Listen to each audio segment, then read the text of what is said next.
I mean, it's possible I get in, but then they just say you gotta go, or you know. I don't want to go into like where they're speaking. I was planning on just getting a pizza and just, how they kind of have the main room. Mm-hmm. I think they could actually kind of be fun, but I'm not going to make the trip out. It's a waste of time. If you want to come out tomorrow, I'm taking the train to. I'm a witness for the trial between Joe Sanmarino and Terry Newsom. when Tom DeVore is the lawyer. So if you want to come to that, that's like 9 a.m. And like I'm really gonna take the train. I don't want to drive. Oh my god! Isn't it just gonna get So if you want to dismissed? come to that. Isn't that just another waste of time?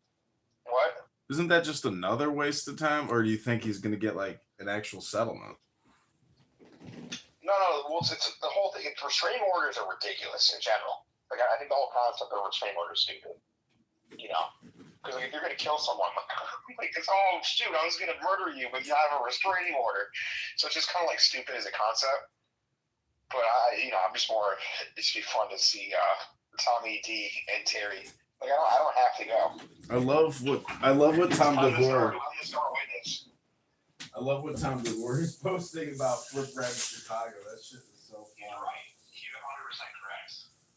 Yeah, there's. They both are. You see Chicago Bruce Red talking about my article? No.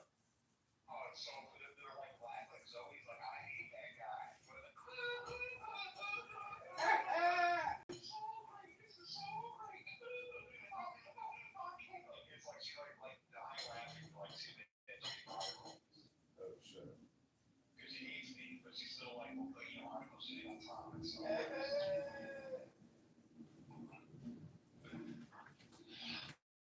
Yeah, the 15 can be fun. How many people? Events every day this week. You know what's amazing is it's like they're not going to get any more people to show up to Moretti's than they've ever gotten before.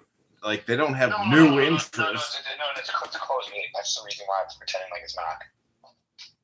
They want as little people to show up as possible, so they can elect that guy who I compared to the Harkonnens in the last article.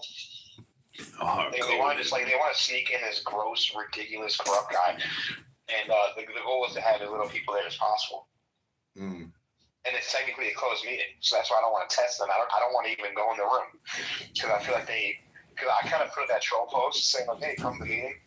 And perception's reality. Did I tell you what happened at Sarah's tent a week ago? Perception's reality. So I'm at Sarah's tent, one of the greatest kosher grocery stores you can go to. Amazing. And there's a guy that that I recognize. I don't know his name. But I recognize him. This is like a fellow hood member, young guy. And I'm like, oh hey. And he's like, oh hey. And he goes like, congratulations. I heard you won an election. Isn't that wild? What do you mean? He thought I won the treasurer. I'm the new treasurer of the entire Illinois. Oh, I see. But my whole plan is perception of reality. It's like Aaron, he was made, the co-chair is not a real position. He got named co-chair because perception is reality. Then he resigned from co-chair because perception is reality. Then unresigned from co-chair, then re-resigned a second time. So that's the craziest thing about politics. And so you know what's very interesting is I put out my article saying who the state central committeeman nominees are. 2 days later, the GOP releases all the nominees. I don't think they were planning on doing that. Because they didn't want people to find the list through my website. So oh shit, let's just post our subs. But that's kind of that's why the 15th will be interesting. Because they were just trying to do a sneaky, at their home base place, elect the worst candidate. But I still think it'd be nice to be there and catch people outside and get interviews. Yeah. It's not yeah. Because you realize a lot of the chairs are just kind of in the middle. They're just kind of pussies. And so it could be a good content evening. I'm down to film if you want to interview, people on the street. Yeah, exactly. But is there shit to do, or is do you have chairs we can bring, or chairs? what I'm saying. Like, what can he do for like on the street for more than 10 minutes? Well, there's a lot of restaurants and bars in the area. We can just sit next door at Edison Park Inn and then wait till their meeting is over and then catch them on the way out. All right, let's plan on that. I'll invite like Rocio and those kind of people. Okay, sounds good. I'm down. Because all right, sounds good. Yeah. Okay. Oh, well, what was that mariachi band? I always walking by in a band. Oh shit! I was like, maybe you got invited to some Democrat party or something. I was like, holy shit! Well, that's why I put that shit out there. I want people to, perception of reality. It makes it kind of seem like I was doing whatever, but I literally was just like walking around because it was so nice out, and there was a private event. And like, oh, you can come, and then that band played and I left. Bro, last Saturday night, Elon Musk goes live on X under Adrian Dittman, and I start recording him and tagging him. And he has a panic attack. He says, "Oh, that motherfucker! Fuck! All right, the space is over. The space is over. If you're a subscriber, you can come to the private." And then he ends it. And then, sure enough, my 2 Chicago mayoral X accounts get deleted. That's hysterical. Isn't that fucking amazing? Yeah, you're picky. You might have to move to Substack or find some other social medias. I mean, I'll just create new accounts, but like, I'm gonna keep recording him. You're fucking with the guy that runs the entire thing. You might have to. I know, but see, he's on YouTube. He has a YouTube account, so you can tag. He doesn't own YouTube. He owns Twitter. It doesn't matter. The point is, if my library of Elon Musk being retarded ever gets publicity, it's so damning for Tesla, SpaceX. Like, the guy is gonna be a trillionaire, and so it's like, when people see that he's just a rambling moron, like every other rambling moron, it destroys like hundreds of billions of dollars in credibility. I mean, he's high on ketamine. It's the dumbest conversations. He's talking about like truffles.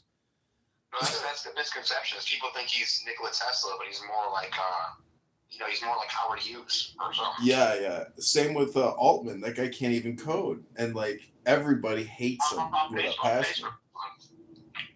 I'm sorry. I've been. I was in the hackathon scene like 8 years ago. No. So I knew Sam Altman before he was famous. So not like wow. But like I was Facebook friends with him before he was famous. And yeah, he can't code. He's like more of a marketing type guy. Yeah. And I just sent him a message of support a day ago. I'm like, hey, I'm like, fuck these people. Dude, he shut down Sora because of me.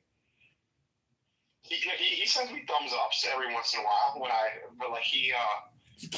he raped his sister. He killed a coworker. No. So Sean, I was very deep in that world, and unfortunately, that world is like there's a lot of people that are just more marketing, businessy type guys. They're just con men that are not. They're not science-minded, they're not tech-minded whatsoever, but they're just like, they're almost like sociopath actors. Mm-hmm, yeah. And that's Sam Altman. He's like an actor. Yeah. And he's more like a businessman wannabe. He's not a coder. He's not a scientist. He's not changing the world. He's a businessman, but he has his hands on a tool that can fuck so many people's lives. And that's why I think he's Teflon. Like, there's a very valid conspiracy saying, remember there was like that 24-hour period where he got fired from OpenAI? Mm-hmm. That he basically uses the leverage of the power, like the true powers of OpenAI, because they're probably ahead of what we consumers see. He's like, oh, really? You want to fire me? Let me like unleash the AI and say, yada, yada, yada. But yeah, he might be like untouchable. Well, I saw a video of this like Chinese guy supposedly that has an AI software program that like mass executes like Bitcoin like buying and trading, and he's supposedly pulling in $1 million an hour, and it's the same thing that Citadel does. Energy though is going to end this though. What do you mean? Why? They don't have the energy to it's not like electricity. It's like you can't all this AI stuff doesn't come from the sky. You need actually electricity. Yeah. And like an AI search. Doing a search on ChatGPT uses like 10 times more electricity than a Google search, for example. Mm. And all the learning, they call it machine learning, but it's just machine using energy. And I actually did a whole podcast on this 2-3 years ago about how like the greatest movie on energy actually is a movie called The Matrix. Yeah. Because you think about that, that would be the biggest problem. It's not intelligence, right? But like, how are they going to get energy? Right. And their solution is to turn men into gerbils, and they they mine us for kinetic energy. But like I forgot this guy's name. Did you listen to James Corbett by chance? Yeah, I used to listen to the Corbett Report. Yeah, of course. Yeah. It's like his last one or a couple ones ago. Was basically there's this one philosopher that said like he's like basically like he bet this other philosopher, the guy that wrote the population bomb, saying that like at the cost of if you adjust for inflation, the cost of everything is going to go down because humanity just finds a way. And so like and he won the bet, but basically like we might just find ways to produce energy for cheaper, and like it's like from what I'm seeing on the ground level, it seems like they're actually starting to build real like energy, like nuclear plants and energy again. Well, Tony Preckwinkle, she figured it out. She put $8 million solar panels on top of the Cook County municipal offices. And then somebody in the comments was like, just wait till the first hailstorm, you stupid bitch. Like, you're going to lose the whole investment, and it's going to take you 5 to 20 years just to recoup the investment. All depends. The solar panels go bad after 5 years. I wasn't that bullshit. I was talking about like the real shit. Is like all these data centers, they actually need energy. They can't afford a Virtue signal. And it's like what's really happening, which is wild, is they're actually starting to build nuclear plants to service data centers. That's fucking crazy and cool. They basically didn't build any nuclear power plants since like 2007. And even that one was kind of like a bullshit one. That was just kind of continuing like a Tennessee reactor that was being built in the 80s or 90s. And they're like, okay, they got discontinued and they resumed it. And so it's kind of crazy, like how like how the future might be happening. Well, isn't the green digital or the solar, isn't that like limiting? Like I read in Germany or something, this crazy German leader, she's like, we have to go fully electric as soon as possible because of the Strait of Hormuz closing. No, that's retarded. And it's just honestly, I'm not. You can't be anti anything. It's like it's the ultimate meritocracy. Is you can create electricity out of lemons or kinetic energy, just like just fine. And so you basically you want what's reliable, what's safest, what's cheapest. You have to what's the best for the environment. You have to weigh all these things. And the problem with solar is that the sun only shines less than 50%. Obviously, and then like it's complete bullshit in a place like Germany or Illinois where it's gray, which to me makes it even worse. So it's just science problems. Like solar is more viable in like sunnier areas, and then there's this really cool concept called space solar. Like imagine you have a solar panel in space, and then you have a wire connecting to Earth. That's some cool shit. But like, I'm not universally against or for, but I'm very anti this George Soros concept called reflexivity, which is the opposite of the equilibrium theory, which basically saying that like governments and not-for-profits can kind of push society in different directions. Like I know for a fact, solar would not be a fucking thing in America if it weren't for all this. The government incentives. Sora? Solar. Oh. Yeah, if it wasn't for like FIJA or CEJA, the Future Energy Jobs Act, Clean Energy Jobs Act, Pritzker, and also Rauner. Do you think Alex Soros funded Orban's defeat in Hungary? There's kind of like I think America funded that shit like 20 years ago. If you think about it, all the NGOs that were teaching like education in Hungary and whatnot, they're like, who cares? I'm not Hungarian. I had these two really hot Hungarian chicks stay over at my house once. Some friend was like, hey, can these two camp counselors from Wisconsin stay over at your place till their flight for a couple days? I was like, fuck yeah. But they were so lame. They were so good. I mean, I was thinking, oh my God, I'm going to have like a menage a trois. That's fine. Okay, well, have a good night, and I'll see you on the 15th. All right, sounds good. Okay, peace. Bye. Bye.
Everything down in their ability. So it doesn't. I understand. Sweetie, can you stop with the preaching for a second?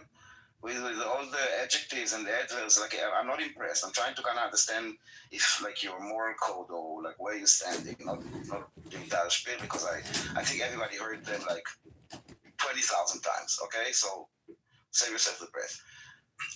So you're basically saying that Israel is not legitimate, yada yada yada, or the adjectives. So basically, it's legitimate to basically kill anyone there with no law, with no more like open congrats.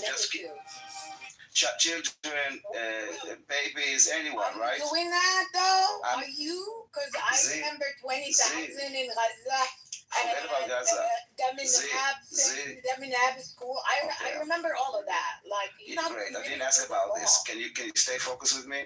You're saying you basically you don't acknowledge Israel, and it's a lot of bad words, right? It's not a bad word. It's a reality. It's the facts. I understand. Okay, so those people that live there, the 10 million people that live there, okay, out of them about only 8. No, there are 10 million living there. Only 8. The other 2 is Arab Palestinian of 48. I understand that. I said that's still considered people. Okay, we count them as people. I don't know if you don't. Yeah, we count them as people, second or third class citizens. See, can you breathe for a second? Enough with the propaganda. Okay, enough. Propaganda. It's the truth. Go ahead. Okay, so it's 10 million people, and the Arab are also people. Okay. Daniel, see, hey guys, we gotta have one mic moments, okay? See, I understand this is kind of emotional to you. I mean, it sounds like you're very passionate about it, but give Daniel some time to explain himself, and then Daniel's going to give you the respect back and let you. Translation. Shut the fuck up, Z. Well, okay, Rich, but can you do that for us, Z?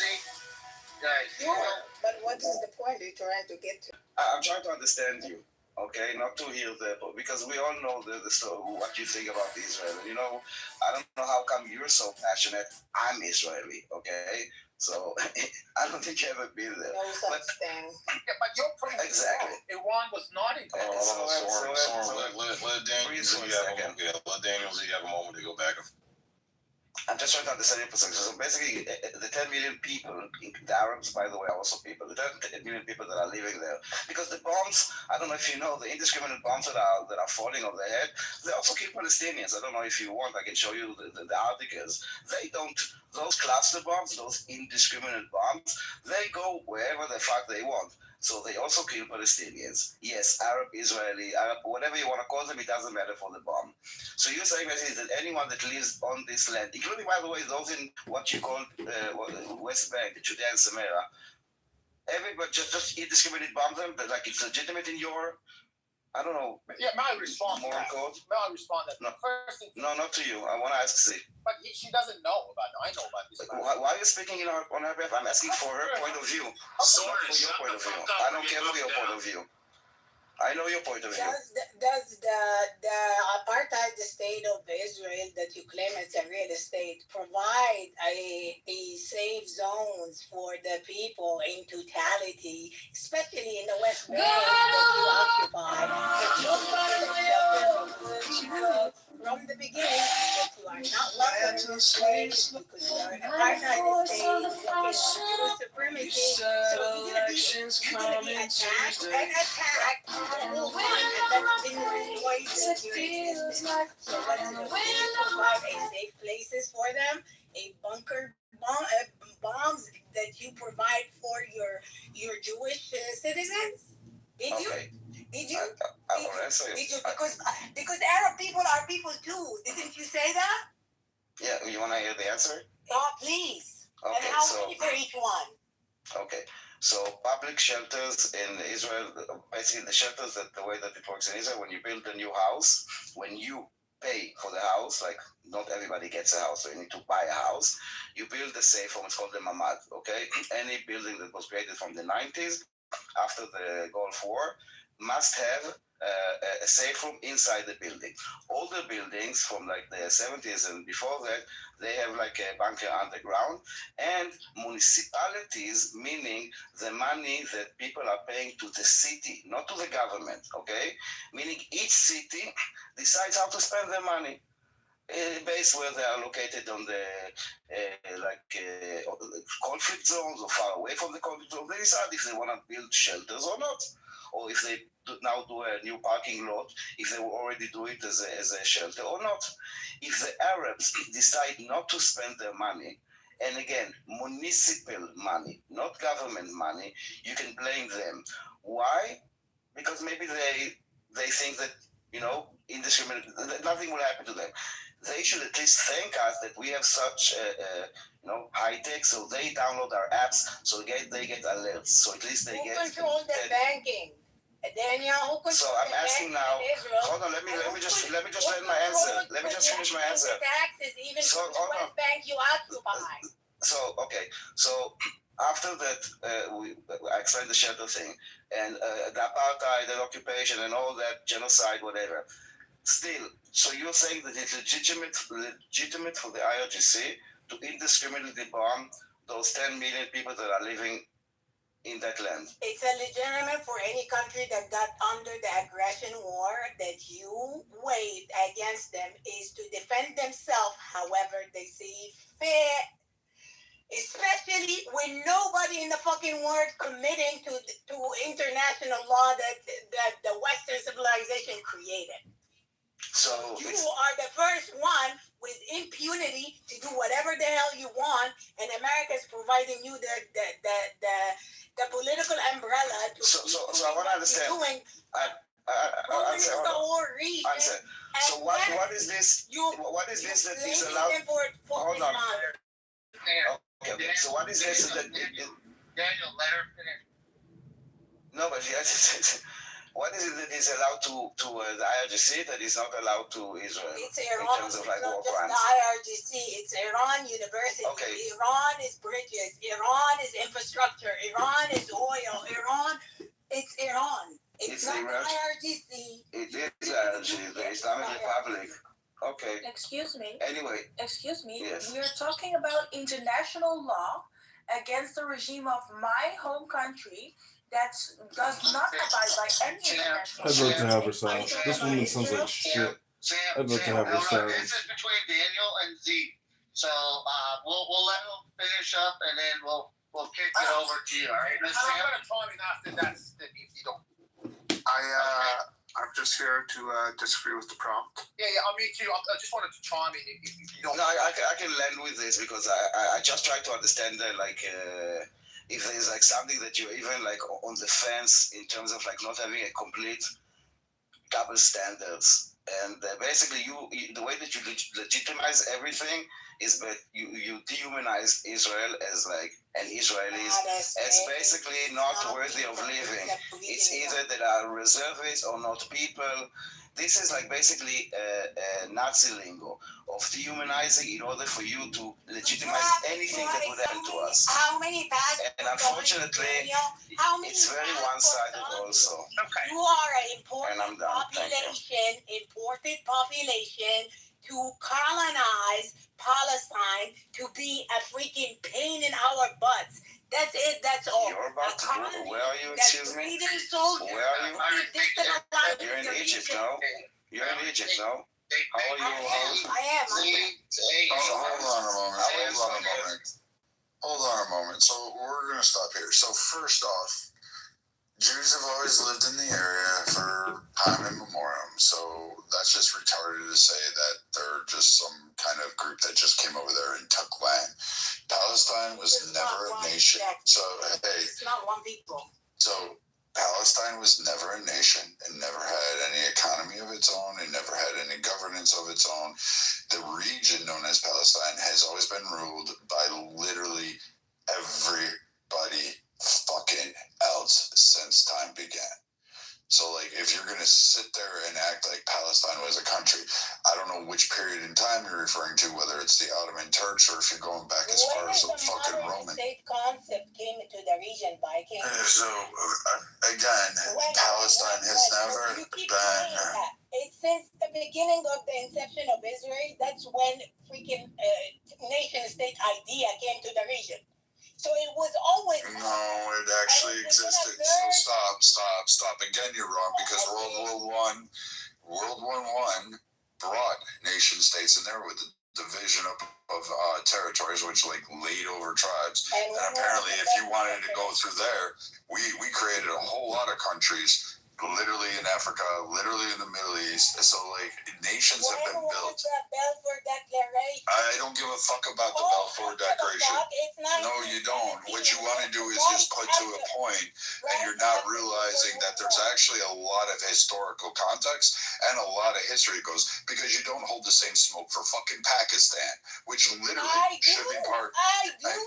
So, again, it just sounds like you want to go on one lens and not actually take the context. So if you're going to refer to a region and tell people that they're an infection, they were there. Dude. Yo, Z, you gotta stop talking. Jesus Christ. Yeah, thank you. Jesus Christ, man. Fucking hey, like they fucking, like, just holy shit. First off, Palestine was never a fucking country. It's never been a nation. Never existed. It was a fucking region referred to on and off throughout history by various groups, and no one gave a fuck about it. It was a wasteland. They fought in the Crusades. Guess what? It was owned by one person next to another fucking kingdom, another entity out there. It's never been fucking on its own. It never created anything.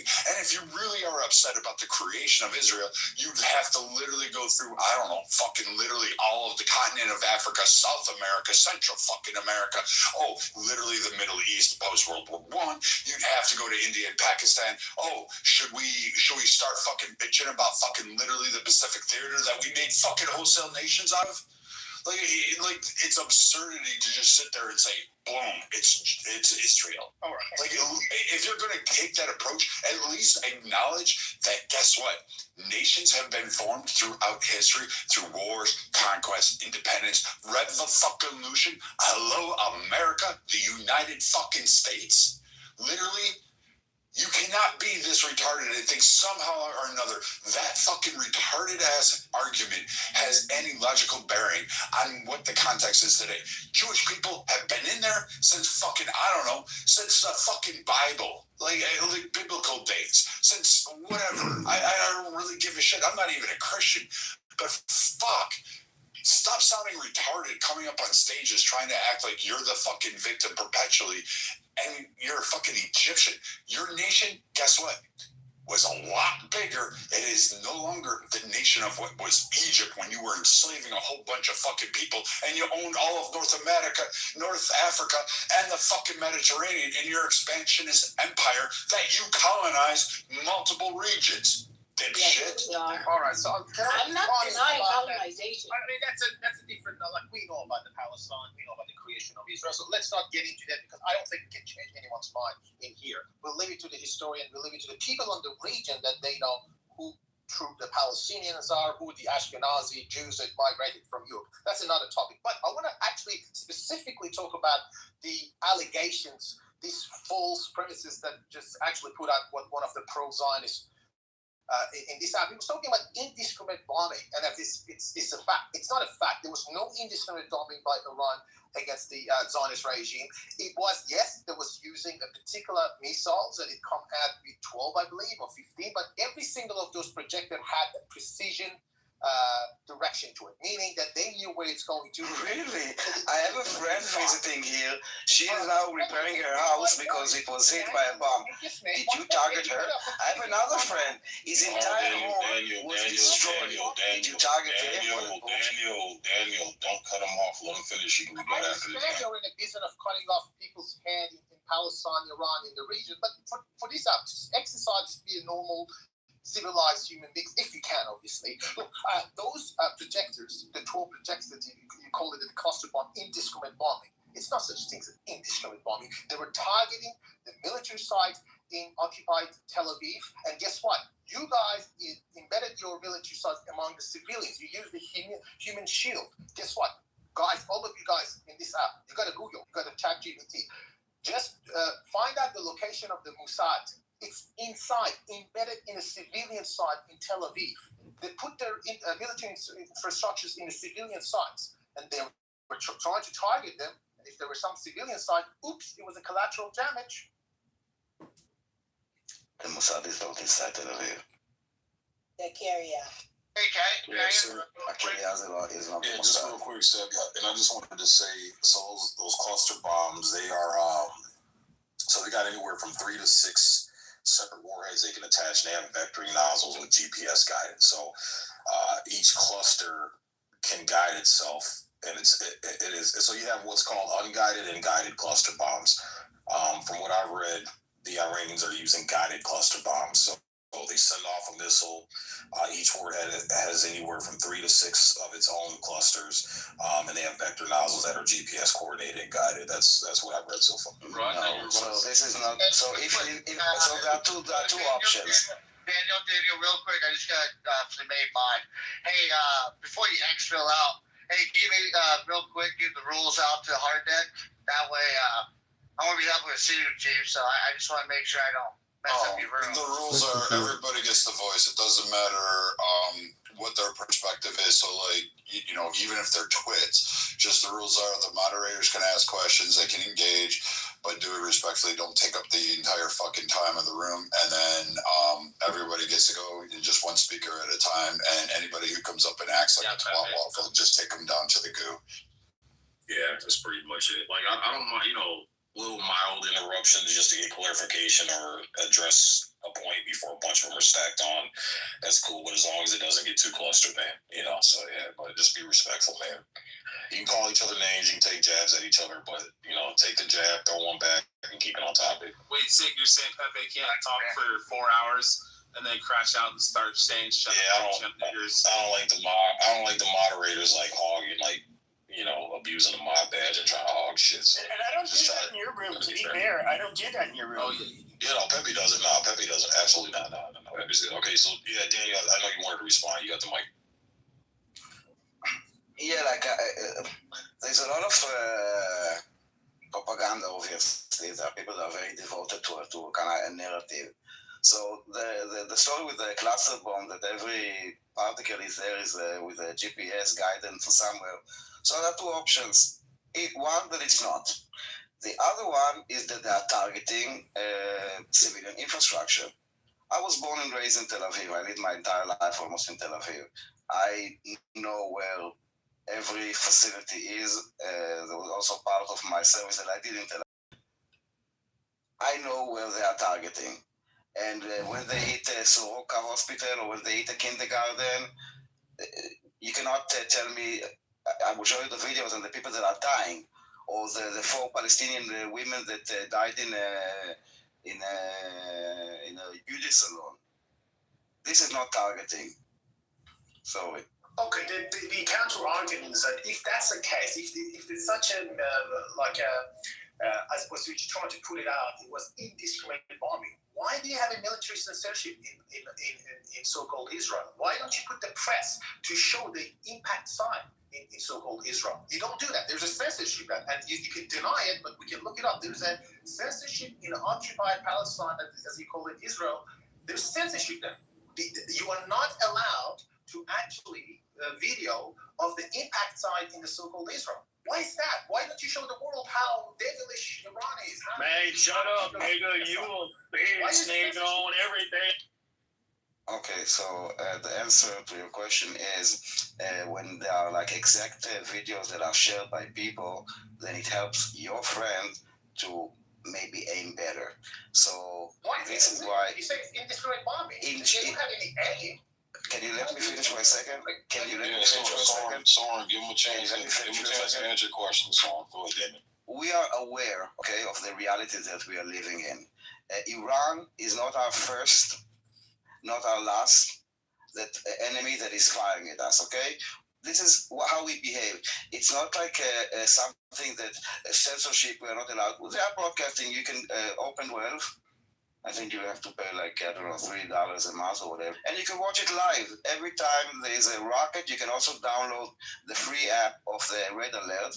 You can get the alert and open the TV immediately and you will see live broadcasts. Don't tell me that there's censorship. Try it. Do it for a few days. Are you telling you put alerts and you will see immediately, okay? Are you telling the room there's no military censorship in so-called Israel? Of course it's military censorship. Okay. Are you telling the room? We are in a war. What do you mean? I understand, but what do you want us to tell you when we are moving and when we are calling You either have to go with the say that it's an indiscriminate bombing. So there's no aim. If there's an indiscriminate bombing, who cares where it's going to hit? But if it's not a indiscriminate bombing, then you would be right. There should be a censorship. I'm telling to you, listen to me. It has nothing. Listen, it's not that they tell us, yesterday they were using this missile was targeted, so don't put. We are accustomed, this is what I was trying to tell you, that Iran wasn't the first and wasn't our last, okay? It's not about Iran. We know how to behave.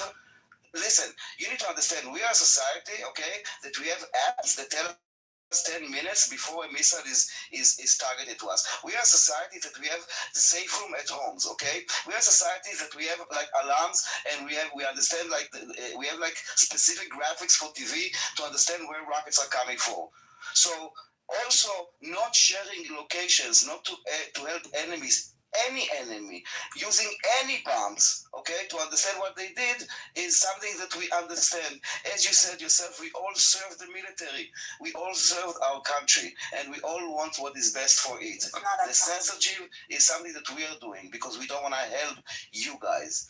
It's not everyone is shutting us up, not sharing. You can open TV and you can watch it. Okay, so the Daniel was trying to tell you guys at first it was an indiscriminate bombing. Indiscriminate bombing is that whoever trying to send that project, it doesn't really care where it's going to hit. It's indiscriminate, meaning that it's going to kill whatever. It's going to kill the cats, dogs, Zionists, whatever is there. So that's what he's trying to tell you first. But then later on, he's going to say you're not supposed to make a video of the impact size there because the enemy would know whether it's being impacted or not. Who cares if it's just indiscriminate bombing?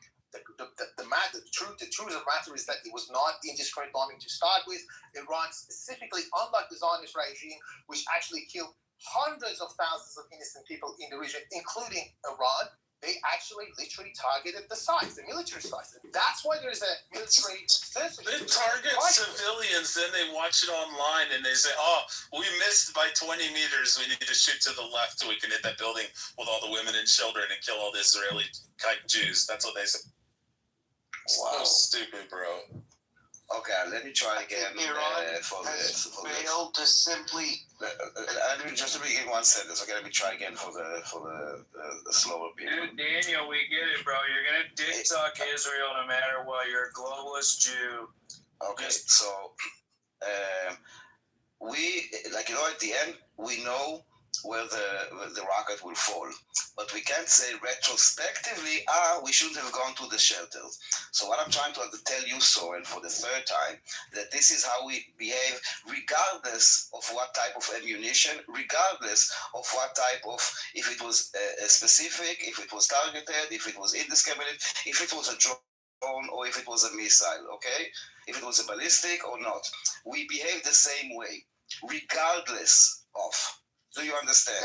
And so both things can be true at the same time. One, the population behaves in a safe, cautious way. This is why the number of casualties are so low, because we protect ourselves in many, many ways, okay, that I listed for you. This is one of them. It's to protect ourselves. And the other one is the reality of what is being fired at us. That's it. I mean, you understand? I hope you understood. If not, then it's you just don't want to. Daniel, you can't say that cluster bombs are indiscriminate, are you? No, it was actually guided projector. We already gone through that before. But look. Yeah, shoot in an area, breaks up, shoots a bunch of projectiles and kills it. You're in the business of showing the world when the so-called civilian sites been impacted, mostly as a result of your so-called air defense debris. That's usually where it's actually been hit and impacted when you try to send one of those useless Iron Domes to the missiles, when there's a debris of your own Iron Domes missiles, it's fell down to your civilian side. You're in the business of bringing the press and so on. This is what happened. This is what Iran did. But the reality is that most of the Iran's target was military, and if there was any civilians being impacted in so-called Israel, it's mainly because of the debris of your own Iron Dome missiles, and that's a fact. You know it, Daniel, and I know it. Hi guys, do you hear me? Yeah, what's going on? You got the mic. There is one simple question. Yeah. So, why the Israel they want to destroy all Middle East? What the reason? Just imagine you at one point to your neighbor and they're saying, no, your life is wrong. Let me teach you how to live right life. It's not right. It's not your country. What do you want? What the guys are talking about the missiles or stuff, other things. Okay, this is the different. But the major things, what do you want? No one touching to you. You have your country. Okay. You already killing the babies and killing the people. You want to build your country, okay? Then what you want from the other countries? So what the reason? No one thinking about it. Everyone thinking Iran attacked this one, Israel do it like that. I don't know, America do this type of things. But what the reason? Why? Just think about it, guys. What the reason? What Israel want? Why they want to destroy? That's it. I'm a bit confused. I'm going to go back to the other comments. Someone said that they said that Iran is not doing hitting civilian targets. They're all military. That's bullshit. The desal plant in Bahrain, that's not a military target. That provides drinking water and water for fucking massive amounts of people. Airports, ports, civilian targets overall, hotels. I mean, the idea that Iran is somehow just this massive. Old American. God damn it, Z. The old American soldier in there. Goodbye. Go to the kitchen. Jesus Christ, man. Gee, that girl has the worst case of Iranian Tourette's if I ever saw it. So the idea that somehow Iran has this military muscle and expertise in warfare and delivery and payloads, you're full of shit. Like, we literally have been tracking them. We can see the strikes. The U.S. is better than probably the majority of the world at it, and we can't get it 100% right. So the idea that some third-rate GPS that you're using with Timex watches is somehow going to coordinate it, that you've managed to be able just to hit military targets, when in fact we can see in other nations they're responding. Their news coverage states it, their government is stating it, and people on the ground are saying that you're hitting civilian targets. No, you don't get a pass on that. Just the same way Israel doesn't get a pass on hitting there. You want to hold that torch up and say, oh, no, it's only Israel. Well, then you guys need to stop fucking bombing other nations that aren't even involved in it. And you got to stop hitting their civilian targets. Like, you just don't get a clean pass on it. So cry all you want to, but what I hear is you're just trying to be like, we're innocent, but you're really not. Like, Bahrain isn't at war with you guys. They don't fucking give a shit. You didn't need to kill a bunch of people in a desal plant. It just didn't need to happen. Well, I mean, again, there's a context into what you just said. It was in retaliation of what the United States did to Iran. Bahrain is not part of that conflict. Yes, but before the war started... Wait. Soren, understand this. There is no but after that. You can't hold Israel to this standard or the U.S. to a standard and say you have to do that, and the U.S. is best out of it. And then turn around and go, well, no, you have to take the context. Because if that's the case, then you have to give the U.S. the context. Your school was next to a military target. Sometimes shit goes wrong. Sometimes the parts made in fucking China don't fucking work functionally. And you know what? There you go. I don't think the U.S. actually targeted. I think it is probably a misguided. I think something must have happened, or somehow or another the coordinates weren't quite accurate, which happens with intelligence. Military intelligence is an oxymoron at times. But if you're going to sit there and claim that, but the rest of you have to be perfect, otherwise, then no, I'm pretty okay with just bombing literally everything. You can be glad I'm not there. Okay. It doesn't work that way. Picture the scenario. Russia trying to send some missiles to United States. That's a hypothetical situation. And they're using the Mexican land to launch their own missiles and to land their own planes. Does America have the right to also attack the Mexico? Because Soren, I can't wait till you get a president in Australia.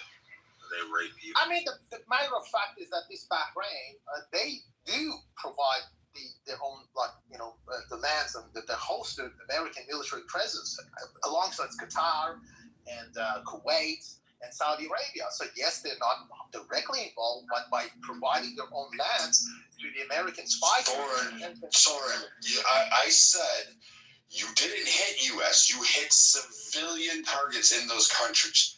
So if you're going to say, hey, you know what, then, we can hit Qatar, we can hit all these areas, then that's fine. Then you can't bitch about Israel hitting, fucking Lebanon. You can't blame the fucking U.S. for hitting other areas that are, friendly to you.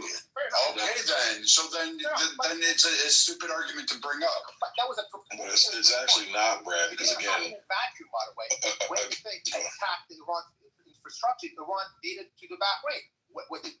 The proper response, probably, in your book, would be Iran attacked the U.S. infrastructure in Iranian soil. In American soil.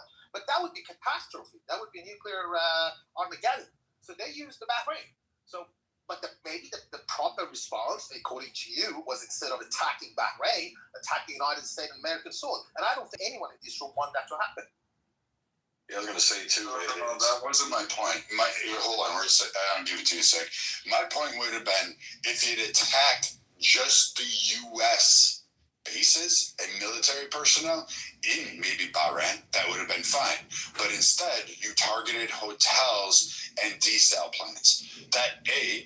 That's for that's for those people. Like, literally, a good third, what is it, 2/3 of that country is poor and actually has problems with water, desperately needs, fucking with desal plants in that region, not really the best of fucking ideas. But if you'd attack the airbase, I don't have a leg to stand on. I could say, you know what? Yeah, he's got a valid point. But Iran didn't just do that. It attacked civilian structures, oil platforms, right?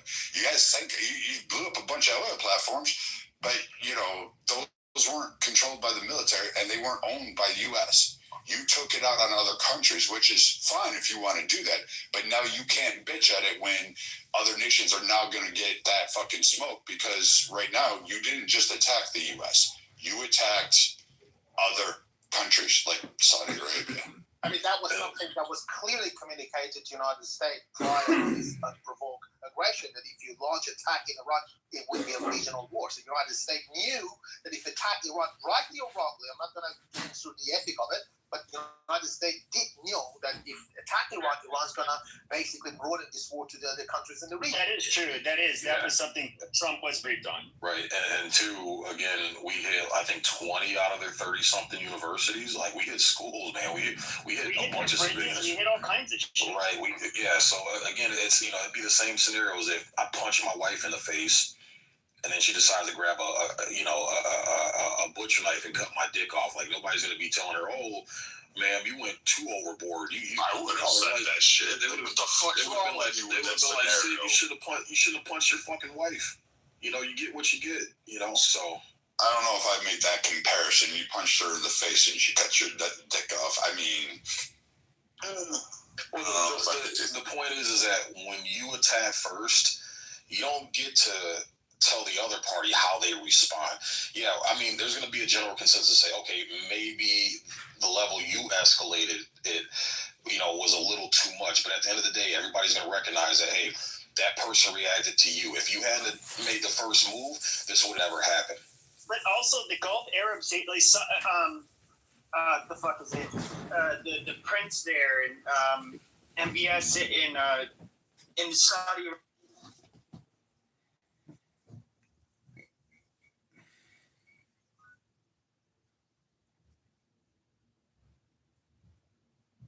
The story for all of you, if you want to understand celebrity, or maybe you understand it. So I met David Letterman years ago, and Keanu Reeves was there, and we're by the media entrance, and he gets out of his car, and it was literally like a fish in a bowl. Like, everyone is taking pictures of him, and I'm talking 100 people around you getting out of your fucking SUV, and he just looked like something that was being destroyed or killed, and that should give you all you need to know about being a celebrity. It did for me. Yeah, he's a sensitive soul. Again, don't move the goalposts. Explain to us why, as black people, we should listen to a man who says, we need unity. We need unity in the community. And then when all of us go and do something. Ain't nothing wrong with unity. Unity's a good thing.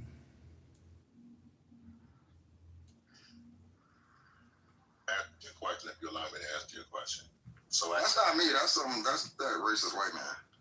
Racist white man? That's projection. You a racist. He's tripping. He's tripping. But at the end of the day, right? We understand if you look at it, right? I want to look at it. Why are you holding up the unity? Don't move it. Why are you holding up the unity? Wait, is Sirius the guy that was dancing and having a party when Charlie Kirk got assassinated here on Clubhouse? Yeah, that is you, Sirius. You are one psychopathic, sick human being cheering the assassination and murder of Charlie Kirk. Oh, Sirius, you are one sick man. That is some sick behavior, Sirius. Exactly, a real psychopath. One thing white people a real fucking monster. One thing that white people have, they're cold-blooded. They know how to take their emotions out of it and just make the solid, sound decision. They'll take personality of it. They'll take ethos. Why will you not answer the question? Because I'm giving you context. I don't need context. I just want to know why you're holding up the unity. No problem. We need. The problem is you can't answer a direct question. This is not what I asked you. I asked you. You said, I'm asking you something that directly correlates to what you said. You said, we need the unity. If we could come together, and you're the one not coming together. So why? So let me answer the question. You got to give me just 30. If I get 30 seconds to talk without you interrupting me, I can answer the questions. Can I get 30 seconds? Answer the question. All right. thing, the way that we get dominated by majority culture, I just deal with minority, majority. I don't even deal with white and black. Is the fact that they're able to make decisions without emotion, right? They're just making based off what they believe, their principle, whatever. When I look at the separation in parties, and if you want to look at this particular candidate from a federal standpoint, he does not have one piece of legislation that you would consider out and blatantly racist, like you would consider the crime bill and the other things that have happened. So when we look at that and we get past personality and everything, we go to straight policy and we just weigh it up, there's a total difference. That didn't answer the question. You did not answer the question. We passed 30 seconds. The second thing is, right, for me, when the Democratic Party took God completely off their website, off of everything, that was an issue for me. When BLM came out, and no disrespect to anybody, when they let everybody know that they were Yoruba witches, right, and they were chanting and bringing forth spirits of the dead, I'm not with that. I can't get with that. That's not whatever. So I got to make an alternate decision. I got to make a decision to either not participate or to get. BLM is not okay. All right. Thank you. You didn't answer the question. BLM is not the. No, he answered that question perfectly. You just refuse to accept his answer, serious, because you ain't serious. Crack out of here. I'm really trying to be cool. Cracker, you a racist. You a racist. I am. You're right. All right, so that didn't answer the question, bro. You know, BLM and Yoruba witches. None of that is proven.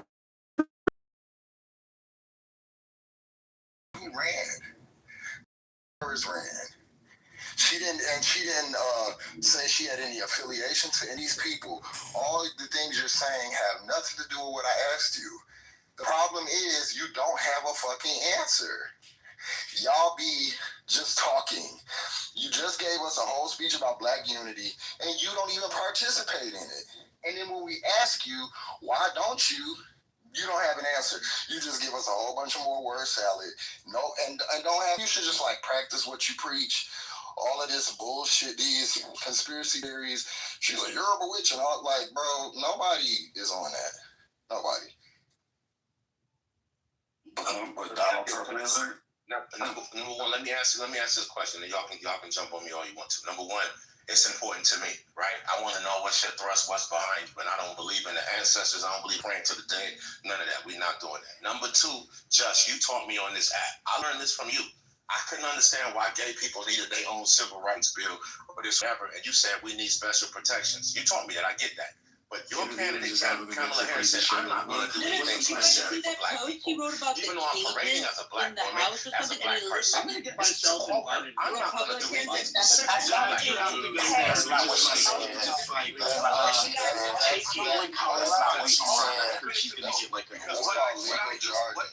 What I do will be for all Americans. Right. So you want me to hear you get special rights for black people, but your own candidate says she's not going to do nothing special, but for nobody. You want special rights for nobody. No, I don't. You want special rights for No, I don't.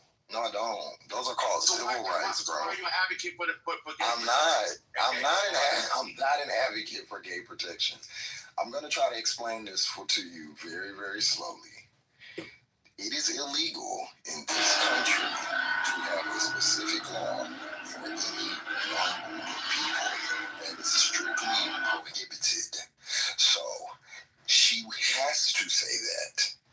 That's like that's part of the job. She cannot go in office. No president ever could. And I mean, post 1964 could go in and make any type of law that is for black people. You have to make a law that can hit the demographic that you want by the wording of the law. So I don't know why y'all keep saying that. She cannot go up there and say, and no president. Gay holidays then, right? We don't need gay rights. We don't need gay holidays. There's no gay holiday.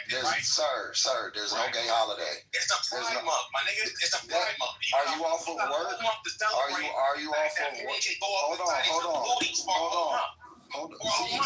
See, you're disrespectful now. If I be disrespectful, you won't like it. So I'm gonna let that one slide. But just try to not a federal holiday. That's not a holiday.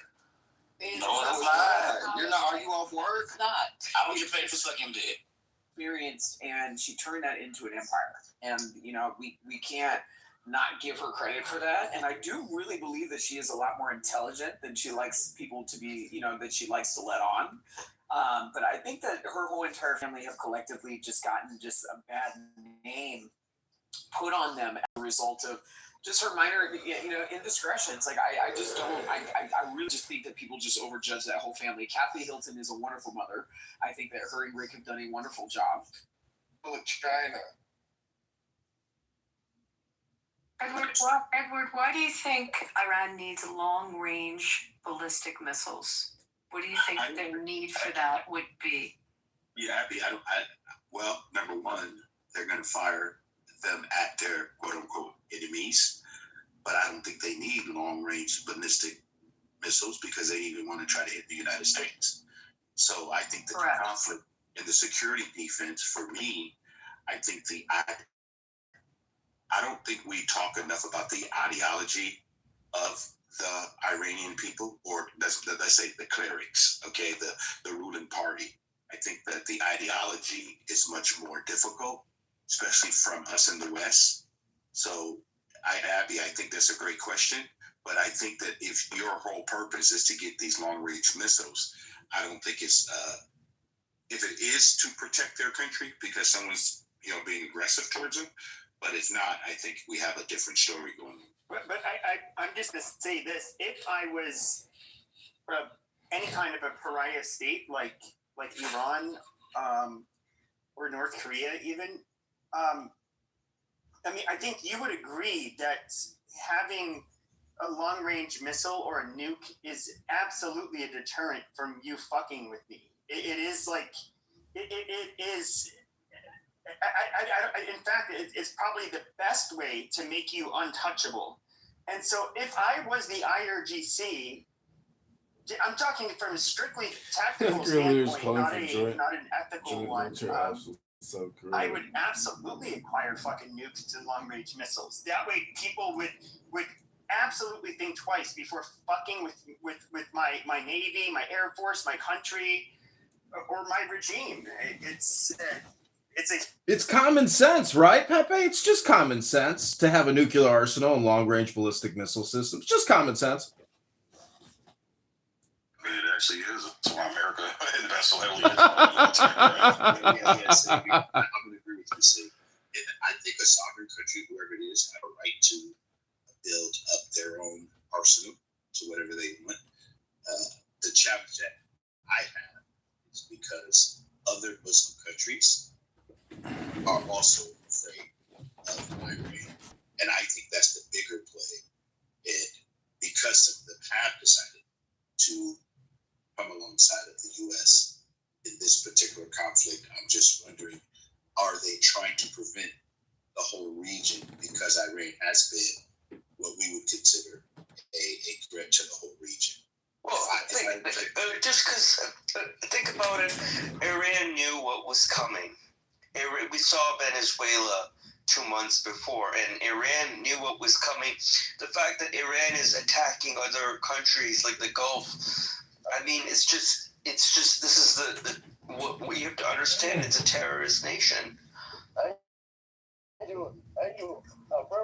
No, they're not. They're just defending themselves. This is such a perfect. Are you trying to say that the 92 million people are terrorists? Because when you say terrorist nation, you're talking about 92. No, he means the Islamic genocide regime. We know what he means. Well, yeah, okay, but if you're talking about purely this war, this is one of the things I've found irritating, is that yes, they started shooting missiles and sending drones and rockets into not just Israel, but all over the fucking place in the Middle East. And, I've heard plenty of Israel's like, oh my God, I can't believe they're doing this. It's like, really?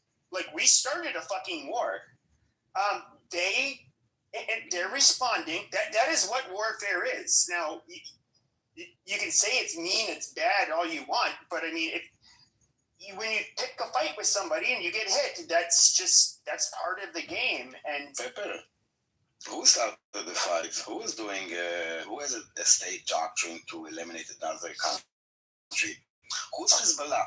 Now that Iran wants to... I know. Let me just ask you, give me a second. Give me a minute. Now that Iran is in the peace talks with the United States, they want to put Lebanon there. Why? Because they are their army, right? When they attacked on 8th of October, did we retaliate against Iran? Who fired first at us? It seems that your conclusions are based on like half the story. Literally like half the story. No, it's not based on half the story. So the 10,000 of rockets that Iran... right. Like no, so the 10,000 of rockets from Hezbollah. We all know Hezbollah is basically Iran. I mean, literally they are basically told what to do, and they're funded and trained by Iran. Hamas, we know that they were getting a lot of support and funding from Iran. I do agree that especially when it comes to Israel, they are the number one threat to Israel. I don't think anybody here would deny that. However, when the U.S. and Israel end up going and attacking them in a fashion which, when's the last time this happened to Iran? I don't know about scenario. Well, okay, now they really stepped up the attacks, and why would we be surprised when they really ramp up their attacks back against the region?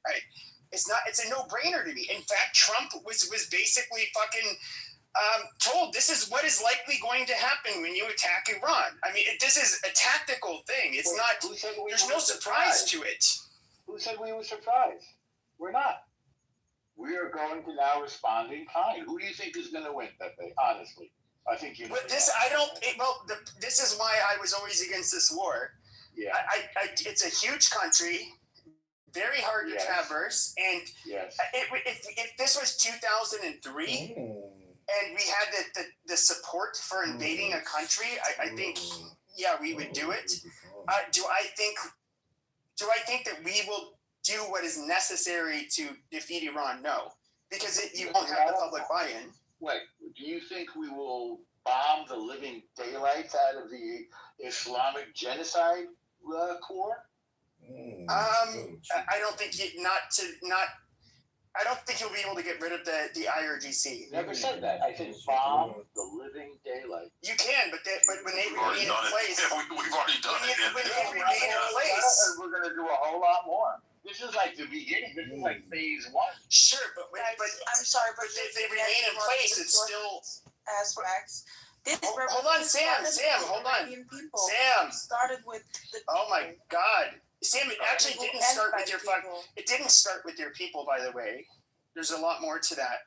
They didn't rise up on December 28th. No, you don't think Pahlavi? You don't think that he? It was the Pahlavi project. They were forced to go out. They were tricked to go out. So yes, he was. They weren't forced, no, but this was not, this wasn't nearly as internal as it seems. You don't think the people want these They do, but we're talking about the catalyst that spurred it. Why were they chanting for 10 days? Nothing happened. By the minute that because we didn't have our carrier groups there. Yes, exactly. By the minute the Pahlavi said go out, everything started it. So it was a plan. It was a project. It's so clear. The project is to get rid of the Islamic genocide regime, isn't it? Yeah, obviously. And how well has that gone so far? All we did was replace them with his fucking kids. Now you can look this up. They're found but this is the point I was trying to make. Because I didn't get to finish. Okay, all right. See, stop. So this is the point I was trying to make, is I do not see us bombing them out of existence. I mean, we could with nukes, but you can't do that. Why would we kill an innocent population? Nobody wants to do that. Yeah, I know. Nobody wants to do that. And that's my point. Hold on. All right, Soren. My point is, though, is that without a very large ground force, I highly doubt we will be able to get rid of the IRGC. And Americans, look how unpopular this war is right now. Right. Nobody likes war. Okay, it's not gonna happen.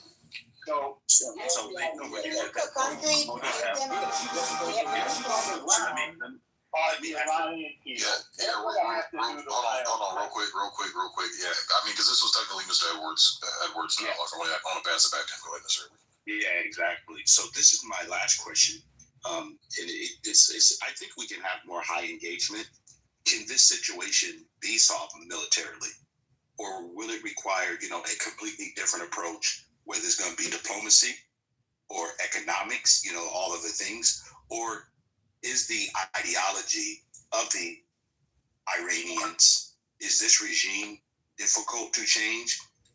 This is my question, because I think that the situation is only the tipping point, and I think the people of Iran have to decide how they want to be governed.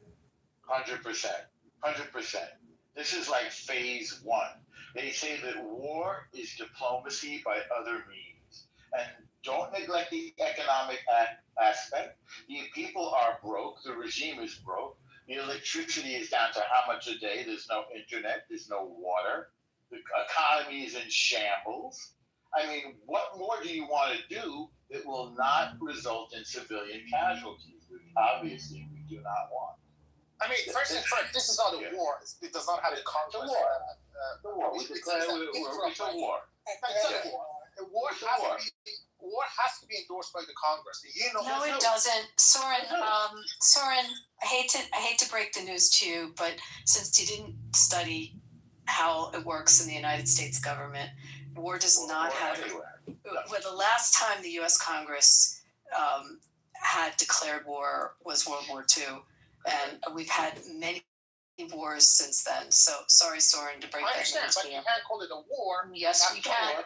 So we'll call Vietnam a skirmish. We'll call the Korean theater that was a skirmish too. It's a war. Unless WAR. Read The Art of War. It might help you. Fair enough, but it's not, unless you can, even the United States. No, Soren, that's not how it works. All right, let's move on. Tomato. I mean, either way, whether that's a dumb argument. Stopping it. Let's talk about winning instead of what we want to call it, because we all know what it is. Well, no. I mean, before this aggression, Iran did not know that it has the leverage called Strait of Hormuz. Now, they've always known about the Strait of Hormuz. Thanks to the U.S. aggressions, now they're going to start, guess what? $2 million per vessel, thanks to the United States. Well, then nobody's going to pay it. No one's paying it, Soren. Shocking. No one's paying it. We're going to be taking that money in the casino. We're taking it in the casino. Even South Korea. Yeah, Abby, I have a question for you. Another question. And Sig, maybe you or Viking can answer this. No, this man Edward he's the shit. So Andrew. He's the real Negro. Don't let. All right. So again, when people are talking, don't fucking disrespect people and interrupt them. Mr. Edward, you got the mic. Thanks. So, have you guys heard of the Iranian waterways versus the Strait of Hormuz? I know that the Saudis are bypassing the strait with some of their ships. That's not his question, Abby. So I'm not sure what you're at. That's not his question. No, it's not the waterways of Iran. It's not Edward. It's the Strait of Hormuz. It's always been that way. It's also been in conflict for fucking ever and a day. The Arabs call it the Arab Gulf, and the Persians call it the Persian Gulf. Okay.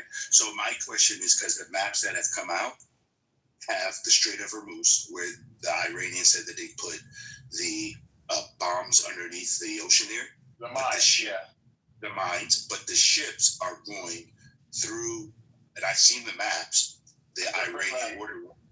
Yes, a different lane, which is closest to the Iranian border. And those ships are going, that's how they get put the tolls, because there are no tolls on the Strait of Hormuz. So that's what I'm asking. Have we, any of us, seen this? Because the maps are clearly saying that.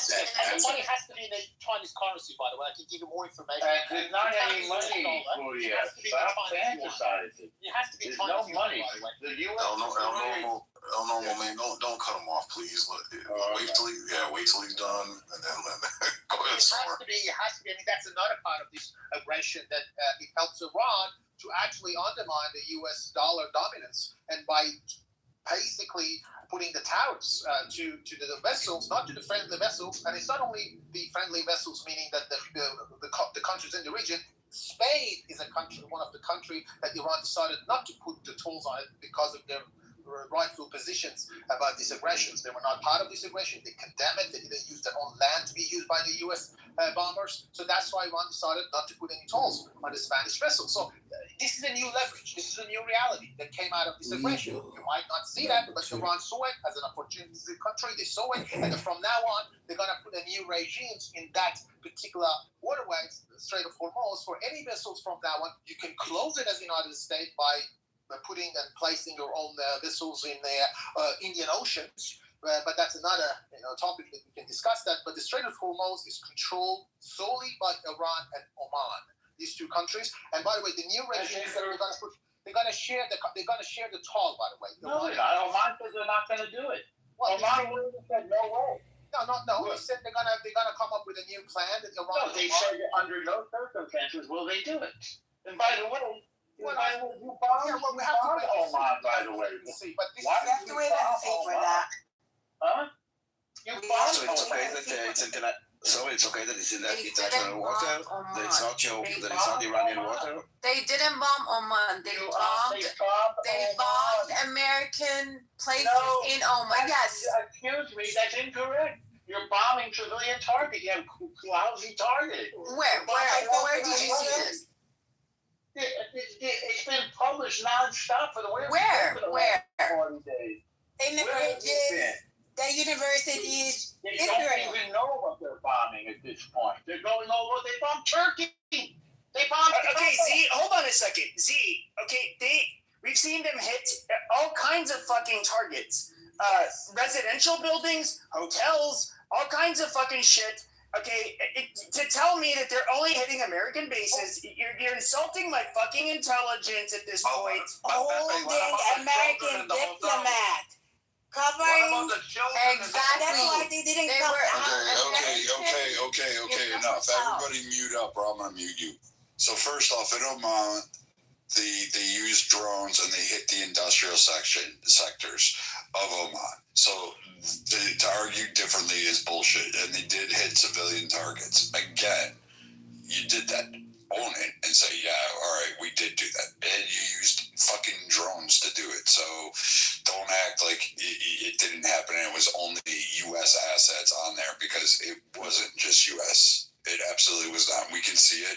The government of Oman, the fucking Red fucking Cross, Jesus Christ himself, all of them, the Allah, all of them came out and said, yes, there were civilian targets and civilian casualties and injuries. And the oil refinery. And Z, I want to tell you, this is what thing is the Iranians did not do. Okay, shut up, Andrew. Andrew, shut up. Okay. Just. All right. Look. I'll just make an admission here. One of the biggest problems I have is when people are not upfront and they have fucking narratives. I don't know what it is. It is something about me that the level of manipulation, I cannot fucking stand it. That's why I get really thoroughly annoyed with the Israeli supporters at times, but you people go. If I have to say, at least they're intelligent. Maybe that's what it is. But you guys just flat out lie, and they're very obvious lies, and the narratives are horrible. You guys are absolutely targeting innocent people, and I just it's disgusting that you're sitting there. Bahrain and Saudi Arabia, we are from the same people in the same region. So I just looked it up, and I just looked this up. 14 people killed in the Zohar Industrial District that were civilians. So to deny it, like, again, you're just full of shit. So, like, but hold on, you have to understand, Mike. It's fine when Muslims kill each other. It's yes, not perfect for them. They don't consider that a step. It's a border. He died for a good reason. It is, Robert. It is okay. We don't need you to come and save us. Thank you so much. We can work our way out. Alhamdulillah, Oman. I mean, there are two countries, by the way, that Iran did not. Again, nobody's going for the neck of Iran from the Arab countries because they are the reason you are exist in the Gulf. That's why. They cannot stand with you. Fuck off, Almona. Again, they have a country. Even if they play the game, oh, please go, hit Iran, finish it off. At the end of the day, they're not going to stand the hand in hand with you on the ground of Iran to invade. That will never happen. And I'm here, and you are here for the next month, for the next year, for the next 10 years, and let's see if me or you gonna prove their point. So we got two countries, by the way. So Z, I have a question for Z. Well, look, Iran did not take the responsibility for Oman. I know. By the way, I mean, it was correct. Saudi Arabia was correct. Oman and Turkey, I have a question. countries, Iran did not take the responsibility for. Yeah, they must have bombed themselves. No, it was the Zionist regime actually did that. It was not Iran. So Iran did not take the responsibility for Oman and Turkey. For Saudi Arabia, yes. So again, I'm going to stop you here because again, that's called bullshit because we can actually see the debris. We can identify. It happened, Mike. It happened. Stop talking. So Iran bombed Oman. It took fucking civilians. It killed civilians. I'll put the link in the chat for you, Viking. Reuters. Okay, so you're agreeing with me. Like, period. That's the end of the discussion. So Z is just batshit crazy, fucking retarded, right? No, Oman was infinitely right, but not like Reuters. Iran can never do anything wrong. Try to do one at a time. Try, guys. Okay. Hold on. I'm talking with Soren here. So let me have this. So Soren, we're aware of the drones that were used. We're aware of the targeted checks. So like multiple nations can confirm the strikes. We can see them on satellite imagery. Oman. There's a link in the chat for you, Mike. I get it. I don't want to have to read it because I've read enough on it already to kind of know exactly what happened. That's fine. Okay, so I get everybody's got their favorite journalists out there and going to pull their sources from whatever they want to believe in. But I've read enough. I've seen the satellite images. I look at this. It did happen. I'm not denying it. It wasn't done by Israel. It wasn't done by the fucking U.S. It wasn't done by Spain. Iran did not take the responsibility for it. Okay, great. They also didn't take responsibility when they shut down a Ukrainian airline. No, they did 3 days after. Okay, but I mean, at first, did they? No, they didn't. Okay, so then we can assume that because they don't want to target or get too pissed off or get too many people pissed off, they may be a little bit disingenuous. You got a fair point. Okay, thank you. Now we can move on to the next part. All I'm saying is that Iran did not take the responsibility. You might have an argument that said it was definitely Iran. It was exactly when the Aramco. This is so exhausting. Holy shit! You know, it was exactly when Aramco was. Now the excuses that we lied about. It's exactly 2019. It's the same thing happened in Saudi Arabia. When half of the Saudi Arabian oil went to the ground, we knew who did it, but no one took the responsibility. Remember when you used to pretend that you didn't run Normal Soren. Hey, dude, Soren, you've been pretty rambling on pretty good. Can you let El Normal jump in for at least a minute and a half, dude? You've taken up like 8 minutes of molesting my earlobe. So at least let El Normal molest the other ear. And give him a minute and a half. Please. So all of these years, this terror organization called Hezbollah, which is run by Iran, has been attacking United States military people for decades. And Iran is, I don't know, I didn't do it, Hezbollah did it. And then suddenly, when Israel doesn't like the most face of the planet, Iran goes, oh no, Israel has to stop hitting Hezbollah. Why? Because Hezbollah is now Iran's, the Islamic Revolutionary Genocide Corps' only hope. The Genocide Corps is running out of missiles. It's running out of capability. They're drafting 12-year-olds. They're surrounding their infrastructure with little kids and women because they've got nothing left in their artillery. They've got nothing left. This is the most pathetic attempt. And then when we say, okay, the Islamic Genocide Corps attacked Oman. No, it didn't. Only the bases. Then we show them how they hit civilian targets and oil refineries. Well, no, the Zionists did it. Then we say, well, no, we have the Shaheed drones that you guys produces it. Well, we didn't take responsibility for it. Like, that's a defense. This is really pathetic. These are the arguments and acts of losers, as is this weird attempt to try to hold the world hostage by controlling the Strait of Hormuz, which is established international waterway under the law of the seas. And let me tell you, if we let them do this, which we will not, then what about the Strait of Malacca over by Singapore? What about the Strait of Gibraltar between Spain and Morocco? What about the Strait of Taiwan? What would happen if we let them do this? Under no circumstances will this dying regime exercise their less pathetic, desperate hope. There's actually no more military. So, we're going to hold the world hostage. Who do you think is going to let them do that? I love your wishful thinking. I love your wishful thinking. It's awesome to see how. No wishful thinking. I'm just reporting on the war. You are very, very, very. There's no wishful thinking. I mean, you're so amazing. I mean, you guys remember in a 12 days war 9 months ago, they said Iran's nuclear program is obliterated. Well, what was the need? 9 months after. Could you say that word again? Could you say that word again? You want to obliterate that again and again? He can't say it. He doesn't really speak English. Yeah, obliterated. No, I get it. And that is one of the. I mean, I thought a lot of us thought it was kind of ironic, and that was. I do think, and this is my personal opinion, I'm not saying it's the truth, but I do think that you have Trump, a great ally of Israel. When is the next time Israel will have a super pro Israel president like Trump that will maybe when Marco Rubio was elected in Marco Rubio. You just asked the question, I gave you the answer. And we Republicans are going to work our asses off to make sure a Republican is elected in 2028. And I hope you are too, Pepe. And you're going to make sure a Republican stays in the White House. Hopefully, but hopefully, I hope everyone in this room feels that way. I do think that Israel was working. It's not about Israel. It's about a Republican in the White House. You just asked the question. Sure. Yeah, no, I know, but I do think. But if I'm looking at Israel's calculation with this, it's like, well, here you have Trump. He's in power.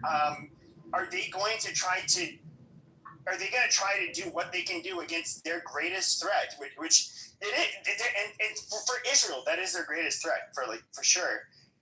They absolutely were going to do that, and I do think that, unfortunately, that's not necessarily good for America. Number one, because of the unpopularity of it.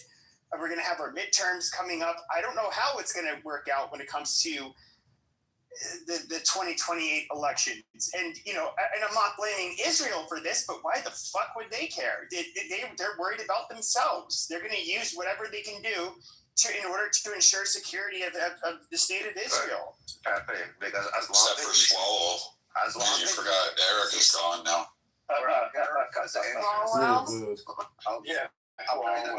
America's interest is to keep the garbage in the Middle East focused on Israel than to bring it to the West. Because as long as this is the Israeli state with the population that's shut up for 1 second. Fuck, your voice sounds like you're fucking puberty blockers. But fuck, what's it called? As long as you keep the fucking garbage in the Middle East focused on Israel, it's not bothering the West. So it's not affecting you guys. Because as soon as there's, God forbid, there will be no Israel, these people are fucking wild bitches animals. They're gonna stop killing each other, and they're gonna come after you too. Israel's the only thing that's preventing it. It's a phone that they're playing with. In the meanwhile, while Israel's controlling it, he's like the dog trainer, he's the dog whisperer.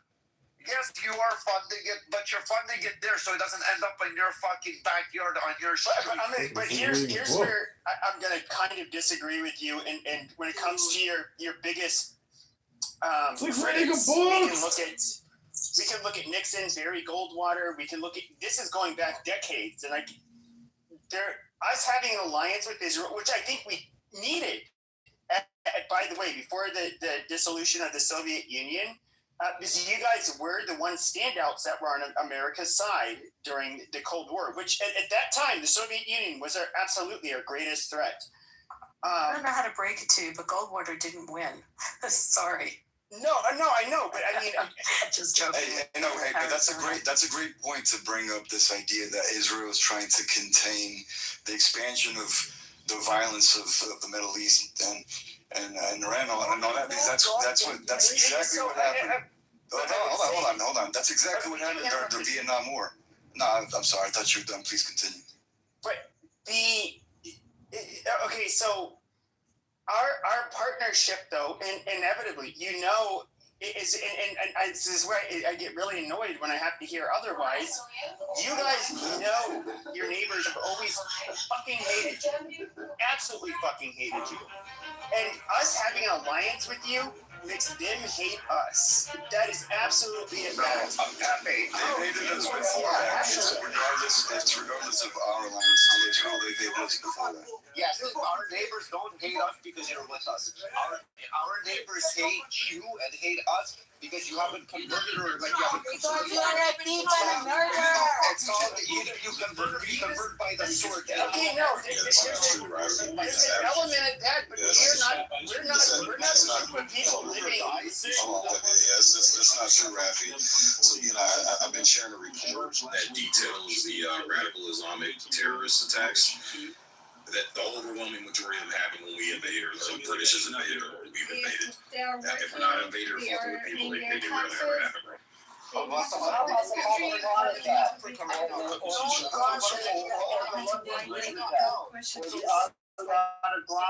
on.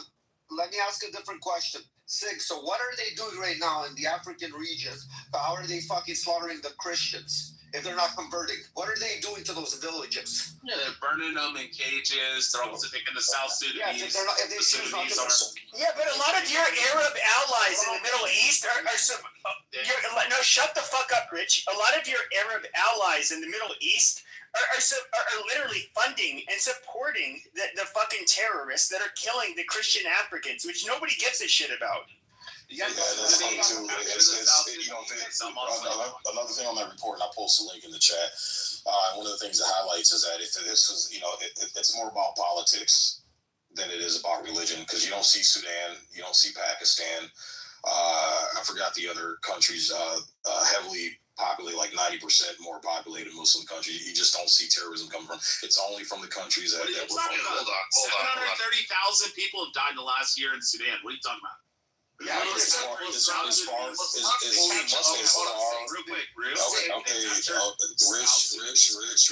let's put the goalposts.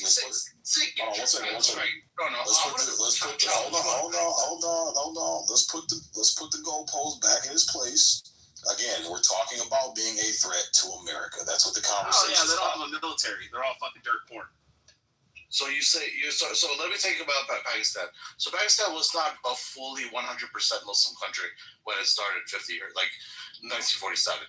So there's been a genocide that's happening since then. The U.S. turned some bandwagon to it, and that's their politics. But what I wanted to say also is, Bin Laden was found in Pakistan. They harbor terrorists. So how can you say they're not, part of the whole terrorist network? The heck. Okay, and it's the same Bin Laden. We had a wonderful relationship. Right after we used them up for what we needed, just like Saddam Hussein, and then we fucking made enemies, stabbed them in the back, and fucking made them into enemies. Listen, Pakistan is harbor terrorists. Was it worth it? What I'm saying is that you don't see aggression towards America unless we're actively fucking with it. But when it comes to Pakistan and India, that was more internal. And then we can look at like Pakistan and Bangladesh and the whole bullshit there. But like even like when my dad was, or not my dad, my grandfather was there before it was Pakistan in World War II. But like all of this shit, like I don't see imperialism or the West having anything whatsoever to do with the splits that you were seeing amongst the Muslim and Hindu and whatever religions in India. Yeah, it was not. It was the majority Hindus. It wasn't their idea to have Pakistan split. That was the Muslims' idea.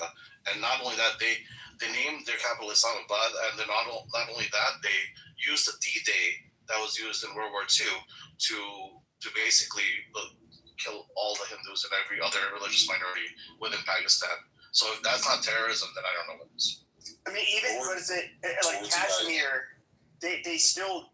I don't know if they're still doing this, but up until like, I don't know, 15 years ago, I know, Kashmir was a state, an Indian state, if I recall correctly, where you still had a lot of this violence that was going on. And it was like the Islamic terrorist stronghold within the nation of India. And we can look at the Bombay attacks. That was probably like, what, 18 years ago? Yeah, something like that. And not only that, The hotel in Mumbai? Yeah. Yep, that one. And then 28, 11, 20. Don't forget about the Moscow attack, too. What was that, 114 people killed? Something crazy? What, in the 90s? No, recently. Moscow suffered a terror attack. That was. Yeah. But that with Russia, it becomes kind of different because that becomes a whole lot more political when it comes to Dagestan and Chechnya. There's a lot of internal violence even amongst their own groups of Muslims. Yeah, but Pakistan considers Israel an enemy and India an enemy. And here's the thing: India might not be like allies, friends with the U.S. like formally, but we have good relations. You know what I mean? We maintain good relations and we agree on principles that we're against terrorism and stuff like that. So, like, there is a good thing, and plus Israel has a really good relationship with the U.S. So I just posted from Quran.com verse, so you can read it in the chat. The Islamists who follow it, the radical ones, will do this. And if you're linked under Islamic law, which all these radicals right now are taking over the governments and forcing them this religion down their throat, they're breeding and they're indoctrinating the next generation of this bullshit, and they will act out on it at one point. Oh my God! Yes. Who would have ever thought that? Oh my God! Yeah, and Z, you know what's really funny is that for 1,400 years, you guys have been fucking conquering and slaughtering. Z, shut your Muslim mouth for a second. Okay, I'm just gonna send you to the audience like a good Christian should, and so. No, the reality is though is that as if you're a Christian. Yeah, I'm not a Christian. But here's the funny thing though is that you get the three, like, okay, the Abrahamic faiths. Okay, one doesn't proselytize, obviously Jews, and then two proselytize. For sure. And you get. Jesus, if I was to look at it through an atheist perspective, he's just like this hippie, this renegade, he got killed for being a fucking hippie and a renegade. But then you have another guy who was a brutal fucking warlord. And of course, that's Muhammad. And he pedophile rapist. He raped little girls. Yes, he's a horrible person. Nothing nice about him. But then basically satanic, and they all praise him. That's the fuck up. He was a pillager. He was a rapist. Yes. Okay. You don't have to convince me. But I don't know how that's a holy. That is basically the fundamental difference. If we look between Christians and Muslims, if Muslims have jihad. Once Islam enters every home, there's no longer jihad. We need Sharia law everywhere. It's, they obviously, they cannot fucking stand people. This is the weird thing. I see this within Christianity a little bit, where it's like, if you're a Jew, they get really, or not a Jew, excuse me, a Christian, they get really annoyed when they see a Jew that does not believe what they believe. And they're like, God, you guys are so fucking sick. And they just kind of rage a little bit at Jews. But then with like Muslims, it's almost like it's far more common. And then it's kind of like how they think they should remedy it. And it's just like, oh yeah, just like Metamorphosis deals with a butterfly that's that. and a chrysalis. It's like, Very good maggot. I want to add, so they have a hadith that says they breed a lot, and then when they're like less than like 5 or 10% of the population to follow the laws of the land, when they're slightly more like 15-20%, now they ask special permission only for Muslims, not other faiths, not other religions. Only Muslims get special permission, like halal meat or whatever it is, and then only like praying time, from work and stuff like that, and then when they get to like 35% of the population, 30-35%, that's when they take out the swords and all out jihad. This isn't the hadiths. So this is what they're doing. This is what they did in India. This is how Pakistan Bangladesh broke out, because they explode in population and then they start attacking when they're certain percent. They're even doing this in Japan. Did you see the article coming out of Japan? Japan has been kicking them out though, because they start to do, and this is the one thing that's thoroughly annoyed me, is when they do these rug takeovers. Okay, like you see these diaper heads roll out rugs in the middle of the fucking street and the sidewalks, and they start bowing and praying, and it's just like, it's obvious they're just doing this to assert their dominance. Like, hey, motherfuckers, watch this. I'm gonna pray, stop you from doing what you're doing, and you're not gonna do a goddamn thing about it, because we're gonna call you Islamophobic, and that's that. And they do it, but watching Japan just fucking round these shitheads up and just deport them, I think that's amazing. I think that's and like, there should be zero tolerance. They did steal a lot of it from the Jews. The Jews made themselves look ugly, and messy and stuff like that when they're fasting. The Muslims do the same thing. Go to Muslim when they're very fucking wrong about it. Did you know I'm fasting? Did you know I'm fasting? I would tell them to fuck off.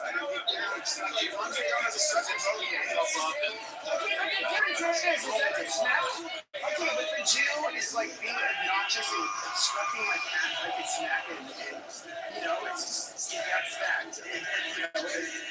If I did that to one of these praying Muslims, I have to worry about getting stabbed or something, horrible. That's just how these people operate. They do not. Yeah, they're low IQ, battle-wind idiots.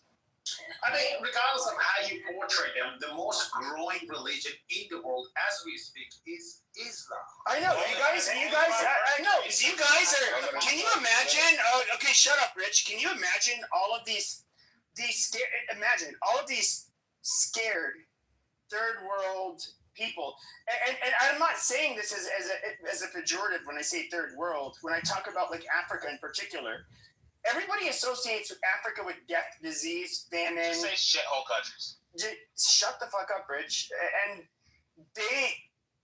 so when we see a bunch of black people killing each other, it tends not to be that relatable in Asia and basically in the rest of the fucking world. We kind of think of them all as being savages. That's where our mind goes. Whether you're liberal or not, that's where our mind goes. But the reality is that you see these people, and I've seen the fucking videos over the last couple of months. You see these largely sub-Saharan African jihadists. You have these working men.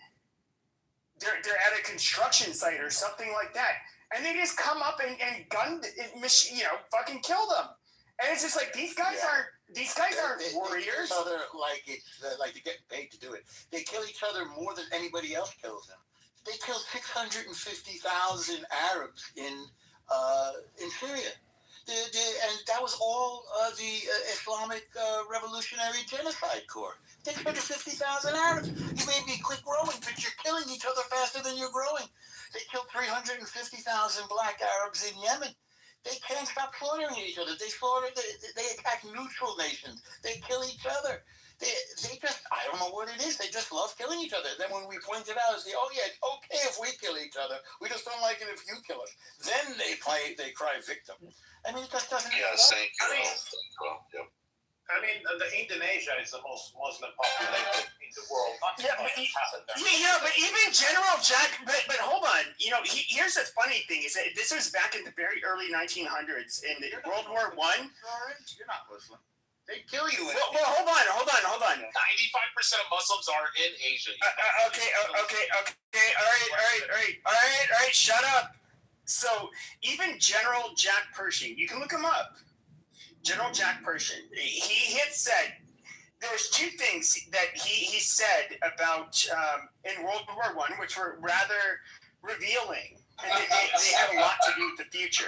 Now, for those of you that did not like Nazi Germany, he said that his biggest regret, after World War I, was that he did not put American troops on the ground because he felt like the Germans would begin invading their neighbors again, which absolutely happened. But he did make one quote. This is going to be very Islamophobic, and I'm so sorry, but this is what he said. He said that Islam to man is what rabies is to a dog. And we literally had to. We had a 38 special. It was the round we used in our sidearms in the U.S. military. And they had to change to the 1911 45 caliber. Which is a much heavier bullet that has stopping power. And one of the main reasons is that in the Philippines, they had to, the U.S. soldiers had to face human rape charges where they would wrap themselves in wet bamboo and they would do charges with machetes. And the bullets might end up killing them ultimately, but not before they could hack, a U.S. service member to death. It did very well documented. I mean, I'll just say, you can look at and for those of you that are like not Jewish or you're not Christian, right? So wait, what are you, Pepe? Shut up. Those of us that are just like, let's just say, of European ancestry, that is not Jewish. What has the history of Islam been with Europe? It's been one of them conquering and then us expelling them. That's literally the relationship of Islam and Christians. We've never gotten along. We're natural enemies. And, any of this, kumbaya bullshit, because we might both have like a problem with the Jews. It's retarded. I mean, the Jews are, to be fair, the Jews are a lot less threatening than they are. Like, the Jews, I would say, can be, I'm sorry to the Jews in here, like a pain in the ass. But the Muslims are like a threat to our fucking existence. Like, wait, are you an atheist, Pepe? No. So what God do you believe in, since you don't believe in Jesus and God the Father, obviously? Pepe, don't worry. Jews say the same thing about the other Jews. They just don't usually say it publicly. I'm confused about something. Someone said Indonesia has no problems going on. So someone would have to explain the conflict that's been ongoing with Papua New Guinea and the New Guineans, or whatever they're calling themselves. What's been going on over there since the 1960s, which is still going on today. Horribly bloody, Brad. Horribly bloody. Papua New Guinea is highly tribal and with very. Imagine like. My point was this, is that Indonesia has no conflicts. It's completely Muslim nation. No, that's not what I said. It's at peace, but I would argue that there seems to be a large separatist movement that's been going on since the 60s. Yeah, it's a territory. It's like they're Native Americans. It's like they're Native Americans versus the Islamic Indonesians. The Papua New Guineans. They are. Yeah. They're just a very.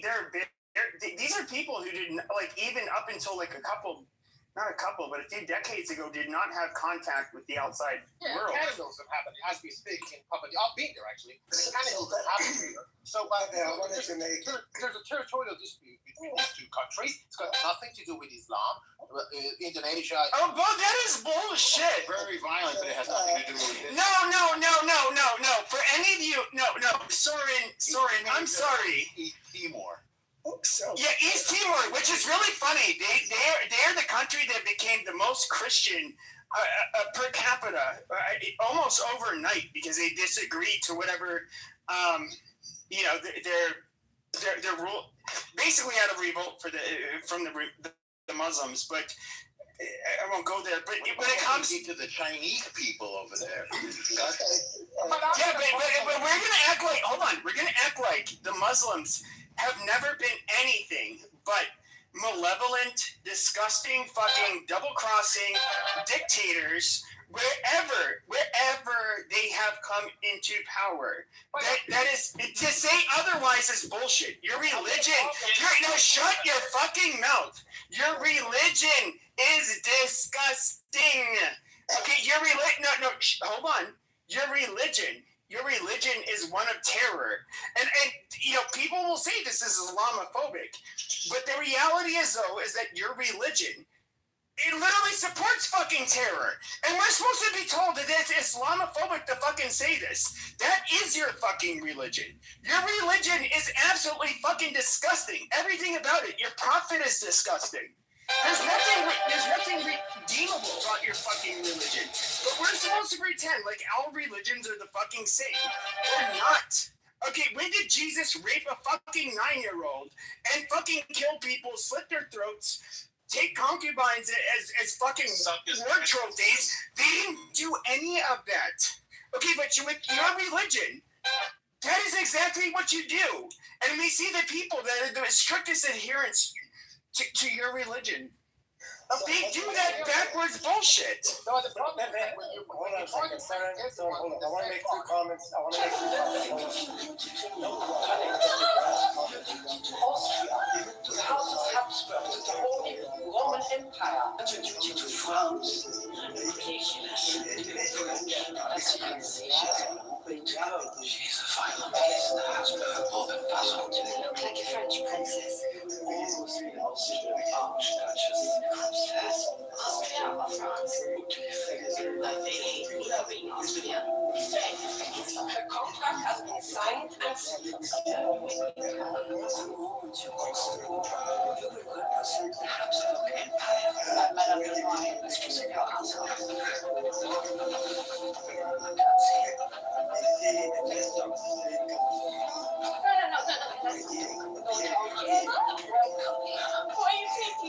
Do you think that Turkish population is happening to the Turkish? I know it's now when it comes to Erdogan. Let me just make last comment. We all, again, what I'm gonna say is a cliche. Probably we all know about it. Seriously, we have a clash of civilization between the West and the Muslims. And it is a menacing ideology that is propagating, permeating through our societies, which are a secular representative democracy, and culturally, we're absolutely on the opposite side of the kind of the spectrum. So this menacing ideology, what I call Islamic ideology, ought to be stopped, pushed back, perhaps eliminated, which I know is impossible to do. But this is a serious business. I mean, the inclusion of these people and their ideas in Europe, particularly in Germany. I don't know if you've been to Berlin. Have you heard of what happened? The once England doesn't even exist anymore. Let me land with this. What was I going to do with this? So anyway, it is a clash of civilization. We must say no to it. And for the reason that we all know. So it's a serious business in terms of these two cultures. They're just not compatible. It just does not work. It has never worked. I agree 100%. And this is where I've had the same sentiment for the last several years. When it comes to Europe, I believe that almost all of the Muslims are going to probably have to leave. When it comes to the United States, we have maybe just over 1% of our population is Muslim. I would cap it at basically that. And for any ideologue or extremist that exists amongst them, we kick them the fuck out expediently. Like we don't play with them. Okay, look. He talked about Indonesia. He said that 15 years ago, when you were walking. Oh, Jesus Christ. Fuck it. We're talking about Europe. First of all, I don't care about those fucking... I care about Europe. Okay, look at where all of Western civilization comes from, okay? All of the advancements that have literally, over the last 500 years, that have allowed everybody throughout the fucking world to flourish came out of the fucking West. And then we have you fucking third world mud worshipping fucking Muhammad. I'll just stop myself. Fucking people. That is bullshit. That is absolute fucking bullshit.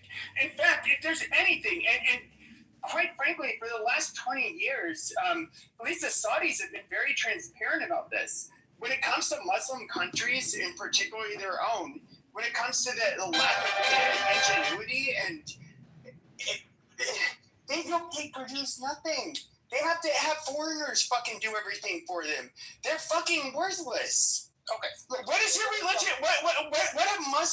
What great advancements have you seen over the last 500 years? And I said 500 fucking years. Okay, not 2000. Well, it couldn't be 2000, but 1400. But the last 500.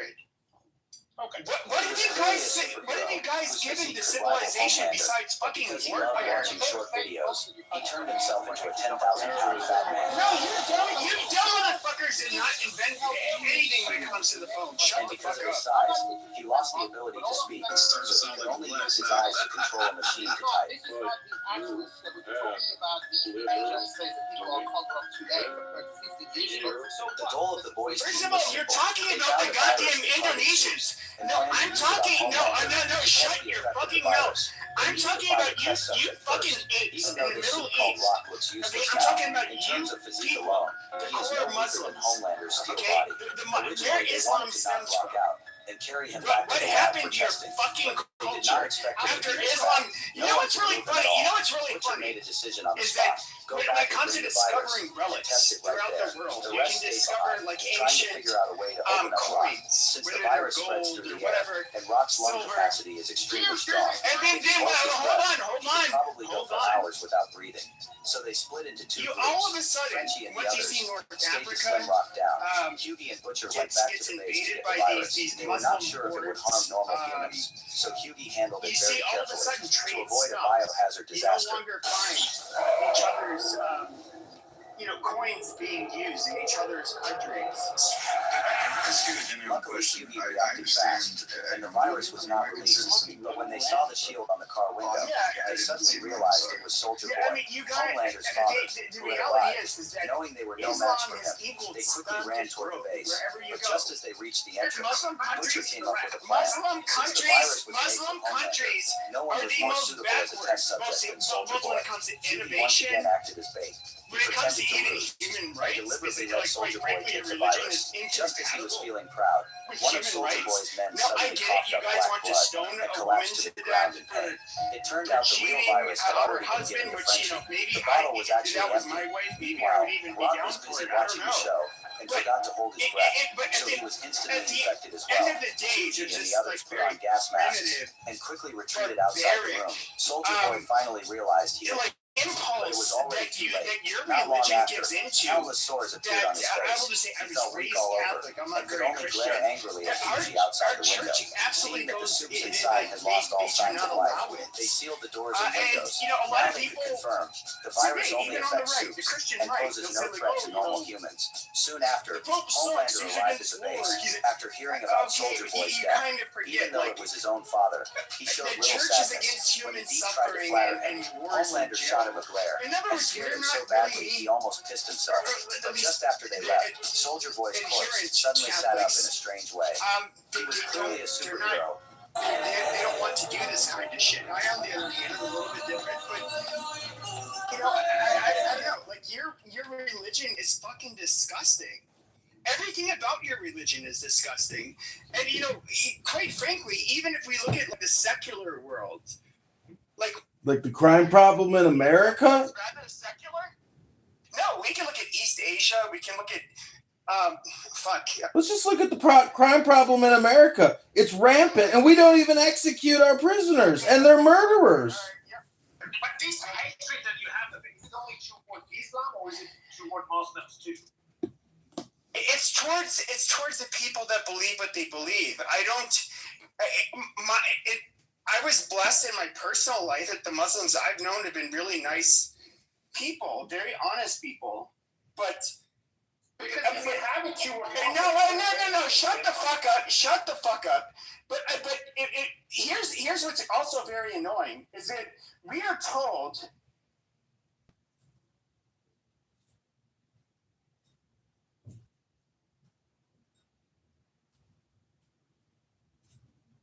At the trickery there. Yeah. So that's the trickery that they're trying to pull on you, and you could just be like, what's the argument? Why do I need to answer your questions? Yeah, I mean,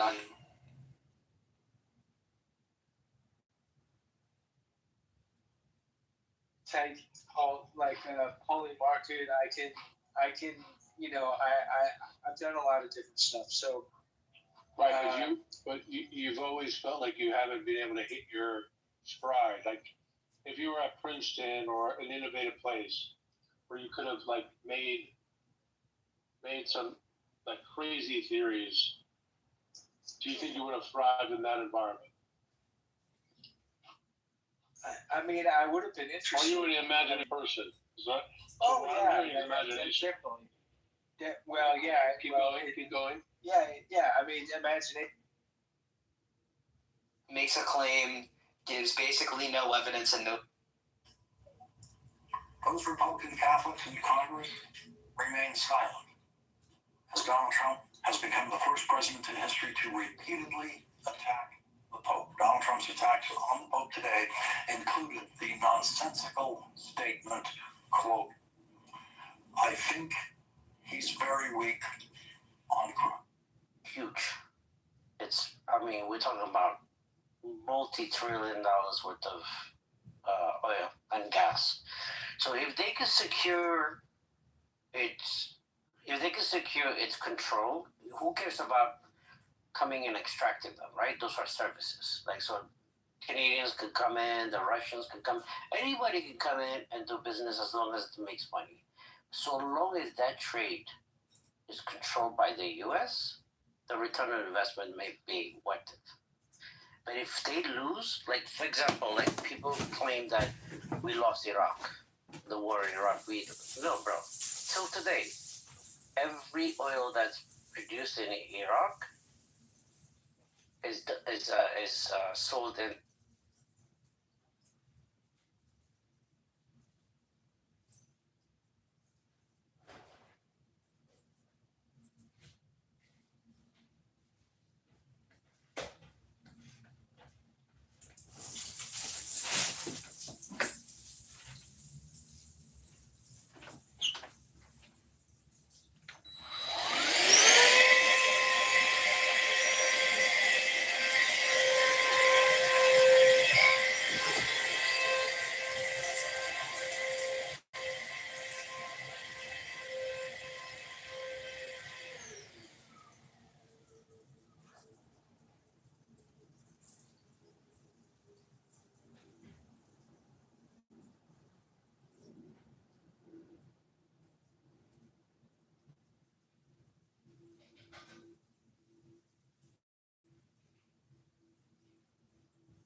I wouldn't have a conversation with somebody that it wouldn't be beneficial. That was the first conversation I walked into that just made me more autistic than I already was. I legitimately became more retarded which I didn't know was possible, Regal, because I mean, it's a spectrum, man. I went like lower. No, I get it, dude. I mean, yeah, I get it. I'm just. I mean, you know, you're not gonna find kinds of people out here that really give a goddamn about, you know, informal fallacies that violate laws of logic. You know, they just blurt them out and shit, and it's like, you know, are we having a debate or a discussion? Like, do you just want to like this is what I mean. Like, that's kind of the dynamic on here. There is no real debate on here. Let's be real about that. It's a panel full of people having a discussion. Like, on occasion, there are some people that do have formal debates and they're timed and whatever may have it. Maybe you can get that time on a one-on-one, mid-conversation, mid-discussion, but realistically, I don't think this app is really, like, there is somewhat of a debate culture on here, but there's not really. Having 50 people on the panel and then everybody helps each other out, then you gotta, here's the hard thing too, you gotta manage everybody. People get mad when they want to just say one fucking point, right? It's not even important to the conversation. You have to fucking drop them into the listener section. They get mad about it.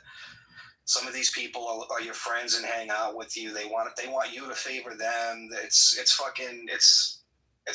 pain in the ass on here, dude. It really is.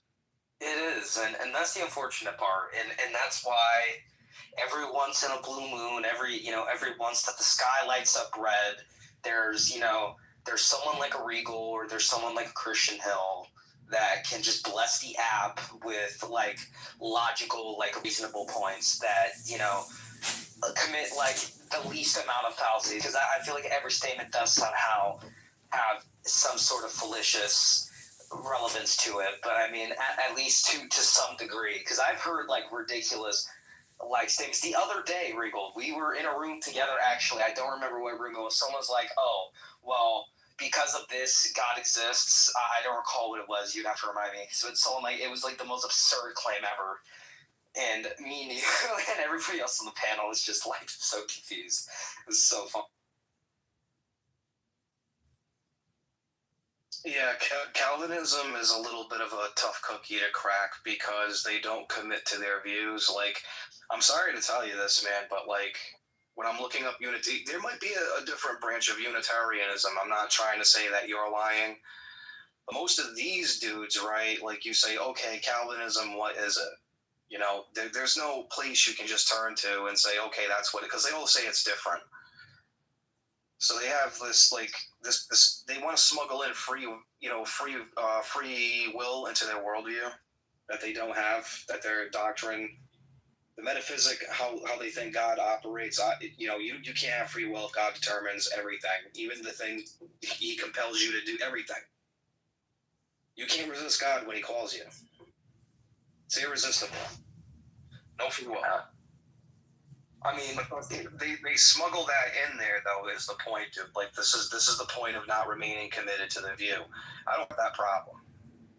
Oh yeah, I don't have that problem, because you can go to the catechisms of the Catholic Church and you can look at it right there, and you can go look it up right there. And if I'm unaware of it, even, and it's like, oh hey, boom, there you go. Oh, I wasn't aware of that. You know, I'm not all fucking knowing, dude. Do you know how vast the fucking library is at the Vatican? Pretty vast. Do you know how many philosophers that were also Christian, right? Like, there's a whole branch of this shit called Thomism, right? Like Thomas Aquinas. A whole fucking branch of this shit that overlaps with, like, Christianity, dude. Like, and that's just not that guy. There's 2,000 years of history in this shit, right? Do you think I'm gonna know every single fucking bit of it? That would be insane. That's why you get certain people that dedicate their life to, like I might know the basics about the Trinity, but I wouldn't be able to argue like the modal logic on the basis of the Holy Trinity. Think about what that means for a minute. I mean, go on, the fuck is it, ChatGPT? It'll do it. I'm telling you, dude, look up, like plug in the Holy Trinity, like Tell ChatGPT, because nobody will do this on this fucking app. I'll tell you that right now. No one's gonna put the homework on. Hold on, let me get on it. Hold on, give me a minute. Let me get on it. Okay. Right. Yeah, tell me. Let's all right. Type in modal logic, explain the Holy Trinity using language like possibly and necessarily. Like possibly and what? Necessarily. And just see what information comes up. And make sure it's make sure it's unbiased. Okay. Let's see.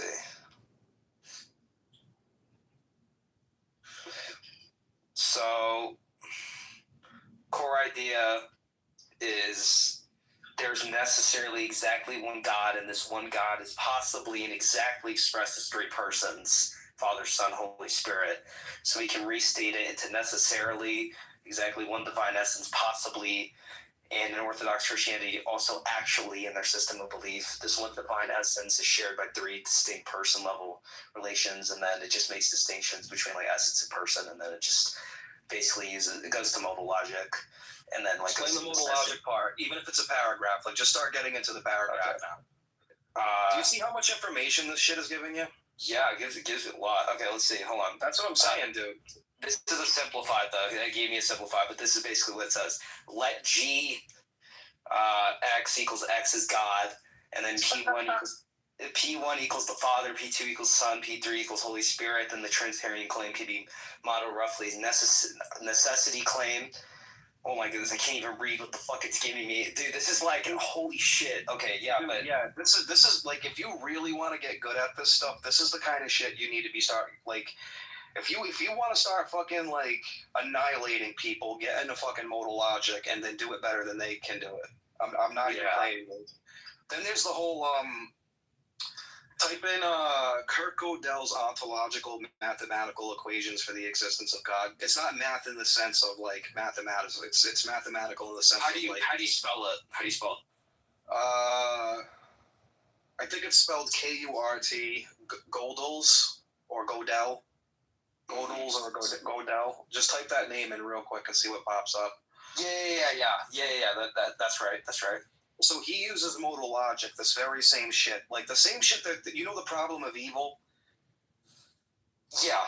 Okay, is this a necessary world? Where is this a necessary God that makes this possible world and actualizes it in this way to make evil necessary? Then evil has to be part of the trait of God, that kind of thing, and therefore it's using the same line of logic right here. Yeah, so he basically developed the axioms of property of positivity, and then like necessary and like possible logics within it.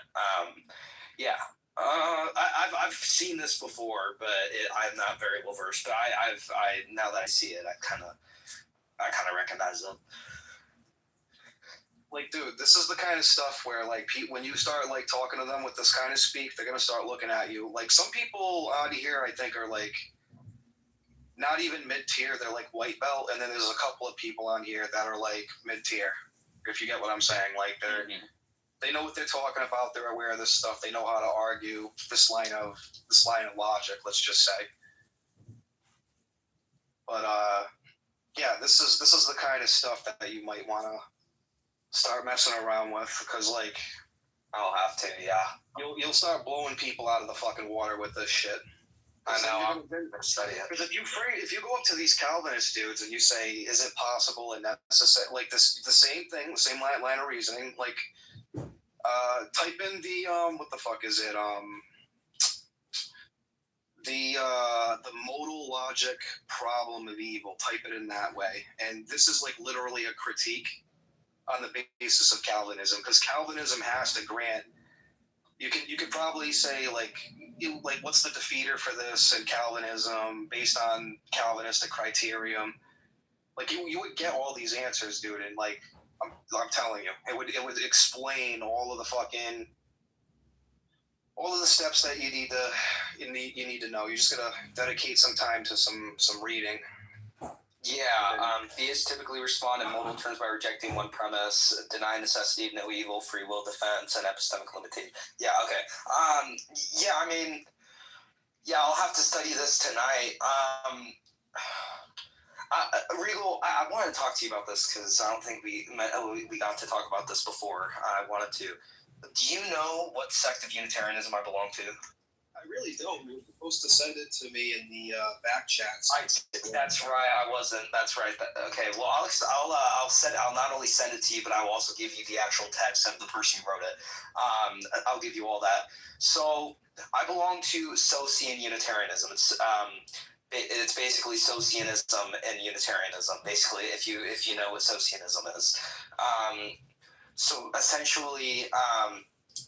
If you want to search these people up, like Fosta Sazanani, he was one of the main people who basically expanded upon the logic of Socianism, and then it was originally his uncle, which is Laelius Socianus, who laid the groundwork.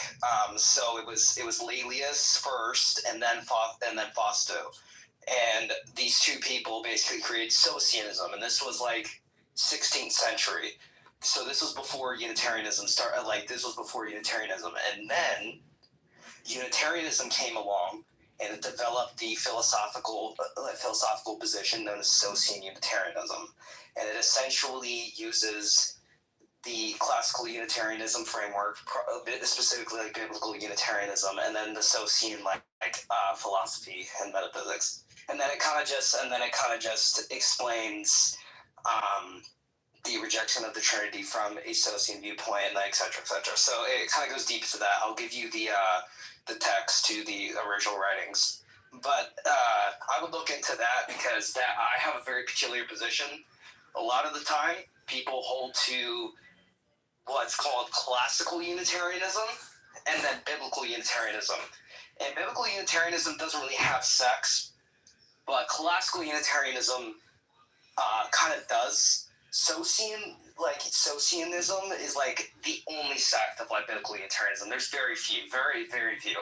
It's not very expansive like other denominations, so I'm in a very peculiar position here, but it's probably one of the most logical positions to have. I think I've explained the metaphysics to you before. I think I had to in one of Andrew's rooms, but I'm going to send that to you right now so I don't forget. Yeah, I'll check it out and do a little background check on it. Yeah. I just wonder if the trend is influenced by. See, I think the part of the mission between I don't know about Calvin, but more so Luther is the return to rabbinic Judaism, so to say, being more traditional, being more Old Testament. Let's just say, not so much New Testament oriented and focused. And I'm pretty sure that's kind of part of what they were breaking away when they broke away from the church. This is kind of what they were doing. So I'm not saying that I'm assuming this but I am kind of going in with the assumption, and I just want to see if I'm right, if it has that type of influence on it to kind of have the the Jewish outlook, the pure Unitarian outlook on it. Yeah. So I have two different things for you to look into. I think there's PDFs online, but these are the titles. I'm going to put them in chat right now. So that's the first one. This is the confessional document, and this is the legitimate theology of it all. And then this is one that's 60 years later, which is a 9-volume collection, which includes Fausto Sazanani, and then there's Johannes Cornelius and I can't even pronounce his last name, but Samuel, and then Joanne Ludwig, and there's tons of different people. It's a 9-volume collection. So this is not only his work, but also others who contributed to his works and writings. So I'll give that to you too. So these are the two main ones that I would look into. It basically directly correlates to Unitarianism. That's why we have Socianism, Socian Unitarianism. So, but this is the original, what would be considered theology of it all. which was Socianism, and then it became Societarianism. It's a long road, man. But those are the two that I would look into. Those are your best bets, and those will probably give you the best outlook on it. And then you can even do like a comparison to general like Unitarianism. Yeah, I'm already looking this up, and like it's kind of funny because like when we were having that discussion before, like the same exact thing comes up. So it says God is one person, Father only, denies that Jesus is entirely divine, treats the Holy Spirit as God's power, not a person. From a Catholic standpoint, this is outright heresy, similar to but not identical with Arianism, which is something that I've actually pointed out. Jesus is fully human, not God by nature. He is given authority by God, not equal to God. Denies Christ's pre-existence before birth. Emphasizes reason and scripture. Claims doctrine must be rational, not contradictory. Scripture is authoritative, but not okay. All right, hold on. Yeah, I've stayed pretty consistent with those points, I would say. Yeah, that's what I would get into if you want to dabble in.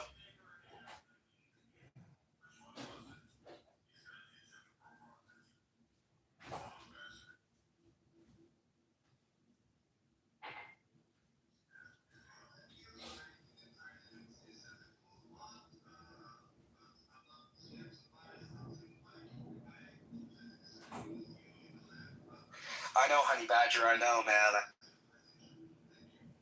Honey Badger's here, man. He blessed us with his presence tonight.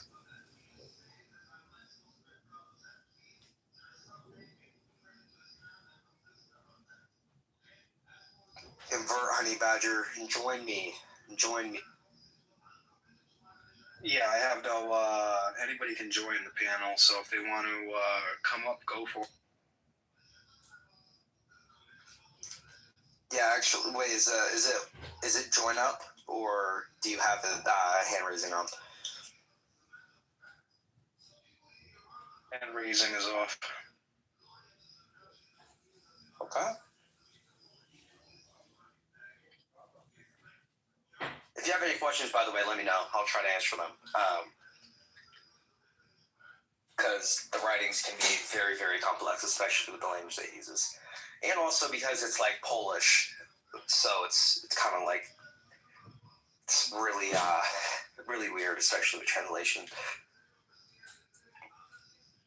Yeah, and what was the other point I was going to make? Oh, yeah, so with the Biblioteca, when I gave you the 9-volume collection, so aside from him, there's a specific person I want you to look into, is Johann Ludwig. So aside from the other groups of people like oh my goodness, like Johannes Cornelius and all them, he's Austrian, Johannes, or I shouldn't say he. I'll just say they in general. But they are a Austrian Socian writer, and then like Johannes Cornelius, for example, is Polish, and then there's a few other like Polish theologians that also have writings within that. So very diverse in terms of the origin and then their inputs. So they're pretty good to look at. You don't gotta like read the entire 9-volume. You can just get basic summaries, but they provide a lot of different inputs.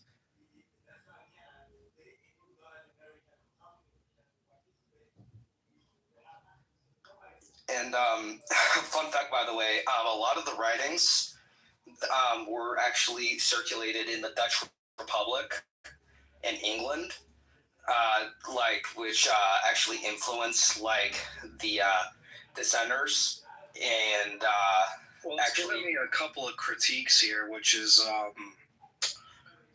you're gonna have issues with like the Council of Constantinople, and then also the broader patristics tradition. So you're gonna have issues with like patristics, for an example. Yeah, and I've actually had refutments for that. I've organized arguments for that, and I think I've actually talked about the councils, especially Nicaea. Hello, Congressman and Regal. How are you, my brothers? I have great question regarding Trinity, because all Christians affirm that Jesus is co-equal to Father and Holy Spirit. But my question is very simple. I have Bible, and this is Matthew chapter 12. No, you do not have Bible. You do not have Bible. I have. Okay, listen, my argument. Look. Peace be upon Muhammad, man. Hello, John. Please listen my argument. I am very respectful. Okay, Matthew chapter 12, verse 31. Okay, and so I tell you, every kind of sin and slander can be forgiven, but blasphemy against the Spirit. Okay, cool.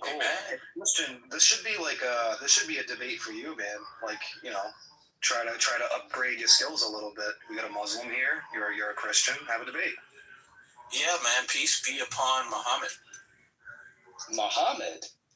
Yeah. Oh. And what was the argument again? I was kind of in and out. That Muhammad did miracles, and he's the person that's supposed to reveal the truth and correct the Bible. What's your evidence? Because the Quran says so. So you're equivocating? I don't know what that is, but I know the Quran says so. So you're saying that because the Quran says this, that it's automatically true, and we should just take it for what it says, right? Yeah, because it comes from God. Well, what about the Bible? The Bible comes from God. Can we say that it's correct and that it's true and that we should believe it? Well, I believe some things in there correct. Well, why is it not all correct? Do you think the Quran's fully correct and it becomes from God and that makes it correct? Why can't the Bible be the same? That also comes from God. Because it's not multiple translations, it's not multiple books, it's not different people. It's very preserved. Yeah, it's evidence for that. Well, the Bible's also very preserved. Yeah, but there's like translation errors and. What translation errors does it have? Like, I know the King James version has some errors. Well, the King James was like, number one, I mean, the King James went under like a heavy linguistic scrutiny before it was even produced and sent out to be used as a official and well-versed Bible. So I mean, the even the odds of it being like having any error in terms of translation is like very low. And I mean, from what I've heard, the Quran has a lot of translation issues, especially for the English standard of the Quran when it's translated, because they have an English version of the Quran, if I'm not mistaken. Am I right, Regal? Don't they have one? Yeah, but God's original language it's not English. I know that, but if we're gonna say that, Yeah, but God's original language is not Arabic, though, and they claim that, the book written, the Quran, is on a kitab in heaven, and I don't see how that could be, because if God existed before Arabic was invented, how could it, how could that be? Not to mention that Arabic is based on other proto languages like Aramaic, so then it becomes Arabic later on.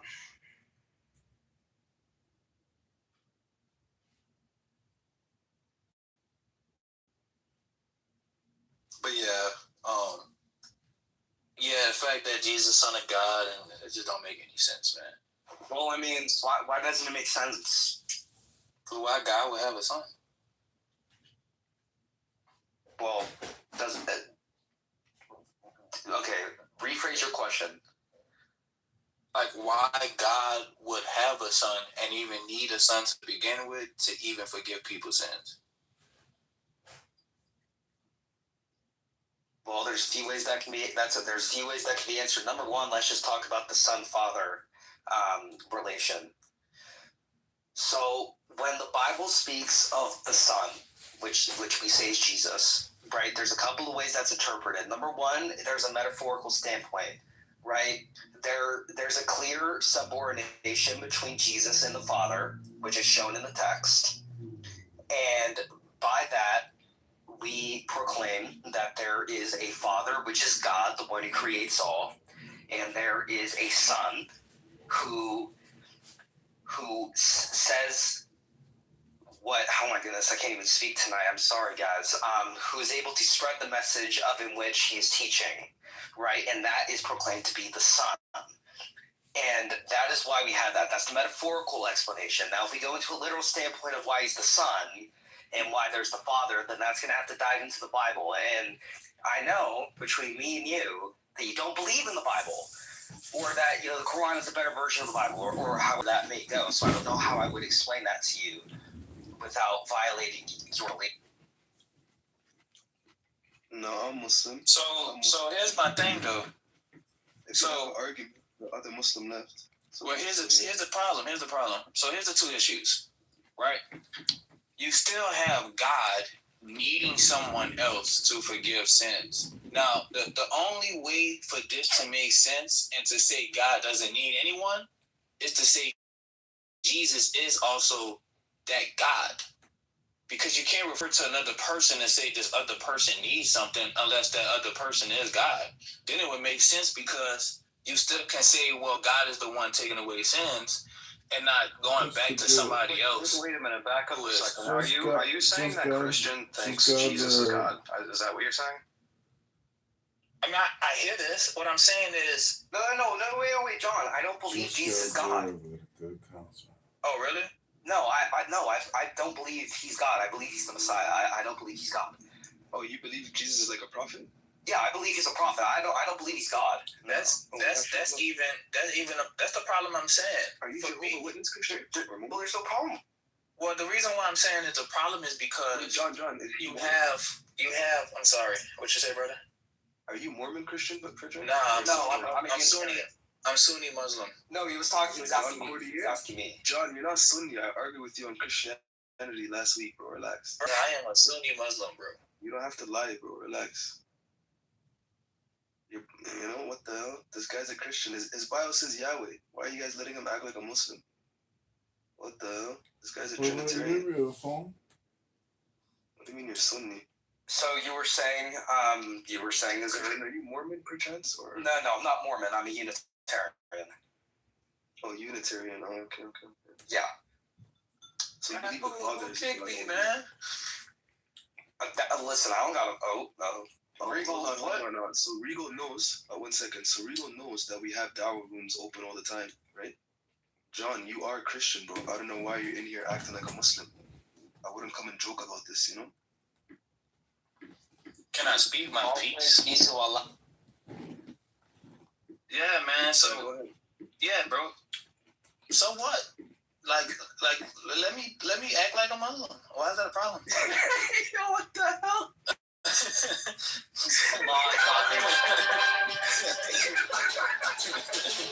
Like, damn, bro. Hey, yo, racist. MashaAllah, do you think, man? That was racist. So I can't be a Muslim. I thought a Muslim is who you submit to God, man. Well, I was told that being a Muslim is submitting to God. That's what I do.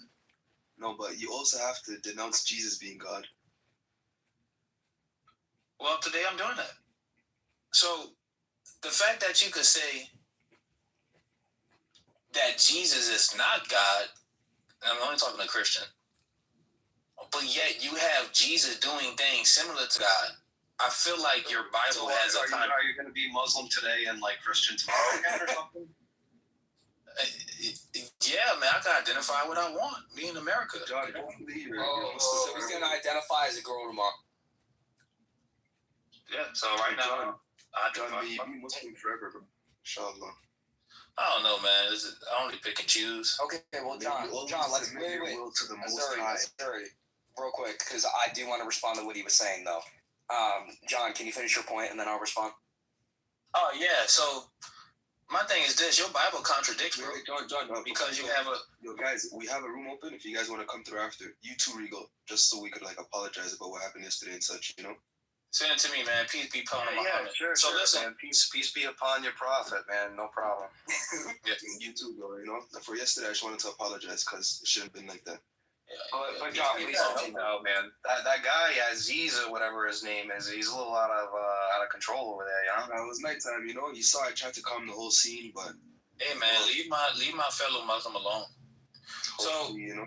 So what I was saying was, your Bible contradict, man, because your Bible said there's only one God, and only God does these things.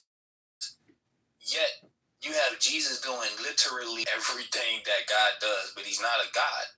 So you have a contradiction, and it's blasphemy. You actually have Jesus committing blasphemy. Well, the Unitarian view doesn't suggest that Jesus is blasphemous at all. It suggests that he is the Messiah, and that all that goes through him is what God gives to him. The authority and of in which he is given is upon God the Father. And that logic of thinking does not suppose that Jesus is blasphemous. In fact, we have a very logical explanation not only of the structure of what God is, but of what Jesus is. And at large points within the Bible, Jesus claims to be the Messiah. In order to get to the heavens, you must go through me. He claims to be the Messiah on many accounts. And his actions, and I want to go to this because you mentioned materialistic action. The materialistic actions that are carried out by Jesus doesn't suppose that there's a divinity that would suppose that he is God based off of what he does. There's plenty of times in which he concedes to the fact that he doesn't have the qualities of which God would have, right? For example, in Mark 14:28, he claims that he does not know the day or the hour or whatever it was. I might be confusing the verse. I think I got it right, though.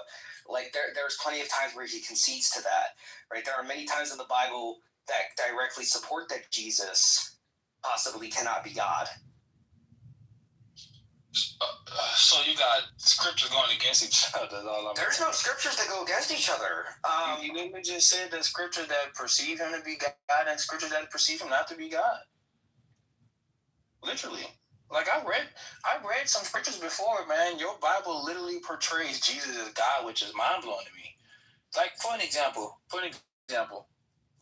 what properties or principles or anything that the Father could do that no one else can, that he gets on his own? Like, yeah, I'm good, dude. Dude, I don't stay on this shit all day, every day, man. I got shit I gotta do. I gotta jump off, man. But it's good talking to you. Yeah, absolutely, man. Dude's just sitting there, fucking filibustering nonsense. I don't know, dude. I'm good. I don't want to listen to that. I'm out, though. You have a good one. Yeah, absolutely. Decent. All right. Take it easy, ladies and gentlemen.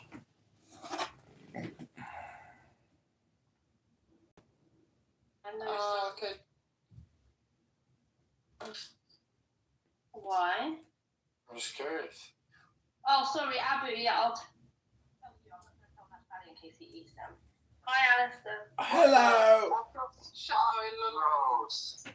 Rabboni Shalom. Are you guys celebrating? That I'm standing here in solidarity with the Palestinian people, wearing a keffiyeh and holding a water bottle. Yeah, but that's not the real keffiyeh. That's a fashionable You said keffiyeh. that like 5 times. He's autistic. Hey, John, where do you get us calling me autistic, John? I didn't say you're autistic. This is some satanic shit. Oh, this is not good. I said you're wearing a fashionable keffiyeh. That's not the traditional colors. Yeah. The gold keffiyeh is the one that was proudly worn by Jewish soldiers in the Roman. Oh, shut the fuck up. Shut the fuck up. The proud Jewish soldiers in the Roman army wore gold. Your military is the only military in the world to allow overweight soldiers. Ooh. Just so you know. Really? Yeah, they're all a bunch of...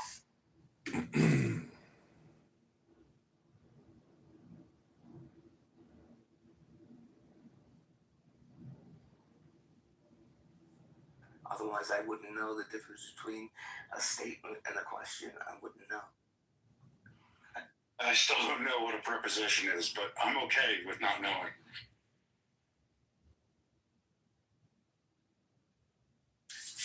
Alistair? Hello. Hello. John. We lost Joe. John kissing his. Oh no, Joe. Wow. He had to go. Can you bro? hear us? Where'd you go, bro? I feel a little low without Joe. I miss him so. Going to Don't you- meet him. Don't you know? Whoa, whoa, whoa. Let's move on. So.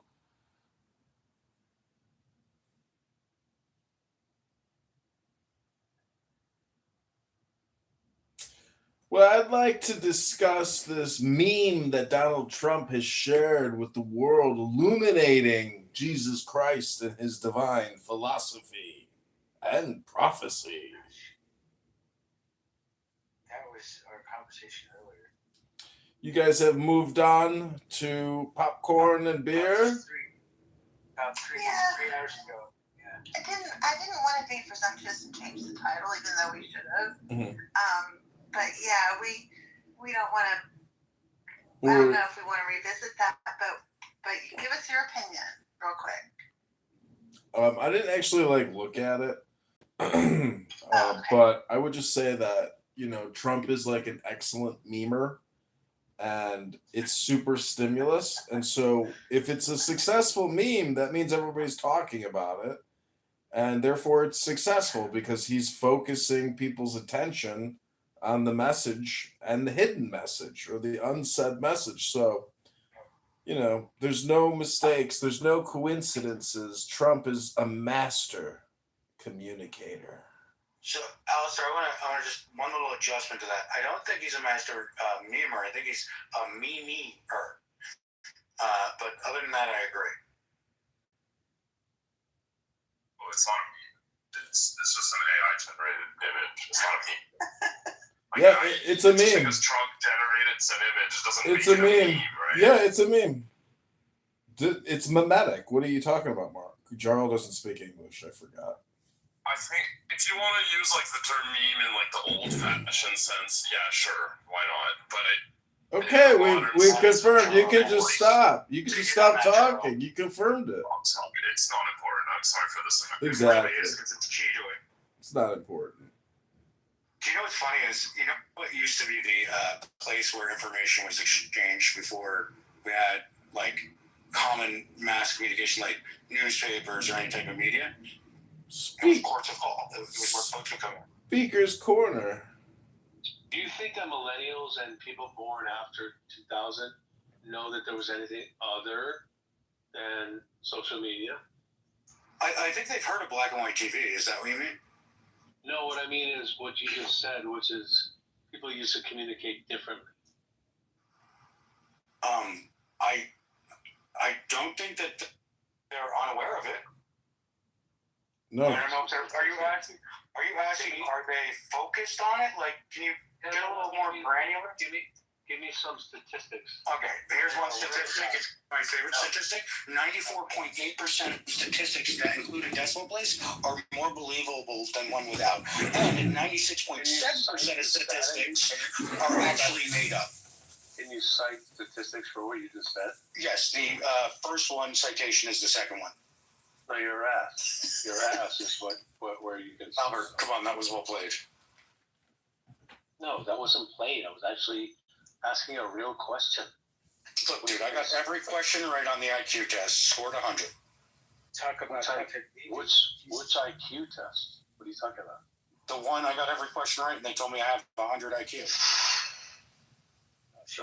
What's going on with you two? Is there a sense discord? I think we're flirting. What's going on? No, we're definitely flirting, which is cool. Okay, if you're flirting, then that's fine. Yeah, I just bought his last drink, so we're cool. Yeah, I mean, I'm the peacemaker. I'm just checking. I love everybody. I'm being Except honest. Callie, she sucks. I'm honest. No one cites the idea that we used to communicate differently, other than people maybe born before 1990. I think that's strange. So Albert, would I what I was trying to reference about the boats, it's actually something that's more related to the way gossip travels, right? But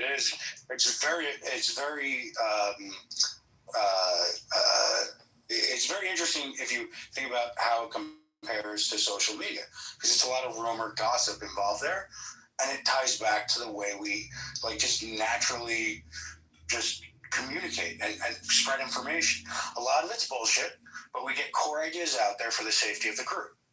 Now, people push back on that in different ways, but there are a lot of similarities in the core way we do that, where it has to have a little gossip and a little drama and a little clickbait to make it worth reading for the masses or talking about, for example. And this is before social media. This would go back to, like tribal times, to spread it around the tribe and then to other tribes. I'm not disagreeing with you, nor am I integrating the exponential growth of information and the access to it. I'm just calling attention to the phenomenon. That's all I was doing. I probably didn't do it well enough. I think you did a good job, but it is interesting though how, if you think about it, during the before the Industrial Revolution, we were all like saily people, sailing all over. Ports of call were just where news was spread by rumor and gossip, and it was a game of telephone, but with oceans in between. Less speed, but sometimes similar accuracy.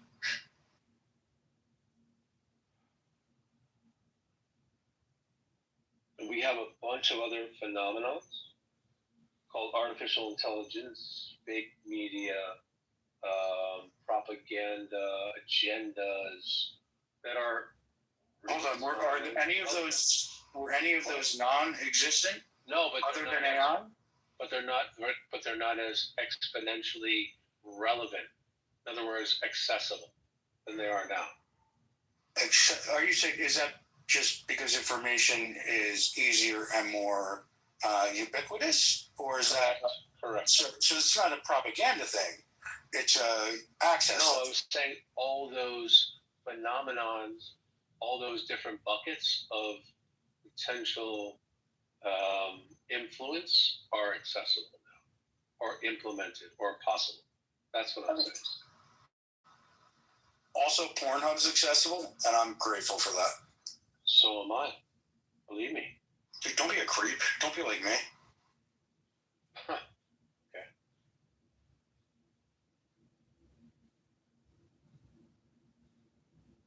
All right, so I was goofing at the end there, but let's dig in. Tell us more.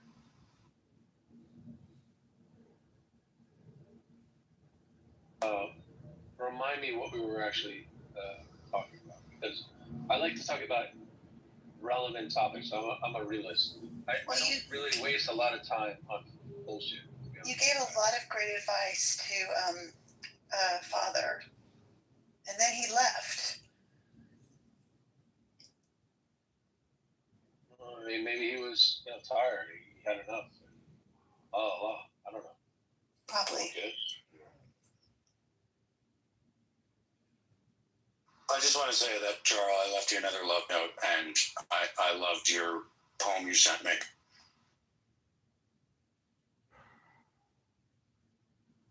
Charles and I, we have a thing, but we're not public yet, so just don't talk about it.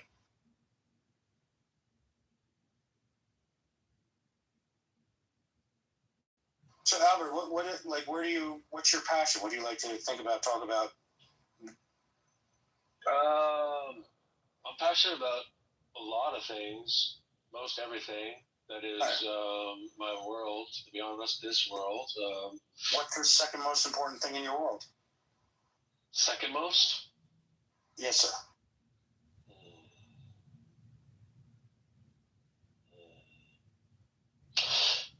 Wine varietals. Like, what's the best value of wine in, like, the $10 to $20 range? That's probably second most. You mean grape varietals, or? Yeah, no, I'm all over the place. I love all grapes. Sampled all of them. But below, like innovating our financial system, that's my top priority. Second is wine varietals. Yeah. Thank you for asking. You're welcome. So your top is innovating the financial system. Your just below that is your interest and passion for wine. Is there a connect? Is there a connection between the two? Is that what you said? I mean, historically, I can think of one, but I'm just curious about your thoughts. I've never been asked that. I thank you for asking. Is there a connection? Yeah, there's a connection. I doubt it. But other than economic, and getting lower costing, better vinos to the populace, can't make another connection other than that. Perhaps. Well, historically, I would say a really important connection. Wine and other low mead, beer, low alcohol content liquids allowed us to keep bladders full of liquid and travel without bacteria problem. And that allowed us to expand exponentially socioeconomically as a species, right? So there's a huge connection there historically. If it wasn't for wine and beer and meat, we wouldn't have been able to travel the way we did as effectively. I love that. Thank you. I mean, honestly, I haven't heard that before. I literally just made it up. So you go. Damn it! I thought it was real. I mean, it is real, but I literally just made it up for you because it was interesting to say. If you made it up, I love it. To be honest. Well, the information I used is real, but it's not like something I've read extensively on, and I just made that connection for you specifically. I appreciate that. I think it might have made it easier to trans-navigate the planet. If you had an abundance of wine, you could probably make sense of going further beyond the horizon, because it just you might forget about it. But yeah, those are my historical kind of hierarchies. Well, do you understand the advantage that wine and other low alcohol content liquids gave to humans as a species as they evolved, as the society evolved?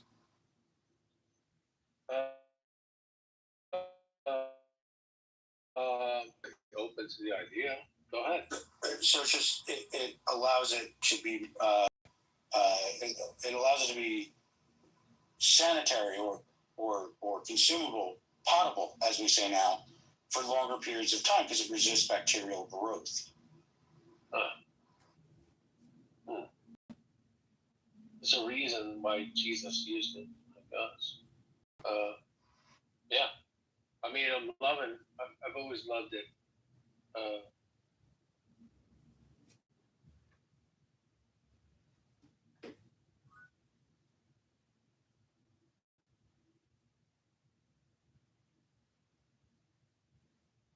It's awesome, dude.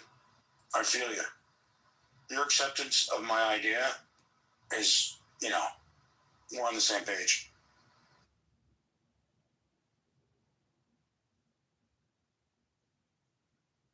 Yeah, I mean, most people, I would hope everyone loves wine, or at least has tried it and embraced the idea of it. I don't really get why you wouldn't want to when it's organic, la la la.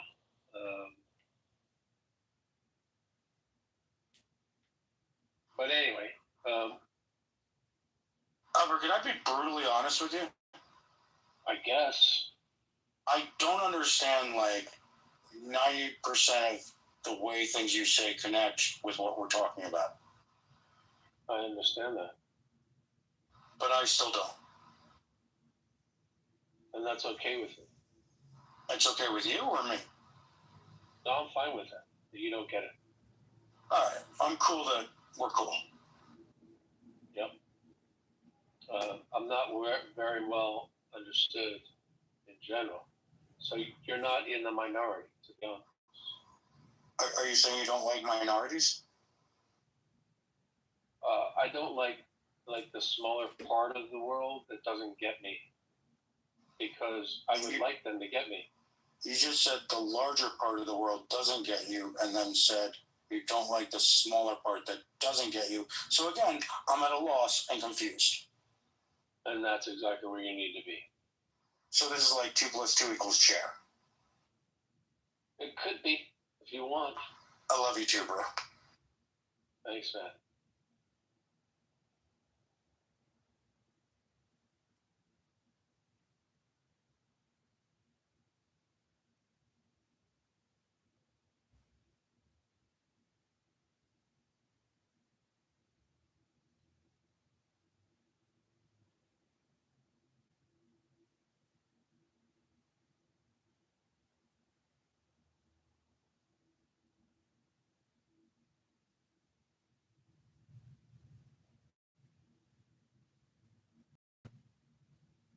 So Albert, do you have any interest in maybe playing a game of tic-tac-toe?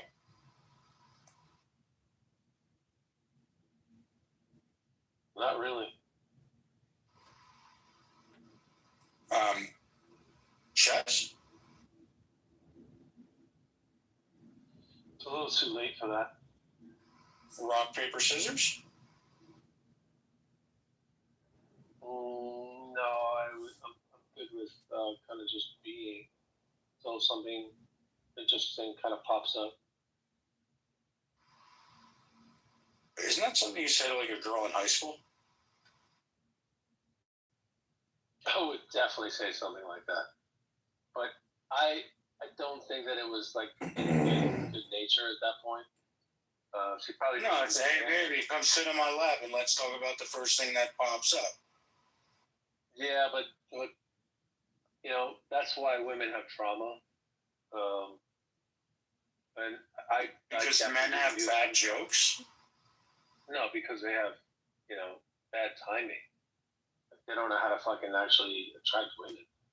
Well, a joke requires timing, it requires execution, timing, and awareness of the audience, right? So it does require multiple things, and they need to be done, they need to be synthesized together in a way that is effective for the place and time it's being presented.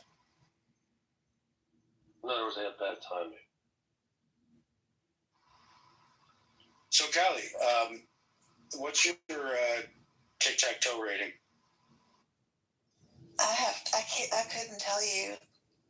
I haven't played tic-tac-toe since I was like 10, maybe 8. Every time I win tic-tac-toe, I feel like I lose. Yeah. I play with my, so you know, I have 2 kids, I play with my kids. I won't play on paper with them. I force them to play mental tic-tac-toe. I'm like, okay. Because there's 9 possible places. You got to keep it in your head. I'm like, this is worth it. This is like an exercise.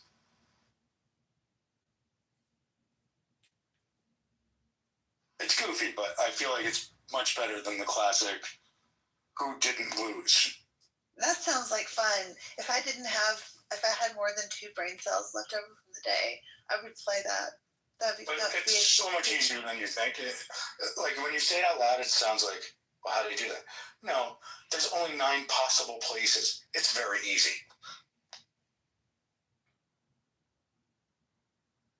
Why don't you 2 play and I'll watch?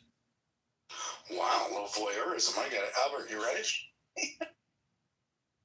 Yeah. I mean, I think you go first. Play with her. No, I don't want to play. I really don't want to. Sorry. I'll tell you what. How about you play and you choose where I go and where you go? See, I get why your kids are kind of pissed because you never take no for an answer. I'm similar, right? I get you, right? But I'm trying to be nice. Listen, dude, could you just give me your number and like we'll go out sometime for coffee or what? Yeah, right. See, this is why you're successful. But you know, I've seen this. Did you just call me pseudo rapey like low key? I mean, that's what it takes to be, you know, successful. You know, we have different experiences with success. I will tell you that much. What do you mean? Pseudo-raping is not my definition of success. You brought it up. You brought it up. You win. That means it is for you. Okay. I wouldn't bring it up. All right, dude. All right, man. Just, it's cool. This never happened. Nice.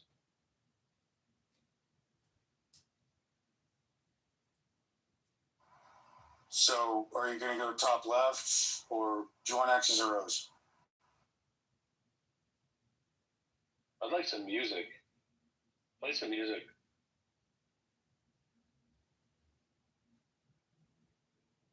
I don't have a bot. I will get one though for next time. That's a great idea. I need another. I have a couple of others. Do you have one, Alistair?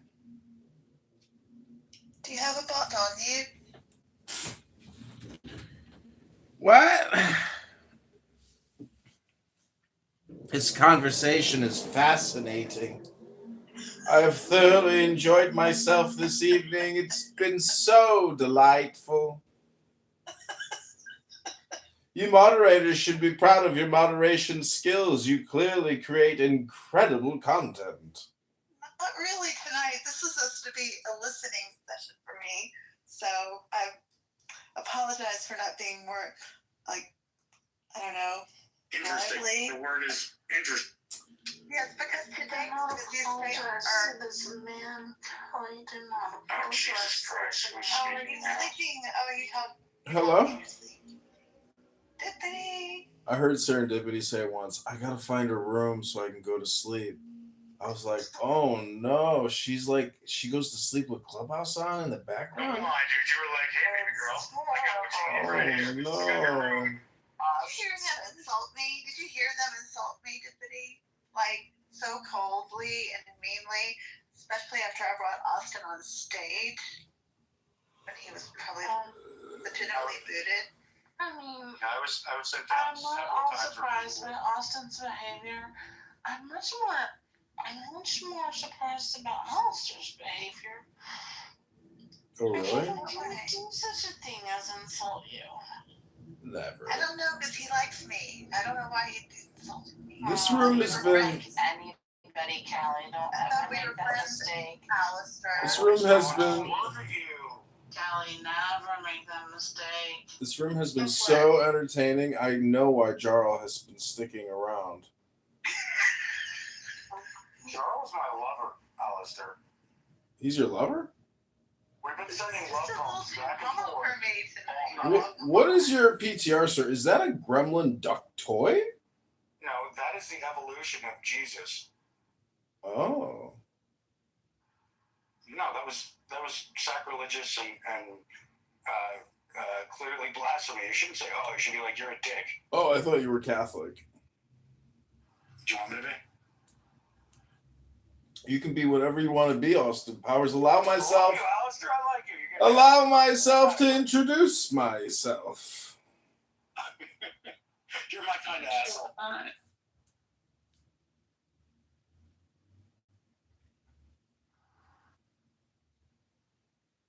Will, get the fuck up here. Jarl, how's the gas price in Canada these days? Polite, eh? What are you at? $6 a gallon up there, Jarl? I think we could check. You could ask ChatGPT, but my understanding last 2 weeks ago, it was cheaper in Canada than in the US in many parts. Okay, never mind. I'll just ask ChatGPT. Never mind.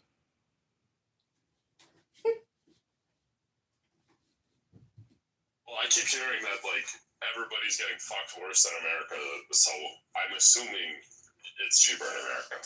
I'm going through a divorce. I'm not getting a lot of sex right now. That's too bad, Austin Powers. What happened? I was born, I got married, and I'm trying to fix that. What's the conflict in the relationship? Her and me, but not necessarily in that order. So it's you. It's a you problem. Did you say it's a me problem? Yeah, it's a you problem. You said it's not in that order. That means it's a you problem. Well, if I feel like I'm at least half the problem. I'm not sure how much more or less than half I am. So you're half a man. Austin, I've been meaning to reach out to you about divorce. If it's comfortable for you to speak about it sometime. My brother is going through a divorce as of recently, so I might, unless it's too painful for you to talk about it. I have a couple of things. It's hold on. It's painful, but I can pull it together. Well, don't worry about it right now. It's like so late right now. Is this how you're gonna get me to actually be honest? Austin, have you thought about praying to Jesus and maybe writing a note to President Trump? Yeah, that's a good idea. Aren't they the same people? No, one saved mankind. The other one is saving America. But which one is a kind man? I don't think that you are a kind man, Austin Powers. I think there's a reason why your wife is leaving you. I'd like to cleanse your chakras, if I may. I'm sorry, dude.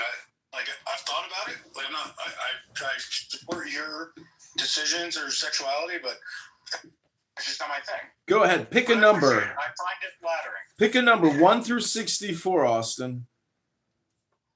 6, 7. No, 1 through 64. Try to focus now. I'm terrible at math, dude. I'm sorry. Just don't make it embarrassing. 1 through 64. Try to focus now. Pick a magic number. Does it have to be a whole number, or can we do a floating point number? 1 through 64. Floating point numbers included? Yes. Yeah, sure. All right, so then I'm going to pick, I think my favorite number is 8.0786432645. Okay. Number 8. Complementaries. Solidarity. To manifest itself. Actually, if you round up, I pick number 9. Oh, okay, perfect. Impotent. You are overwhelmed by events. Sounds more like me. You can do nothing to help the situation, nor to provoke any change except this impotence. This is also love. That sounds like me, my marriage. Wow, Father, I don't know. I'm not going to. Godspeed, sir. Live your best life. I don't even know how to respond to that. Yeah, that's pretty funny. Maybe talk to your wife. Try that. Maybe try again.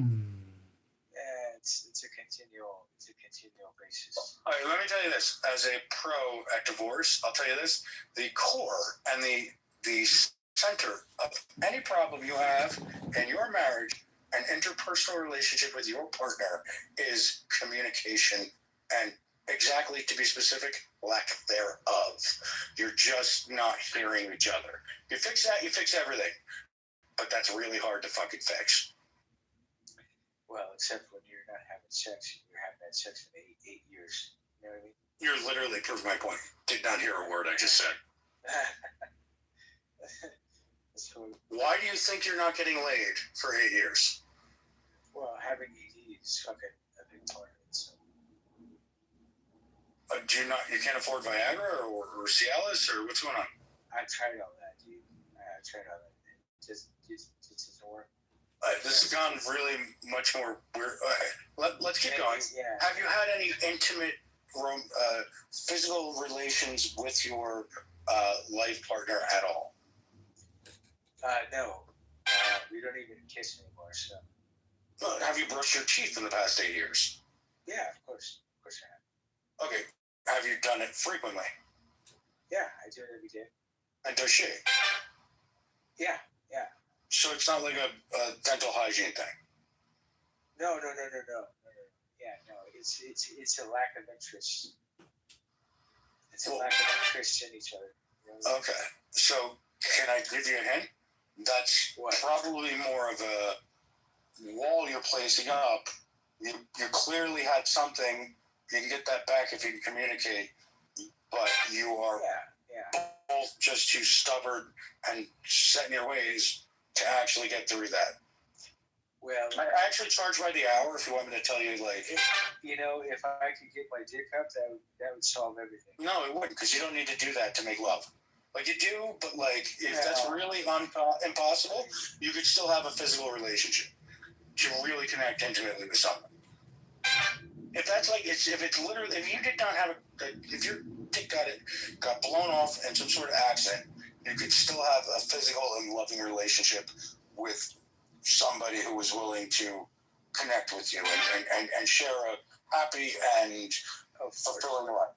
So your problem is simply it's a weird and uncomfortable way for you to stop the conversation. Interesting way to look at it.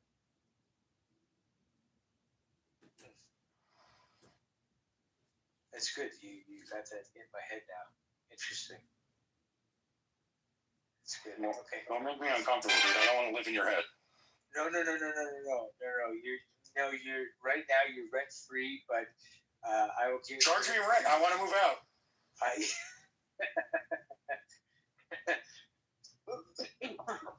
No, but yeah, the stubbornness. Yeah. I totally get that. Yeah, I'm kind of evil, super manipulative, and I hate people. Yeah, that's all right. Me too. I really don't like people at all. Well, that may be why your wife doesn't want to kiss you. So this could be a multi. That's funny. Yeah. Just, I don't know. All right, what's the creepiest thing you've ever done, Father? I can't exactly say that on here, to be honest with you. Okay, then just like imply it about your friend who did the same thing that you didn't do. Well, if I was to tell a story, or if I was to write a screenplay, it would be. Dude, I murdered 3 fucking hookers on 16th Ave in New York City on July 1st, 1972. All right, there you go. That you know what? That's actually what I did. To be honest with you. You're a hooker murderer in New York City? Yeah. I feel like you're lying and deflecting now. No, that's almost that's pretty much. Is that how you met your wife? No. No, but this happened years earlier, and yeah, I was in New York, and yeah, it did happen. The hooker happened or the murder? Both the hooker and the murder. Okay, and you know. Yeah, so that's why you were wise enough to like wipe down the room, right? Well, of course. Here's what's weird, Father. I was trying to make my goofy jokes. I kind of half believe you. You know what? It was a hotel room. It was just a $50 hotel room, you know. So, and yeah, it was dirty, and you know, you have to. Listen, right now I'm going to give you some advice. Just work things out with your wife. Yeah, I could tell you other stories too, but yeah, that was pretty gruesome. I mean, I'll tell you this story. This one time, I faced down with this alien thing that had infrared vision that came from a different planet. It was very predatory and just seemed to hunt me. I have lots of stories to tell. Wow. Callie, save me from myself. Yeah, no, I was thinking along the lines of what's the most matrixy thing that you've ever experienced in your life? I took mushrooms and watched Planet of the Apes, and I was like, I thought it was hilarious, but I don't know, I would say it was weird. It was such a dumb thing to do. Did you feel like you became part of their society?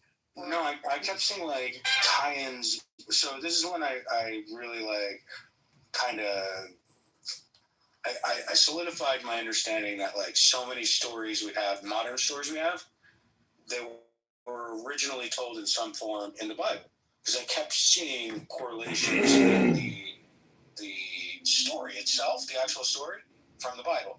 And it's true, like many tales in the Bible are you can tie them in, and their first version can be tied to religious text. So it was actually interesting to me. but I was laughing my ass off the entire time.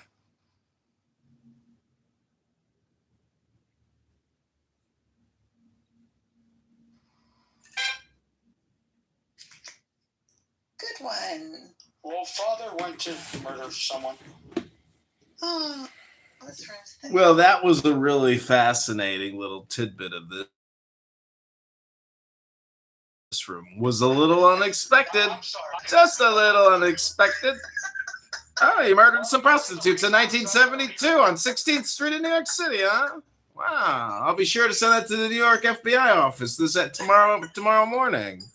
Congratulations, you might get a knock on your door. No, I have an immunity agreement with the CIA. I've worked it out.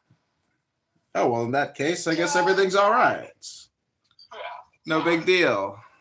Am I wrong? I don't National security, they call it. That's really chilling. I need to cleanse up, Howard. Say something funny, please. Okay, what's your second favorite Disney princess? I've never thought about that. I guess the first time I saw a Disney movie and my mom took me to see, I shouldn't tell you, it'll give away my age. This is why, no matter how unattractive I am, I can bring a girl home and have sex. Like, you see what just happened? Yeah. Well, ask something else. Like, that's not a joke. No, but it's actually an interesting question. It really is. My second favorite. The second favorite is Kate. Oh, probably The Little Mermaid. No, she's my favorite. Oh, it's tough, right? Because you have to actually. Yeah, I have to think this through. Let's see who else. That's why the second is the key to the question. Snow White, duh. Second favorite, really? I think the second favorite is Little Mermaid, and first favorite is Snow White. See, I kind of love Mulan, or not Mulan. Kind of Mulan and Moana, because they're like princesses, but not really. They're like a chick I can see myself growing old with. It's like, yo, you don't need somebody, but like you'd accept somebody. You seem cool. Wow. Yeah, that's true. That was a good one. That had some good music. And you're wondering why you're all right. Based on your Disney selection, I think we can confirm why you're getting a divorce, A, and B, why you're not having any sex. So let's expand on that. Tell me more, Alistair. I'm not saying you're wrong. I just want to know more. Well, clearly you've got bad judgment, and your artistic sensibility and aesthetic is lacking. Okay. I mean, that's fair. But in what way are my choices contributing to my lack of healthy, intimate relationships and lack of physical intimacy in general? Well, see, the interesting thing about an orgasm is when it's over, it's like the boy who cried wolf. Oh, she's saying if you don't want to know, you ignore it. No, what I'm saying is after you orgasm, what do you typically do? Say I'm sorry and leave? Really? No, but it was funny to say.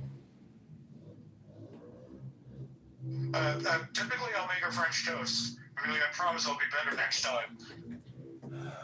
Well, what I'm trying to say is after you orgasm, the oxytocin floods your bloodstream.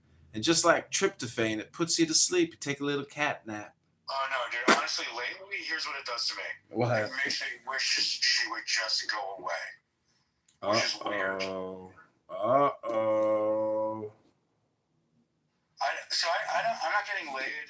So I'm not having a lot of the sex lately. Mm-hmm. But it's more like I could be, but I'm like, I end up like, I don't know, like, is it worth it for me to go home with this woman that I know is just going to be annoying and whatever? Honestly, I don't want to date anybody that would date me. Well, the thing is about, do you know what a Eurosi is? No, is that like next to the clitoris? Have I not? Do you know what a tragus is? Is this did Siddhartha speak about this? What are you talking about? The tragus is the clit on the ear, and if you keep playing with it, Are you just talking about place where you have nerve concentrations of nerve endings? No, what I'm trying to say is that an orgasm is an orgasm, no matter how it's achieved. Yeah, obviously it's like a rose by any other name. But what's your point? You're saying give her an orgasm? Come on. No. Recording. He's trying to stretch this out. No. What I'm trying to say is that the tragus on the ear is just a metaphor for Clubhouse, meaning the longer you talk and the more I play with your ear clit, the longer you keep getting stimulated. And I hope it's good. So you keep coming back. What's happening with you and like a babysitter, and we don't have to go into that. So anyways, what I was trying to say is that, you know, like you said, I wouldn't want to bring this chick home because it's just a fucking hassle. I'd rather just jerk off and go to sleep, you know? So if you want to achieve an orgasm with a very obnoxious woman, well, person, I just do it myself. Exactly. That's why I'm saying you should just be more agnostic when it comes to your orgasm, whether it's personally achieved, Are you independently. You have like a radio voice on right now. Oh, I am on the radio. I'm broadcasting to 600 people around the world right now on multiple YouTube live streams. We have people in Denmark, Holland, Frankfurt, Berlin. Off by your audience, but that's cool. Keep going. That's okay. It's like your non-existent marriage, your non-achieving orgasm, frustration, loss. Is that like Norgasm? It's like near Norway. You're the world's largest sovereign wealth fund of over $1.8 trillion. The rich. Are you a lexicographer? No. If you knew what it was to be a lexicographer, would you be? Drawing maps? Yeah, let's go with that. A cartographer? Can I draw a map of your non-existent sex life? Yes, as a lexicographer, I'm asking you if you could lexicographically draw a map of my non-existent lexicographical sex life. Well, let me go get a package of Tic Tacs and trace a Tic Tac to symbolize your non-erect phallus. Okay, and then what are you going to use to symbolize my erect one? We will start at the Tic Tac and we will move to the Mike and Ike. All right, and then when I get really excited? Starburst. And then when I bring home a porn star? Ho-hos. It's a Twizzler, don't lie. Ho-hos and Twinkies. Wrapped in a Twizzler. It's going to be like really big, but also like not performative because she's never as good as she looked in the movie. Alistair, you want to hear the funniest joke I've ever told? Mm-hmm. All right, so this guy smuggling a bunch of gold, right? He's at the airport, and the security, they see him, and they try to stop him, and they yell out, "Hey, you! Come back here with that!" Wait, I missed part of the joke. What happened? You didn't attend chemistry class, and you didn't read the periodic table. No, I was playing two dots, okay? I was focused. All right. So, this guy was smuggling in gold, and security tried to, go and stop him, and they yelled out, "Hey, you! Get back here!" I get that. Wait, why did everyone laugh the second time? That's weird. I didn't catch him. I didn't catch it the first time. I thought by saying gold. See, I was going to hope this is a chemistry joke and not say gold. I thought by saying gold, it would make it obvious. You want to hear my other chemistry joke? Mm-hmm. All right, I don't care.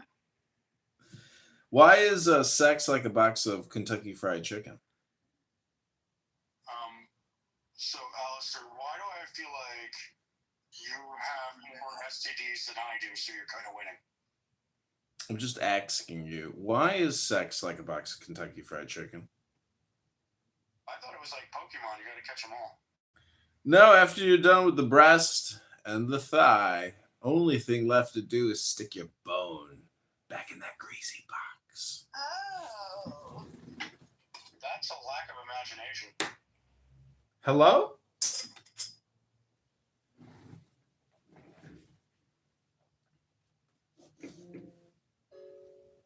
Why do black men always cry after making love? When does a woman become a slut? When? When she rejects you. That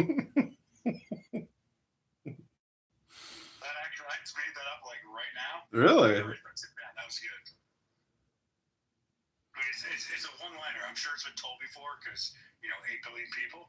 But I got to remember that. Has a woman ever reached in your chest, ripped out your heart, and crushed it in front of you, and ran off to another state and got married?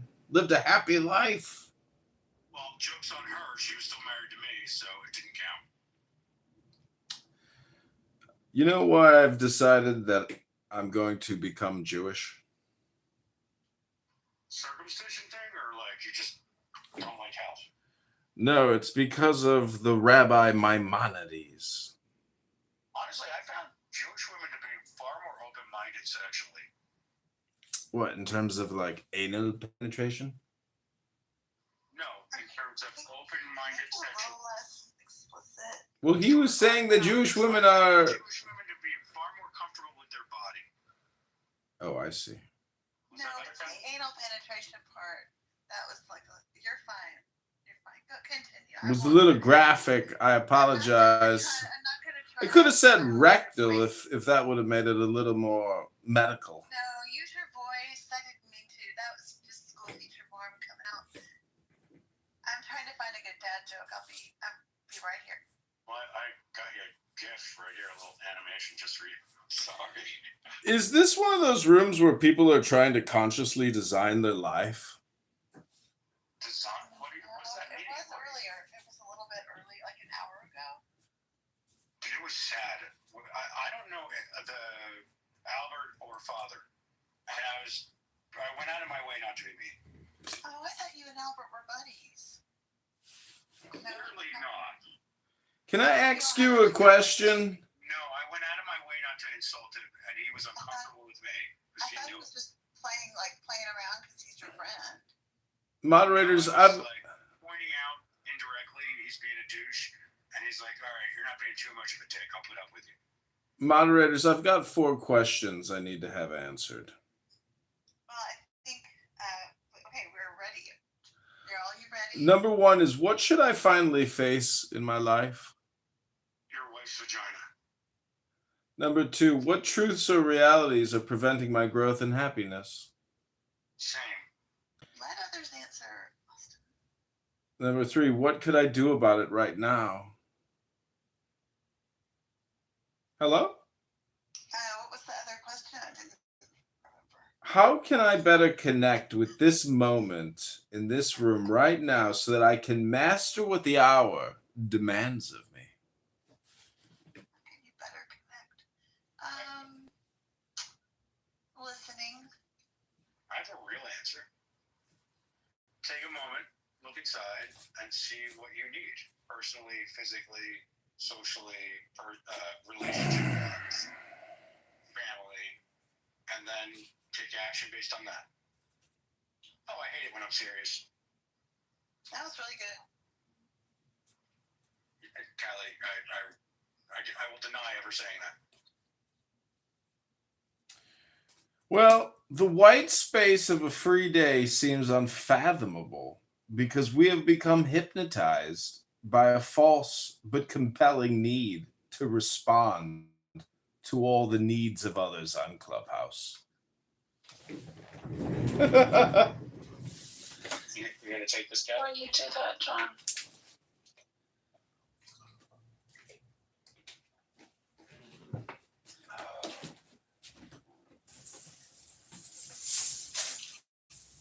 Say. He's trying to fight the need, I think. Mm-hmm. That was the joke. Oh my gosh, I have to take a picture of the stage right now. Did you see the title? Oh no. Love Line. with us. Oh no. I have a love line about gay romance. You're gonna get Austin in trouble. and Alistair. Okay. I had to take wrong. No, you're fine. I had to take a picture of Jarl with the mod bean so that I can show him tomorrow. Look, Jarl, you were modded in my room. You boomed it, didn't you? I don't actually remember about what.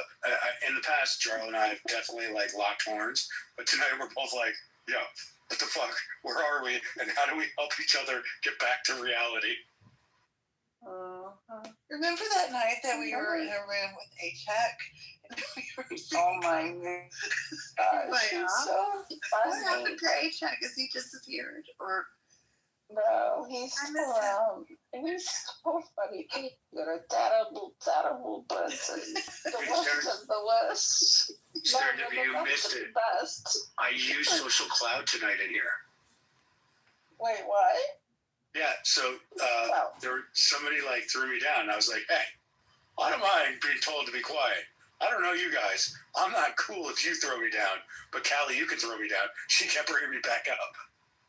I thought I couldn't bring you back up after a certain point, like after 3 times, I think it is. Yeah. Yeah, and then I silenced everyone. Didn't silence. I said, "Excuse me, what's his name again? Adam, not Adam. Albert.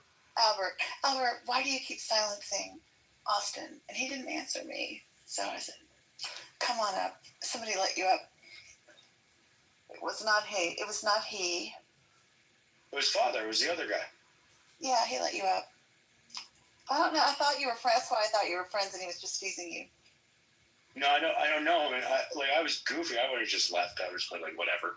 But I was also like, what the fuck, guys? You didn't do anything wrong. I was being nice. I went out of my way to be nice. Yeah, you were, and you were just wanted to hear the idea and the status of it. And I thought it was crazy, but I wasn't like, dude, this doesn't make any sense. You're a moron. I was more like, I hope it works, and I'll buy one, but I don't think it's gonna. Yeah, you were very gracious. Carl and I were back channeling. He's like, dude, you're too nice. I'm like, well, I want to fly Easton too. I want to be able to fly. Maybe he does it. It works. Maybe we're morons. Like, I'm going to take that bet. Nothing to get off my back. Charles, that was hilarious. Charles, we voted the same way in the poll. So I'm glad you did, because I would not have been as nice. But it was good. At least you said something. Someone did. Wasn't it? It was a better way to handle it. It was like, look, I don't believe this, so it doesn't encourage, right? But I wish you the best. It's somebody was being mean to you and threw you down. Well, I mean, I am me, so it's understandable. It really was. It was unprovoked, though, Dippity. I mean, I am me, Callie. An hour ago than I am right now.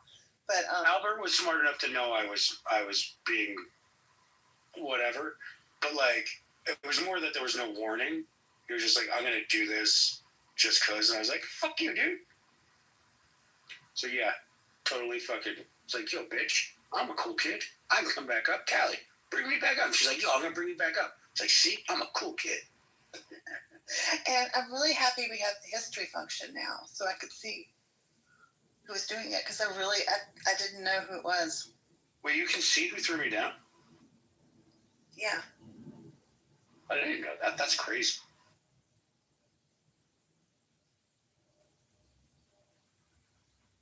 Who was it? It was. It doesn't matter. Archie. It doesn't matter. I can't remember his name. Albert. Let them be. It doesn't matter. Let them be. Whatever.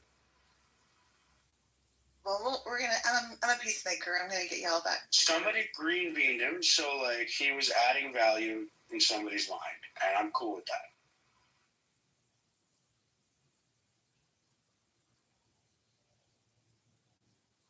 I did appreciate that though, Callie.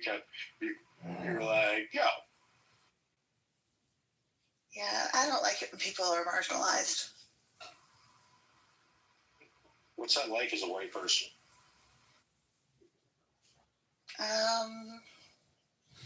Wait. I'm purposely doing this, knowing Don't answer. I did I'm sorry. I did 60,000 home maintenance things today, and I'm sorry, I'm not riveting tonight.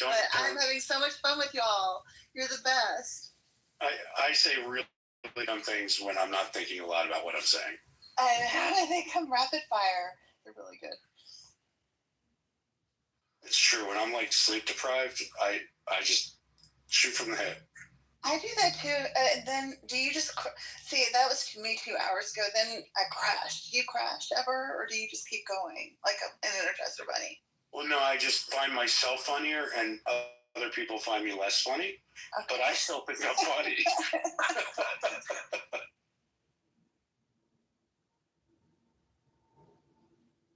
But also that happens, in normal times too. You gotta keep laughing. That's the key to life. So one of my brothers said to me once, he goes, Austin, you need to start watching sports like football, so you have things you can talk to people about. I'm like, dude, I know you're saying that with love, but that is so insulting. I know what you mean.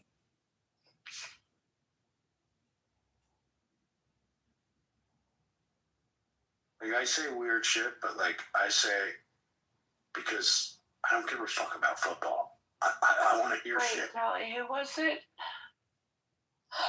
I don't want to dox him. I'll look. It begins with an dox A. Him? You're not gonna dox him. It was Alfred. No, Albert. Seneca. His name was Seneca.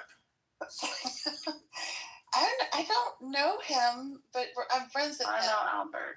Yeah, I don't think. Like I said, somebody monitored him, so he added value when I wasn't here. I hold no whatever. Don't worry about it. Did you pull serendipity clout? No, I did not bring you in. Did you say I did this serendipity protection plan? No, I brought them. I was like, yo, Monica is my warrior angel.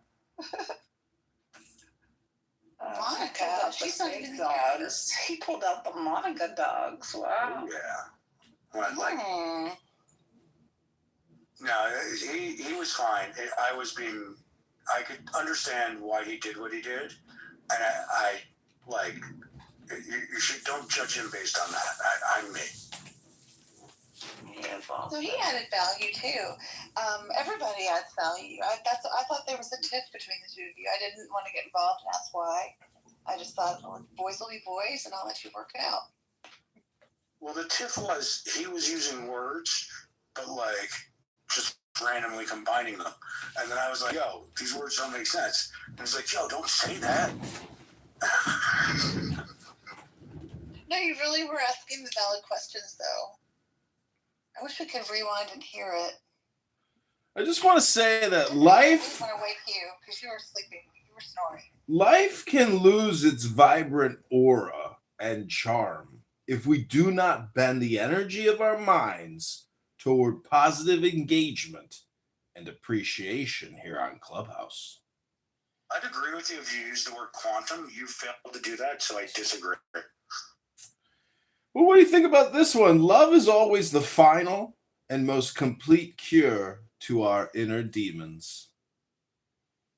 I would counter that and say, of course, love is a given, but humor, I don't know. I think humor has a way of cleansing the palate. Now you're talking about serious demons. Or are you talking about the really bad ones? The demons. Alistair, I have a question. Well, before we get there, I'd like to cleanse your crown chakra, which is Uranus. Oh. It's Uranus. It's not Uranus. So, just to be... Alistair, have you heard of what came first, the chicken or the egg? No, I never heard that one. What does that mean? And explain it to you. Oh. Because the core of that question, if you really break it down, what's being asked is who came first, Adam or Eve? Steve. Right. The trans Adam was the first trans. You've gone too far. You've gone too far. He wasn't a man. He wasn't a man until the feminine was generated out of his rib. All right, no more drinks for that guy. I don't even have anything to drink over here. Thank God. You know what's interesting? But you're right about love. You're right about love. Just circling back to that, it is the thing that conquers our inner demons. You're right. I actually had this thought the other day about, so it's related, right? Because love has a lot to do with pride. And what Father was talking about actually relates to that with marriage. You know, I'm going through a divorce. Resentment is the fuel for resentment is pride. What's your agenda here, Austin Powers? I keep swiping right in your profile. Does that tell you? Oh, you're a fruitcake? I think of myself more of like a carrot cake. Carrot's not a fruit, so like a vegetable cake. Have you ever made carrot juice and then shat out carrot juice? We don't know each other that well. You can answer that, yeah. Sprays right out orange fluid. So strange. You've gone from the sublime to the... Just like that baby jokes. Just get right I'm trying to cleanse your crown chakra through Uranus. My crown chakra's clean. Well, then you understand and you have spiritual wisdom. Two in the pink, one in the stink, and one up front, dude. Stop. Just think about an amethyst and a tourmaline and a lotus. I love amethysts. And a peony and a quartz. Peony. A jasmine. You don't believe in Jesus? No, say it. Jesus is king. That was my Kanye West concert impersonation. I can't say atheist, so I say amethyst. That was the joke, dude. Sounds to me like you need to cleanse your sixth chakra, your brow, otherwise known as your third eye. A lot about my chakra, and I'm starting to get uncomfortable. It's like a lot of intrusiveness. I have clairvoyance. I'm thinking of Jupiter.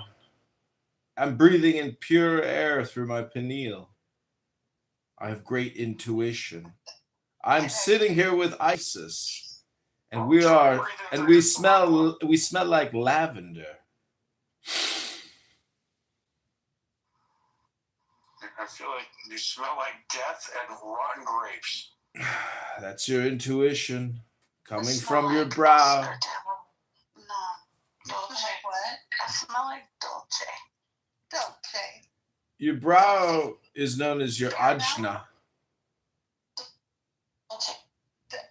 Dolce? Oh, the perfume. Yes. Who makes that again? Dolce. Dolce Gabbana. No, Gabbana does, not Dolce. Lies. Oh, I think Austin's humor's rubbing off on me. Run away. Away. No, leave half. Do not. This is not good. No, I'm sorry. I'm punchy. And this is the same thing that happened in... Yeah, it's like when you get silly. Yeah, it's like you just say shit, it's fun, and it's goofy. Yeah. Did you guys know that A-Check is a quadriplegic? No. Is his name Bob? Bob? Yeah, I'm asking if he's a swimmer. Oh. On the A-Check. I didn't know he's a quadriplegic. Are you sure, Alistair? I'm skeptical. I want to see him raise his hand and swear in a Bible.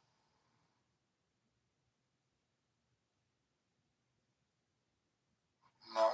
Quadruple? Really? All right, I'll work on it. Carl? One day, me and you, we're going to mod a room together, and everybody's going to lose their mind because Charles has the green bean. Why is that a thing? It's going to be so much fun. What does Jarl do? Anyways, let Jarl answer that question. Usually I would go down in the audience and come back up because I don't want the green bean because I'm scared somebody's gonna shut the room down and then blame me for it. Oh, dude, you're like my twinsy. We're twinsies. I meant it as a compliment. I literally don't let people mod me. I won't, I don't think either of you are gonna close the room and then blame me for it, so it's good. Dude, Callie, right now, close the room and blame him. Just do it. Come on. You know you want to. No, if there's anybody I trust, it's Girl. I mean, I trust several in here. I do. I only trust one person in here, and it's none of you. That's a great attitude. Honestly, my name is not actually Austin Powers. Just don't tell anyone. I want to quote Chief Dan George when he said, "Can we talk of integration until there is integration of hearts and minds? Unless you have this, you have only a physical presence, and the walls between us are as high as the mountain range." So, Alistair, it's been a long time since I've had the sex, but I feel like you need the sex more than me. You know what's interesting is every summer I have new sex. I wasn't counting myself.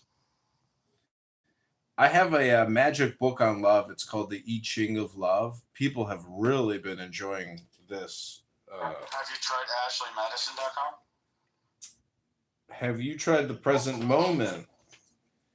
The hexagram offers the image of a free heart capable of perceiving the truth and of welcoming it inside itself. The oracle is an invitation to immerse in one's own present life and to live in the real time where the entire existence dwells. The present moment. Come on, the square root of -1. That was funny. Somebody get that. 0, right? Austin, let's do a quick. Got that 0%. Let's do a quick diagnostic here, Austin. What's 300 times 100? I can't. I'm agnostic. Okay, Callie, what's 300 times 100? 30,000? No, it's chair. Wait, 3,000? No, 30,000. I don't know. Callie, the diagnosis is, why can't you use a calculator and figure it out yourself?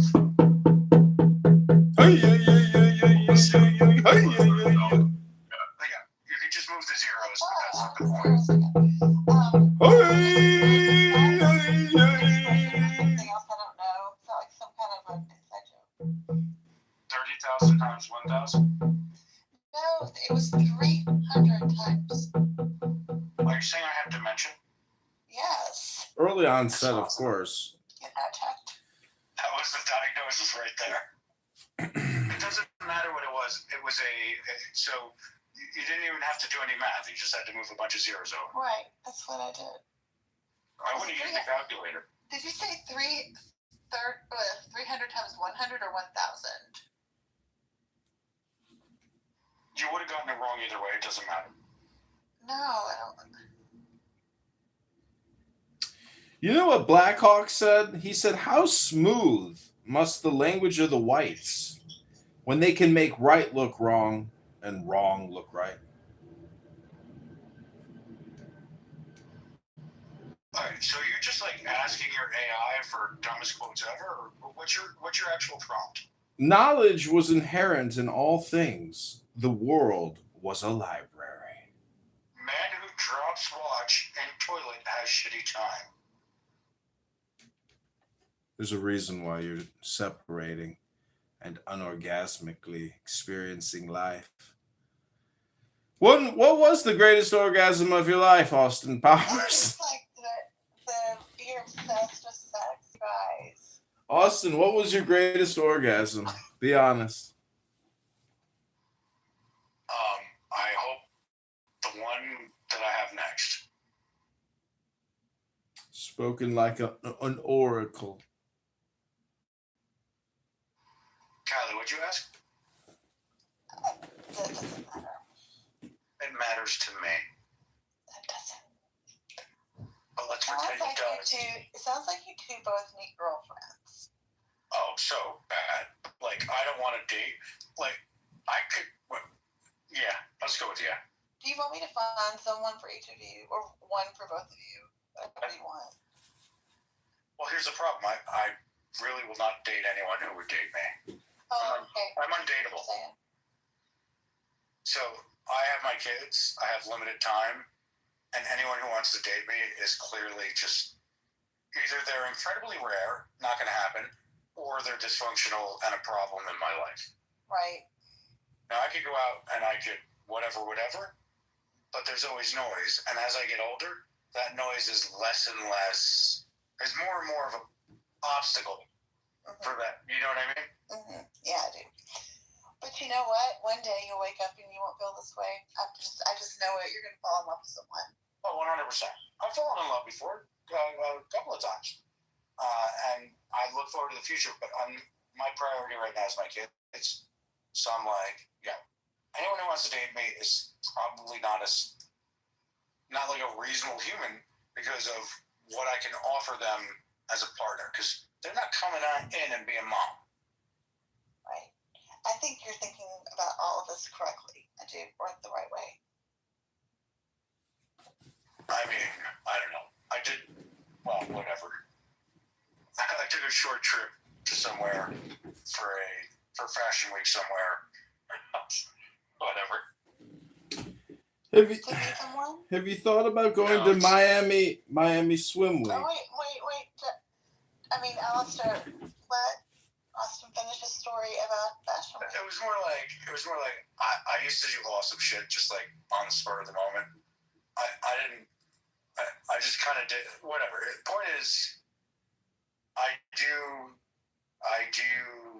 really have a desire to do that kind of thing, but my priorities are what they are. Even though, you know, the very real fact is I can't wait to not have as much once they're a little older and I have a little more freedom. You only have this time once, so your priorities, in my opinion, 100% are in the right place. And I'm happy you know that, because a lot of people don't know that. Yeah, if they were like they're annoying and they want to be fed a lot and that kind of shit, but like they're nice people. If they were like really little shit, like fuck you guys, I'm out. I'm just kidding, they're my kids. Who knows? They could be the little shits and I wouldn't know. Do you have a boy and a girl, or? Yeah, complete set. I ordered a complete set. It came out of vagina. The HVAC guy today was telling me that his son, who's 4, goes to the bathroom. Like one day, they smelled something on the shag rug, like this area rug, and the little boy had been using it as his toilet, like for number 1. And I was like, how would he think of that? That's like something a cat would do. That's an easy transition, though.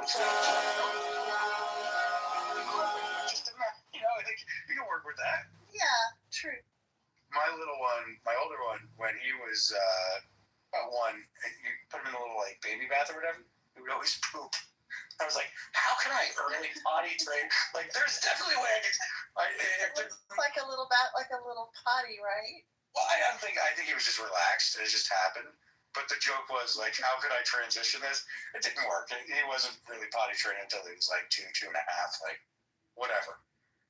They both were actually pretty easy to potty train. So how old are your kids? Are they far apart in age? They are. So the younger one is like, that's just math. Alistair, are you? So the younger one is like between Alistair, can you turn it off, please? 5 and 8, and the older one is like early teenage. The older one's the Are the girls? the younger one. Okay, because my brother and I are 9 years apart. So. Yeah, they're like not that much, but they're both like, Dad, have another one. We want a sibling. I'm like, yeah, no. Can I order it online? That's enough. And they're so good. They love hate each other. You know, they battle, but they protect each other. Yeah, I do know. My brother and I are. I've always had like a sort of not maternal, not motherly, but I was just there in kind of more of a caretaking way for him growing up. So I'm going out of my way not to force that, but to encourage that with the older one, where it's like he will never have to babysit, but like he naturally, like he won't let her sit in a car even though she could while somebody runs into 7-Eleven kind of thing. Those little things that you're just like, yeah, you got this. And it is. But I will never put the responsibility on him, although I do ask him to help. It's not his responsibility beyond being part of the family. Do you know what I mean? Yeah, I do. So I don't want it to be like a parenting instinct. I want it to be like a sibling thing. And that is one of my biggest priorities, is that they are close forever. And even if one of them is a piece of shit, they always take care of the other. Alistair, are you unmuted because you're recording or because you have something riveting to say? Oh, I'm sorry. Are you a mute up obsessive compulsive? Please hold. No, I'm not. I just wanted to clear it up. I'm not obsessive about it at all. With myself, I am, though, because sometimes I'll just... The Blackhawks hold on and beat the Islanders on the back of Arvid Sardel's 44 saves. You can keep it unmuted because you're quiet. I just want to make sure that the family stuff isn't being included. I felt comfortable with that. I was aware of that. Hawks lose 16. How many do you have? Let's talk about it next on VHC Blackhawks. Oh, I don't have any. Thank you for asking. Okay. That's just the way nature worked with me. So I love here. I have nieces and nephews that I love, and I'm feeling kind of guilty because I'm sort of realizing my nephew is my favorite. The girls are at that age where they've been at that age. One is 20, or one is 19, one's 20 and one's 21. So they are in college right now. But the 15-year-old is in high school. So he just looks like my dad. It's so cool. And you're throwing him like, here's adult advice. Take this, process this, use this wisely. Yeah, I mean, he's even tall. Like my brother didn't end up that tall. I mean, he's not short, but he's like 6 feet, and I was 5'10", and I've shrunk to 5'9". But my older one's younger than him, and he's already taller than him. It's like, how does that work? Well, I mean, I know there are other genes involved, but my sister-in-law is not that tall. But my dad was 6'5", so I'm like, oh, yay, we have another tall guy in the family. He's 6'4". Check your back channel. Don't repeat it. Okay.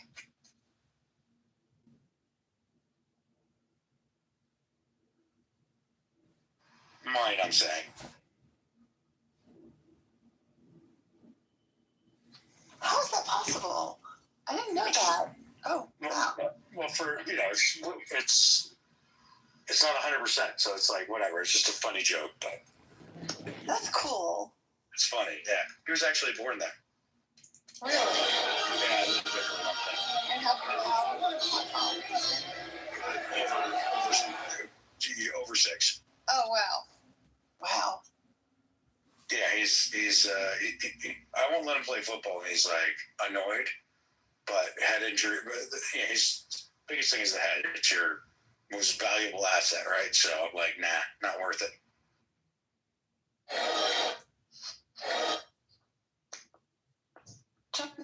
Sorry, Elsie. This is what happens when I'm tired. Alistair, do you want to have kids? Well, I make 1,500 every second in my scrotum sack. I have over 1,500 miscarriages a second. I'm sorry. Those are not children. Those are future abortions. Oh. That was harsh. Is that like do you hope to one day find a woman who will, go to full term?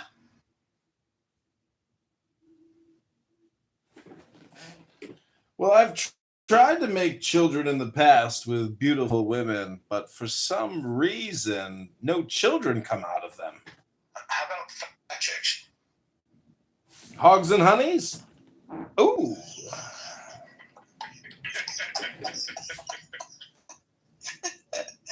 Problem is, you can't even tell if they're pregnant.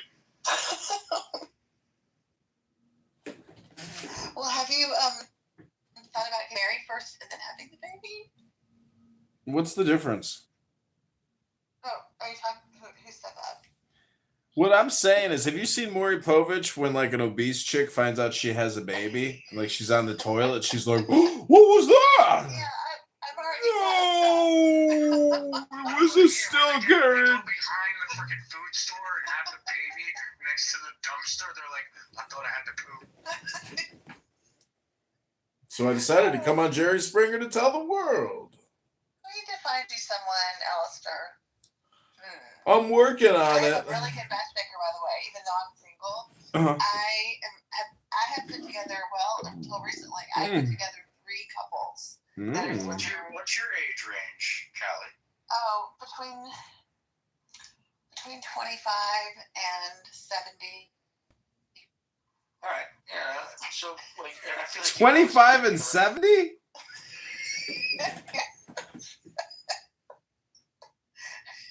I think you might have daddy issues. 70 is a little high. A bit high. 70's the new 45. My dad's a widower, and he was hanging out with this chick he was telling me about. She's in her 70s. She's been engaged to some guy now, on and off for like 7 years. Now imagine this in your 70s. Like, is that insane? Like, what? Is that worse than like taking a woman's like childbearing years? I'm not sure, because these are her last years. Why would they just get married? So my dad's hanging out with her, right? And our kids won't talk to this guy. And she tells my dad about this guy or whatever, that relationship. And now she clearly told the guy about hanging out with my dad. And then he like flies up and like tries to lure her because of the competition. I'm like, dude, 70s is crazier than any point I could. Like, he just keeps meeting just crazy chicks. Oh, your dad is 70? Dude, and he's got so much swerve. Oh, so there's hope for the later years of life. Well, there's not for you, but for me, because like guys die younger, so you're gonna like competition gets years. And I'm in my prime. I mean, really, I'm not worried about it. So yeah, I'm like, like late 30s, early 40s, and I gotta tell you, like going back into it, I've noticed. All right, let me tell you this real quick. I hung out with this one chick who's a nurse, and we're hanging out the first time we're whatever. She goes, "Fuck me like you hate me." I'm like, "Yeah, I will totally do that, but can it be on the second date?" That's so slutty. Well, she wasn't though. Like she was just out of her mind. Like she wasn't. She just was not. It was not how. It was uncomfortable. It was like, you clearly have an issue. Yeah. So this is after dinner. I was at one of my neighbor's houses hanging out, and she lived down the street. We're down there. She goes, "I need to spread my legs." I mean, stretch. But like, I know she's not. She's not like. She's not very active. She's not going out a lot. So, is she okay? Like, is she on drugs? Something? She was like, "You don't have to use a condom." I'm like, "Yeah, I fucking do. Yeah, I'm gonna use 3. Hell no. I'm gonna use a condom and then a flamethrower after." No, so whatever became of her? Did you have to see her again, or? What became of her? Like, yeah, no, it was just like, all right, this is not. I mean, whatever. It was just a kind of a slap in the face to enter back into the dating pool, so to speak, or you know what I mean. And then I keep finding these nurses. There was another nurse who her kid is friends with my kid, my older one. The boys are friends, and I'm like, all right, this is a little weird. She's like, "I'm gonna fuck your brains out." her kid and my kid are hanging out the next day. She's dating this other guy. Her kid refers to him as his stepdad. And I'm like, I can't go near this. Like, how could I, you know what I mean? Like, I was going to say crazy, but that woman having my words, it's just like, Joe, yeah, I want to do that. You're an attractive, you have a reasonable job. You're a freaking nurse practitioner. And also, like, your kid is friends with my kid, and your friend is some dude you're casually dating as a stepdad. I cannot be any friction or anything in there. I would never be able to live with myself. I'm glad your brain is working well on the with the stuff, because a lot of men don't think like. That's so honestly, that's my kid. Wasn't really about me being a good person. It was me loving my kids. Right, you know that's what I got from it too. Because there were definitely a time in my life where I'd be like, yeah, let's do this. But it's interesting that are they nurses in a hospital, or are they? One was she was not in the hospital. The other was she's a nurse. She was in the ER, but she had just transitioned to something else. But nurses are like, apparently this is a thing. Nurses and hairstylists. Apparently it's a thing. Oh, really? So I haven't personally experienced a hairstylist, but I'm told that it's a similar. So maybe it has something to do with being on your feet all day. So my hairstylist has been. I can't see her being that way. She's been married for like 30 years. But the nurse. Do they have a pool or a pool boy? What? Do they have a pool or a pool boy? I think they may have a pool. I don't know. She lives in a neighboring town. A nurse I can see that it's a stress reliever for them. Maybe. I don't know. It's not only that, they have wacky hours. Yeah. Like, you can go to a bar at 7 a.m., and if it's near a hospital, there will be a bunch of nurses and a bunch of cops getting off shift, and it's like 11 o'clock at night.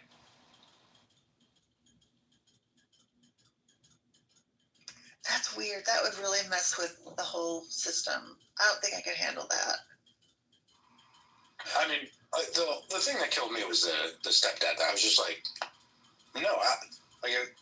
First of all, this little person is friends with my kid, so I have some emotional. I've allowed him into my orbit, and if I hate kids. They're fucking annoying. They need shit, whatever. But I've allowed him into my orbit, right? So, to do that to that little person would be horrible. And then to imagine, my kid finding out I did that, how can I even live with that? And that the mother lets him refer to, his stepdad. And it's so trashy. Dude, here's one thing I've noticed. This is sort of universal. I'm guilty in a small way, but I'm very careful. You won't hear me disparage my ex or their mother, but I say things where I'm like, they don't need to hear that. But I hear other parents, single parents, honestly, well, no, the dads are just as bad. They talk shit about the other parent in such a way, and maybe the kids are in the other room or they think they're asleep, but that's not the way kids work. Right. I always assume they're listening, and I say things. I'm like, I'm upset, but I'm very careful, even when I'm being.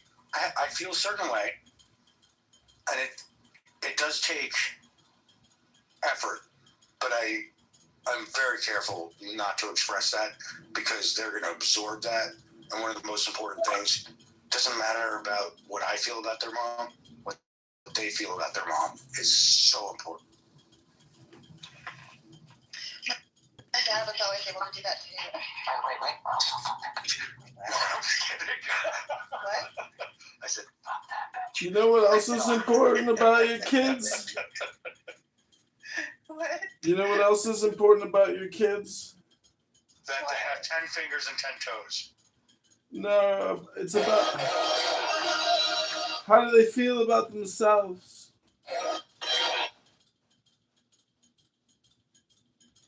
Alistair, have you had the sex? Excuse me? The sex that with a woman. Have you had the sex? I think I have. All right, so I feel like you might not have because you should know. It's confusing these days. Every time I swipe right, I'm matching with a beautiful trans.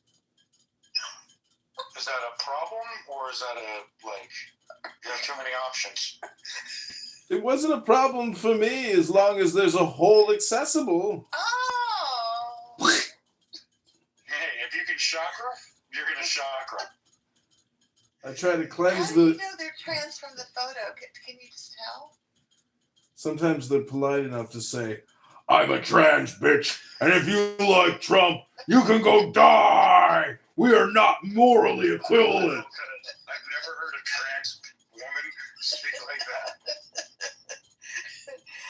That sounds like they might have had emphysema.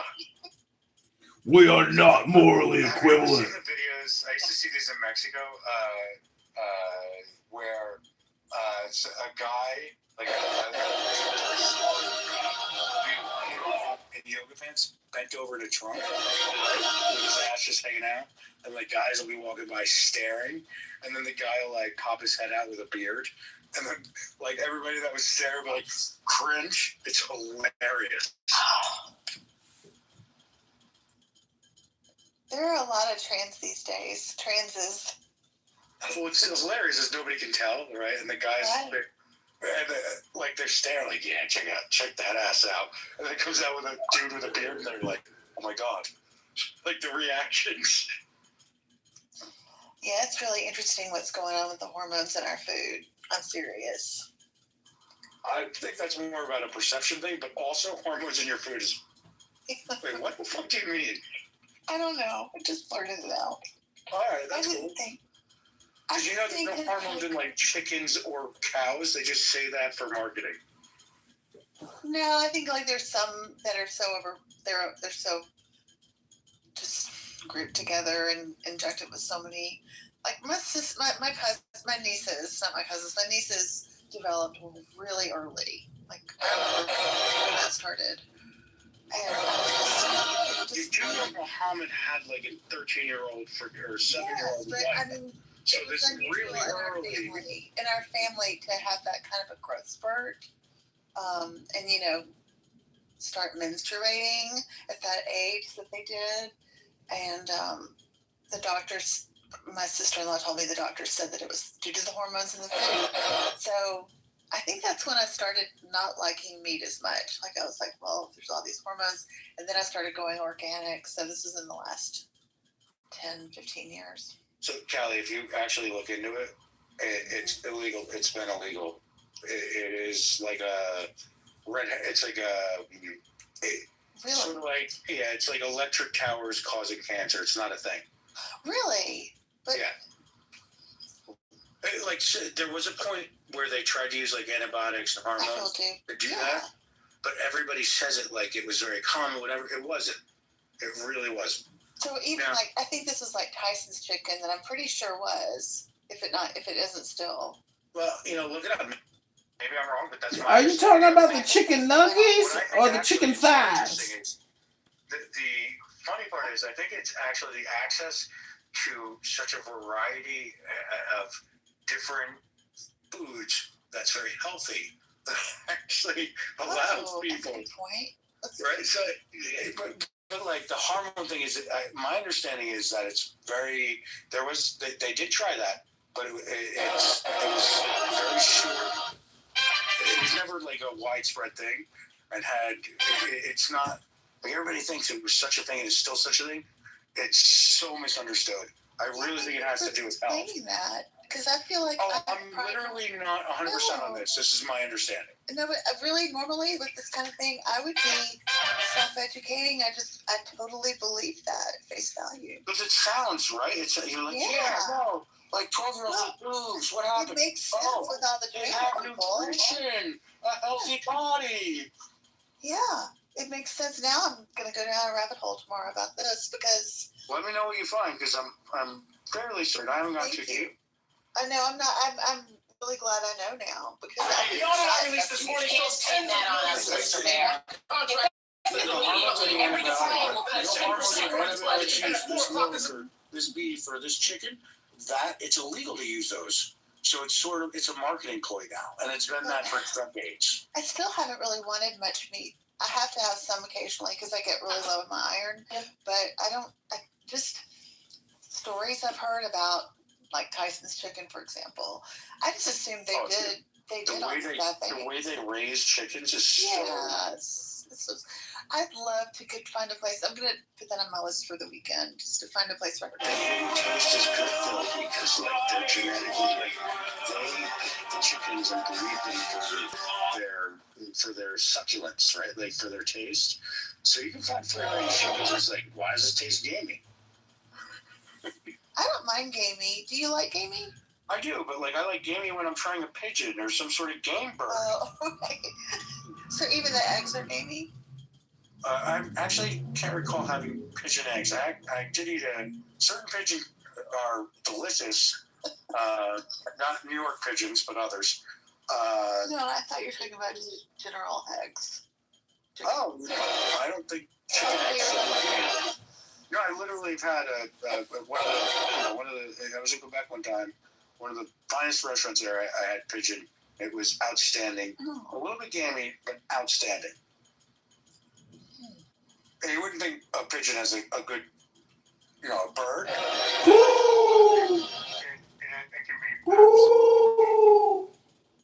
I will say that the farm, or whatever they do with the Whole Foods eggs, I can eat those eggs, but I can't eat the regular eggs that you buy. I get the white eggs at the grocery store that are like 99 cents a carton or whatever.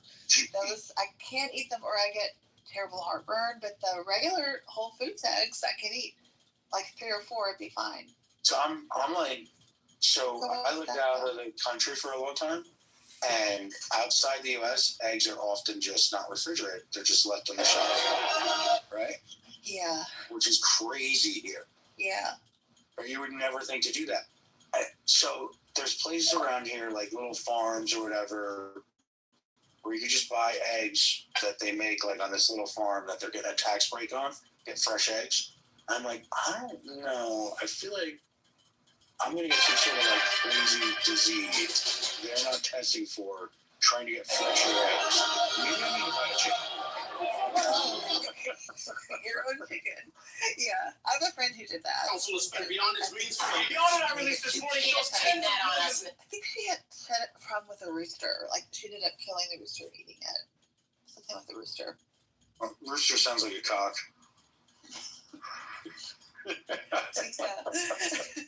But no, the eggs, I don't know why the eggs from Whole Foods are fine. Because I love them. They're Jimmy Brown or white? Oh, hey, Hillary. Come on up. If you want. Brown or white eggs. This is not a racist thing, I swear. They're brown. Okay, so I've never been able to discern a difference in taste that's consistent across the shade of the egg. Well, the only thing I know is that they don't cause issues with my stomach. Like the ones that are just the regular ones in the store. Oh, you're associating the issues with the eggs?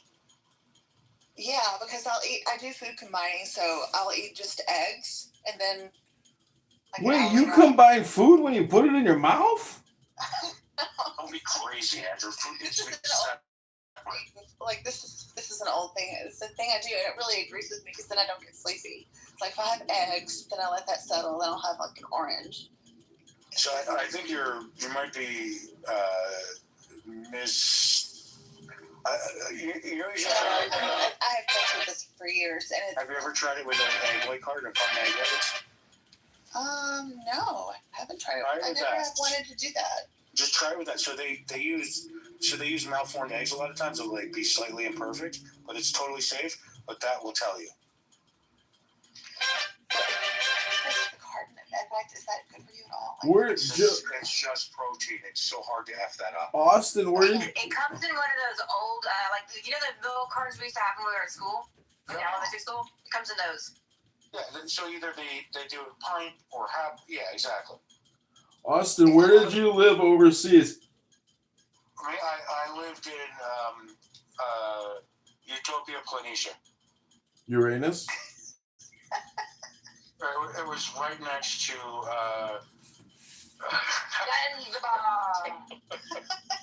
Timbuktu? I can't think of any other creator. God damn it. Hillary, I haven't seen you in forever. How have you been? Insane. How about yourself? Billy, thank you for getting that. Same here. Right here.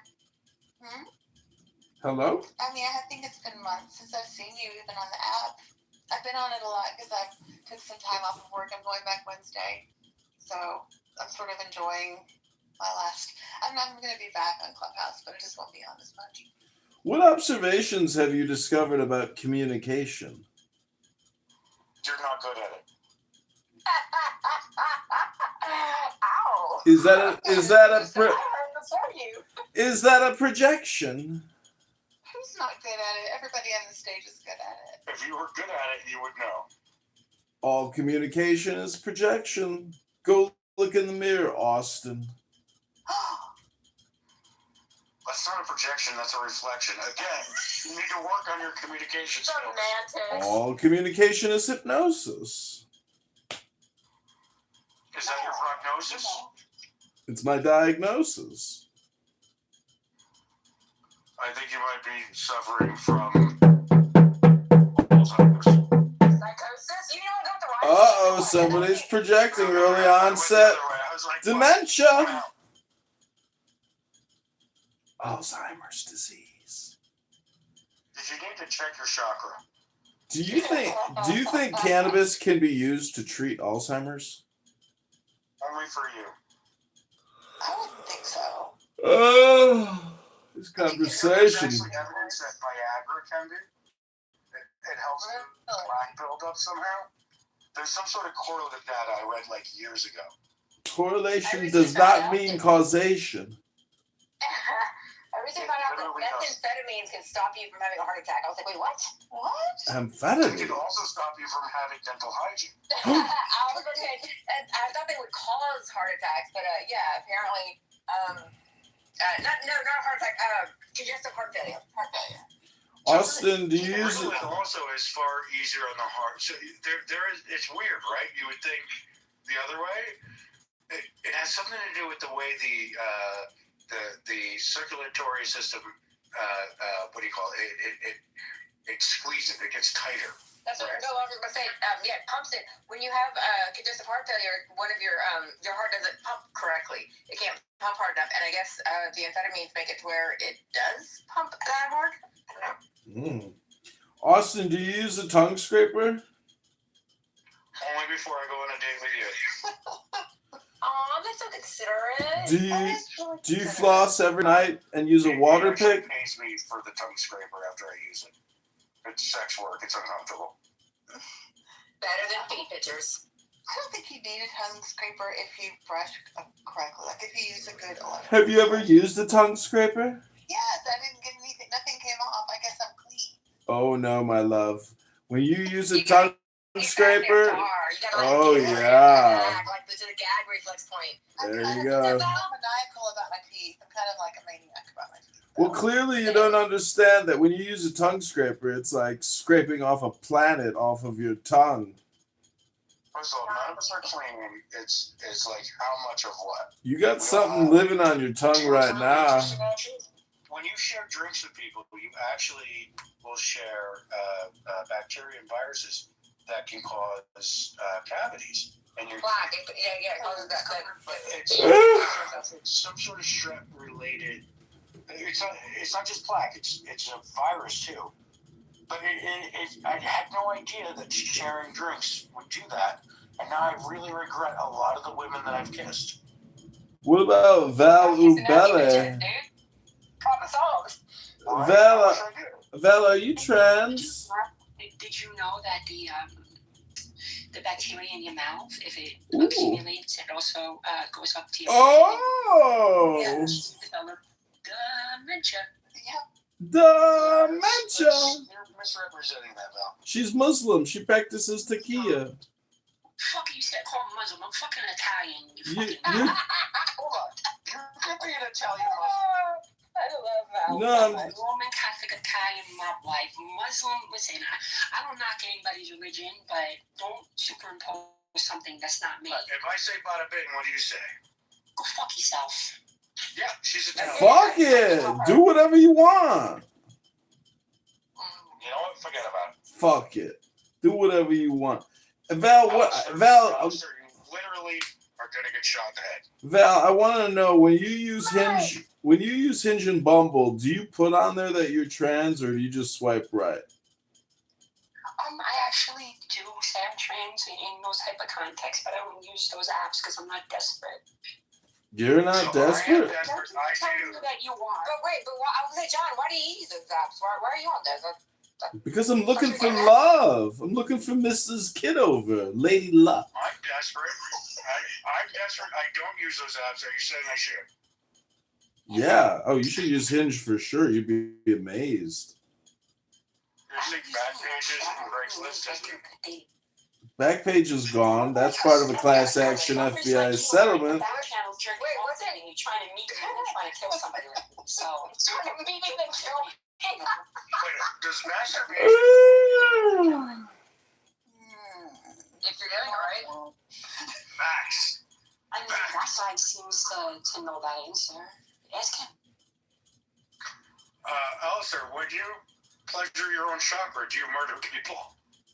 No, I don't murder people. And when I orgasm, I generally take a 10-minute cat nap right afterwards. It's Val, true. I've seen it in YouTube videos. How do you say the name of the coin that is worth 25 cents? A quarter. No, it's called six-penny bit. And you want a glass of something of H2O, what do you call that? Coconut water. 6-penny bit. Hey, you got a quarter? I need a water.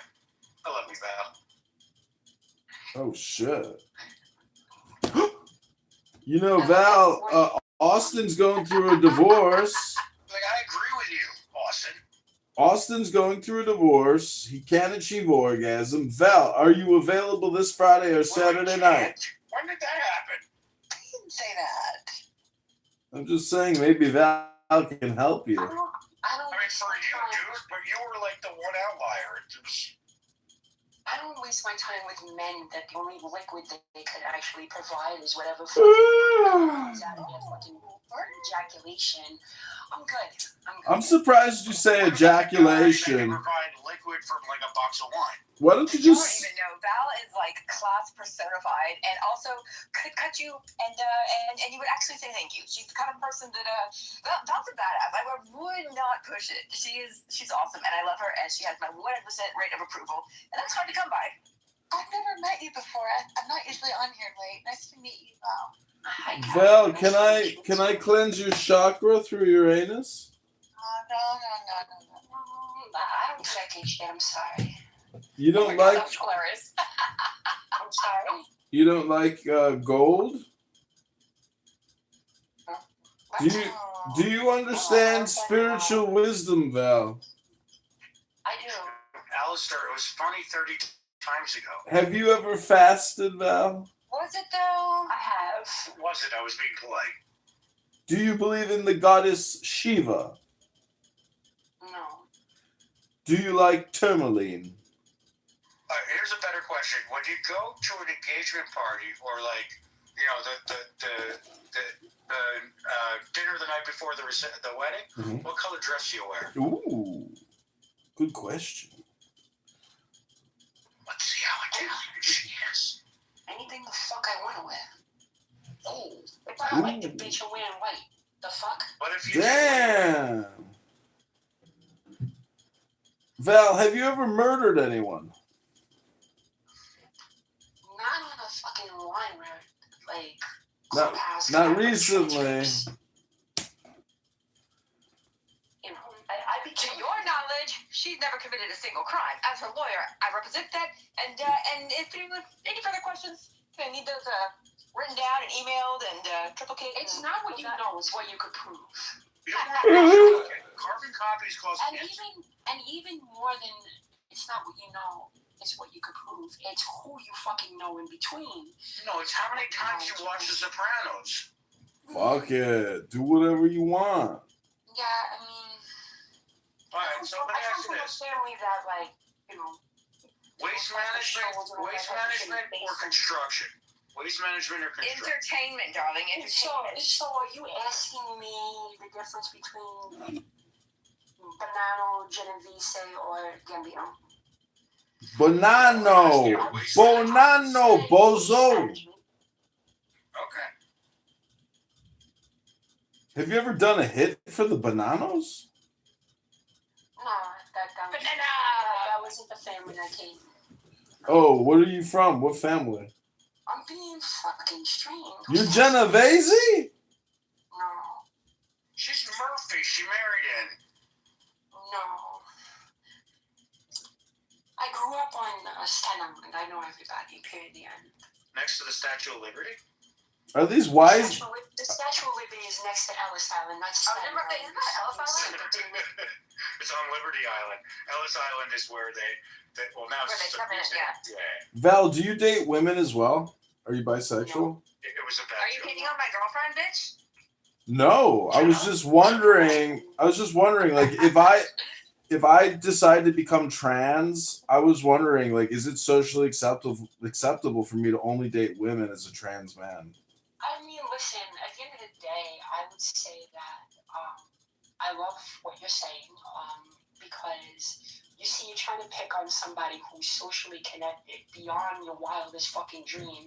And streaming me on YouTube is only going to embarrass you because the amount of executives that pay attention to me and respect Oh, me. shit. So, while you keep talking, a lot of my friends are doing the copyright claims and all that bullshit. So take your fucking red hat, stick it up your ass, and while you're at it, wipe But I thought we weren't doing gay shit. I thought we weren't doing personal attacks, Val. I don't give a fuck. I'm still a person that would hit you in the face with a bat with no problem. Jesus, Valerie. Yeah, Valerie, those are. Before, Val, this is premeditation. Yeah, those are threats. That's abusive language. Oh, Don't use a bat. Do something else. A pipe, anything. I'm listening. Bashing you verbally is something if you want to take the wrong way, you can. Mm-hmm. But at the end of the day, I will still run circles around you in an argument. So take it as you will. Do know each other or not, but so John, this is my very good friend Val, and she's not trolling or blowing smoke up your ass when she says that she's somebody who you absolutely want to be very good friends with in the position that you're in right now, that you're doing career-wise. You and Val should 100% talk. We should collaborate, Val. But wait, keep in mind, accidents happen. I don't give a fuck if you're working with like something that I've been chasing for God knows how long. The character just I'm good. Are you talking to me or him? Because it could be both. I don't give a fuck. You're guilty by association. Fuck it. Do whatever you want to do. I feel like you're flirting with me now. I might be. Ooh. I hope that you don't think that about me because I'm just here. Everybody thinks that about you, Callie. You and I are basically married. Well, no, see, it would be guilt by association for you guys, but because Callie's my friend, and, that'd be, like, also awesome by affiliation, Thanks. I don't know how I got here, actually. Those who want respect, give respect. It's like 2 o'clock in the morning on Clubhouse. All due respect, you got no fucking idea what it's like to be number one. It's funny hearing somebody say all due respect that doesn't start the conversation with respect or even understand what the term means. Wait, how could you use respect and say all due respect? That's not possible. I love that. Even a broken clock is right twice a day. That was dumb. I love that for you guys. Have you ever been to Long Branch? Of course. How do you feel about Seaside Heights? Motherfucking goddamn orange peel beef. you need to take a strep medicine before the room starts. It's not a nursing home. How many times do I gotta say this? It's a retirement community. That's where you get all the STDs. Log off. That cookie shit makes me nervous.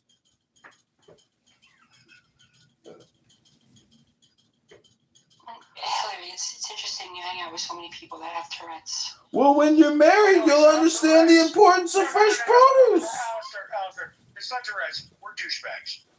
Oh, 100%, I can tell. Yeah. A German Shepherd shaved asshole took first place. I'm like King Midas. Everything I touch. I guarantee you I'd play petty better than you, though. So, just have fun. Yeah, I could probably beat you at mental tic-tac-toe, so there. Oh, poor baby. Tic-tac-toe.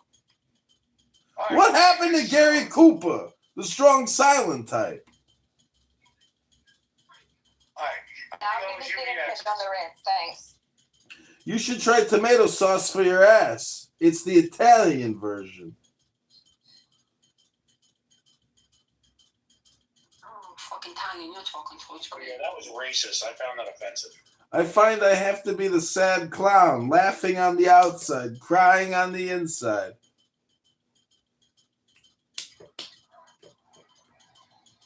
Let me guess, you heard that one from your mother?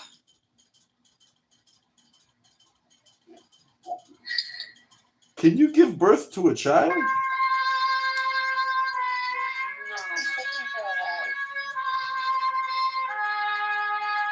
I didn't want this for you, Patty, Hillary. There just wasn't enough time. I'm in the middle of a 7-Eleven right now. Check all the calls coming in and out of the house, and don't forget whoever sets up that meeting with Botsini.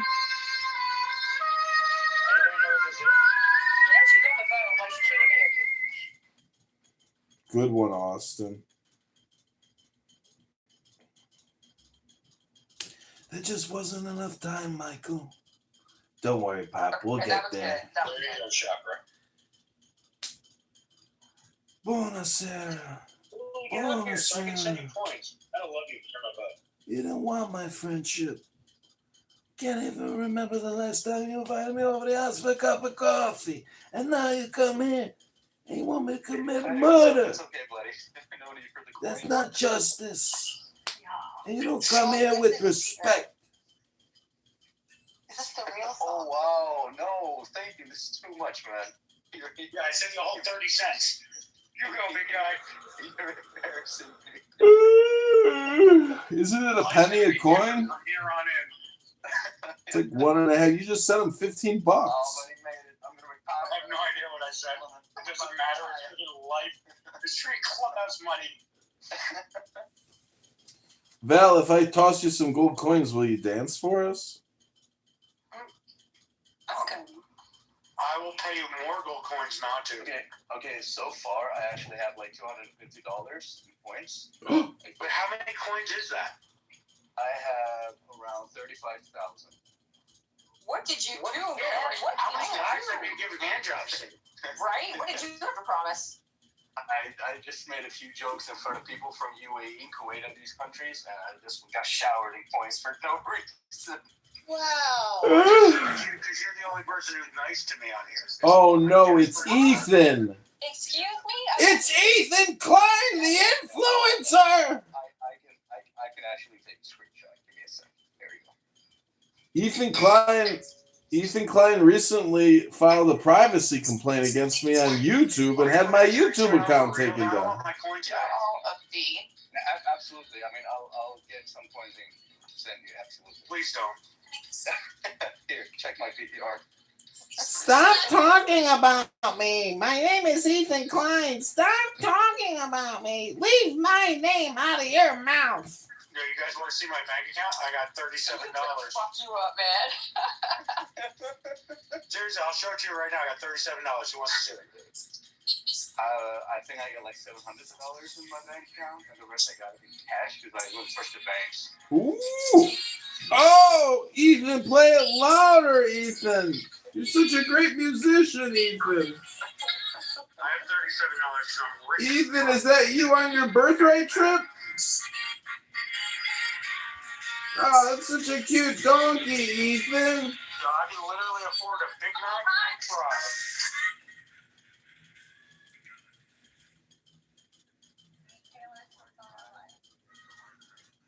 Great music, Ethan.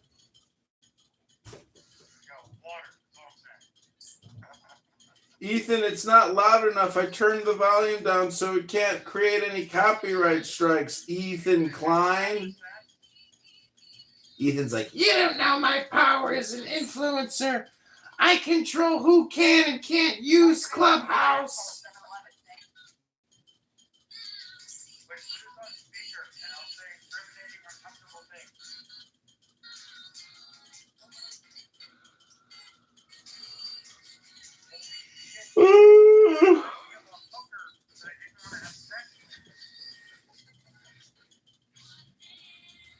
Ethan, play it louder. The world can't hear it. Play it louder, Ethan. Ethan, did you take that selfie on your birthright trip? Is that you at the Bedouin tent in Israel?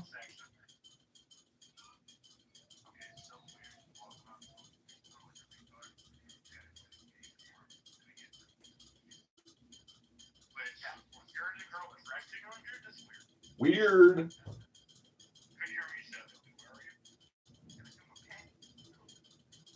Billy, are you a Rocky? I'm Swedish. You don't have the right to mention my name or record me. I'm reporting you. I'm reporting you.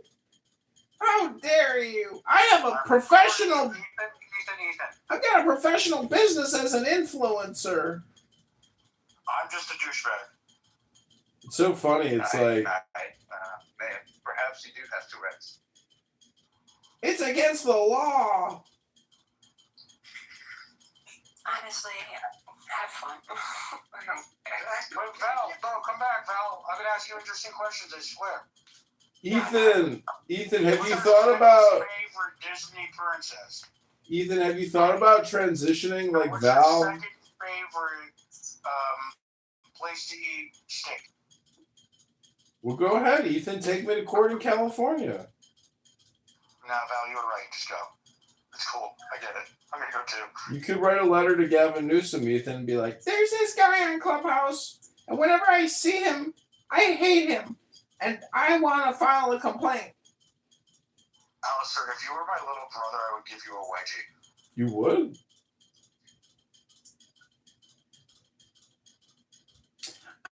I'm gonna record you and message Gavin Newsom. I want to appreciate the fact that our life choices ended up with us having this conversation.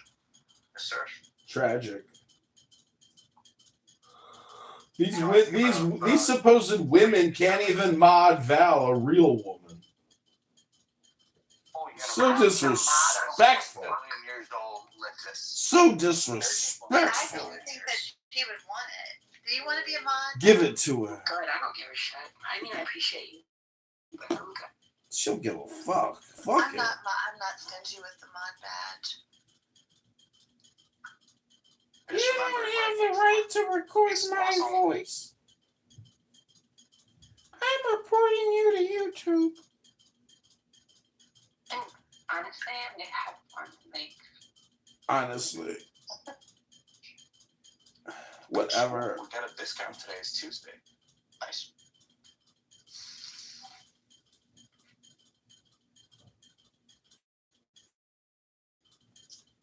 We got a whole 40 cents of a discount. oh wow. You can get a euro. Yay. Yoo-hoo!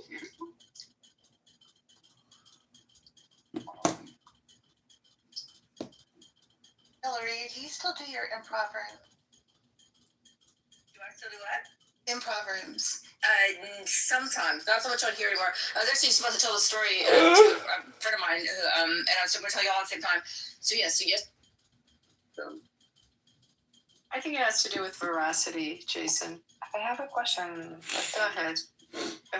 Dan, in your opinion, Don't you think that the IRGC created the environment for the U.S. This and guy's other a countries to shameless intervene? liar. Why do you guys chill with this shameless liar? You're talking And he about said the he recent knows me years as or well. talking I don't know about if the that's last true. 20 years? Yes, I knew you were You know me. Both. Yes. So when you're talking Okay, about IRGC, I think You know the Nigerian guy that calls you. You know, like the guy that likes calling you. Yo, guys, I'm happy he's trying to say what you're doing. Anyway, the point is. Who won the debate? Mira's or Hayes? Oh, you definitely did that. Yo, I'm happy. You said you know me from where? Go ahead. From here. Yeah, you didn't even understand like your argument. You said from what? I know. From where? From here. Yo, Ace, my bad. I swear I'll talk to you. I told all you guys I'll talk to you one by one. You don't have to beg me my attention, but I'll have to. You said that you know me from where? He's begging him to right now. He's a bit bored. He couldn't respond. Where do you know me from, bro? Like, again, bro. Like, even Kratos. From your I thought I knew him, but I That's didn't. where I know you from. I saw Amizo. You had that. Anyway. Hello? I saw Amizo. I saw Amizo here the other day with these guys. What the fuck is that? I don't know who that is. I don't care who that is. Hello? You know me? Can you be a man? Yeah, I said from here. I said from here. From Hello? From what? From Cockhouse. Hello? Cockhouse. Hello? Fam, is this guy healthy? If you don't know me, just say that, kid. What the hell? Hello? I know you from Cockhouse. Bro, some of these guys are just gay, bro. They just want to be my friend or something. Ooh, I don't know you, projection. bro. He is gay, that's for sure. I'm He's got a frog that I'm lives in his anti-gay, just so throat. you guys know. I'm anti-gay, I'm pro-straight, just so you guys know. Can you say Well, this? I've got a Q&A with regards to the debate because there were so many interesting topics that were discussed spiritually that I've got a great Q&A that I'd like to ask because the debate was fascinating. Oh,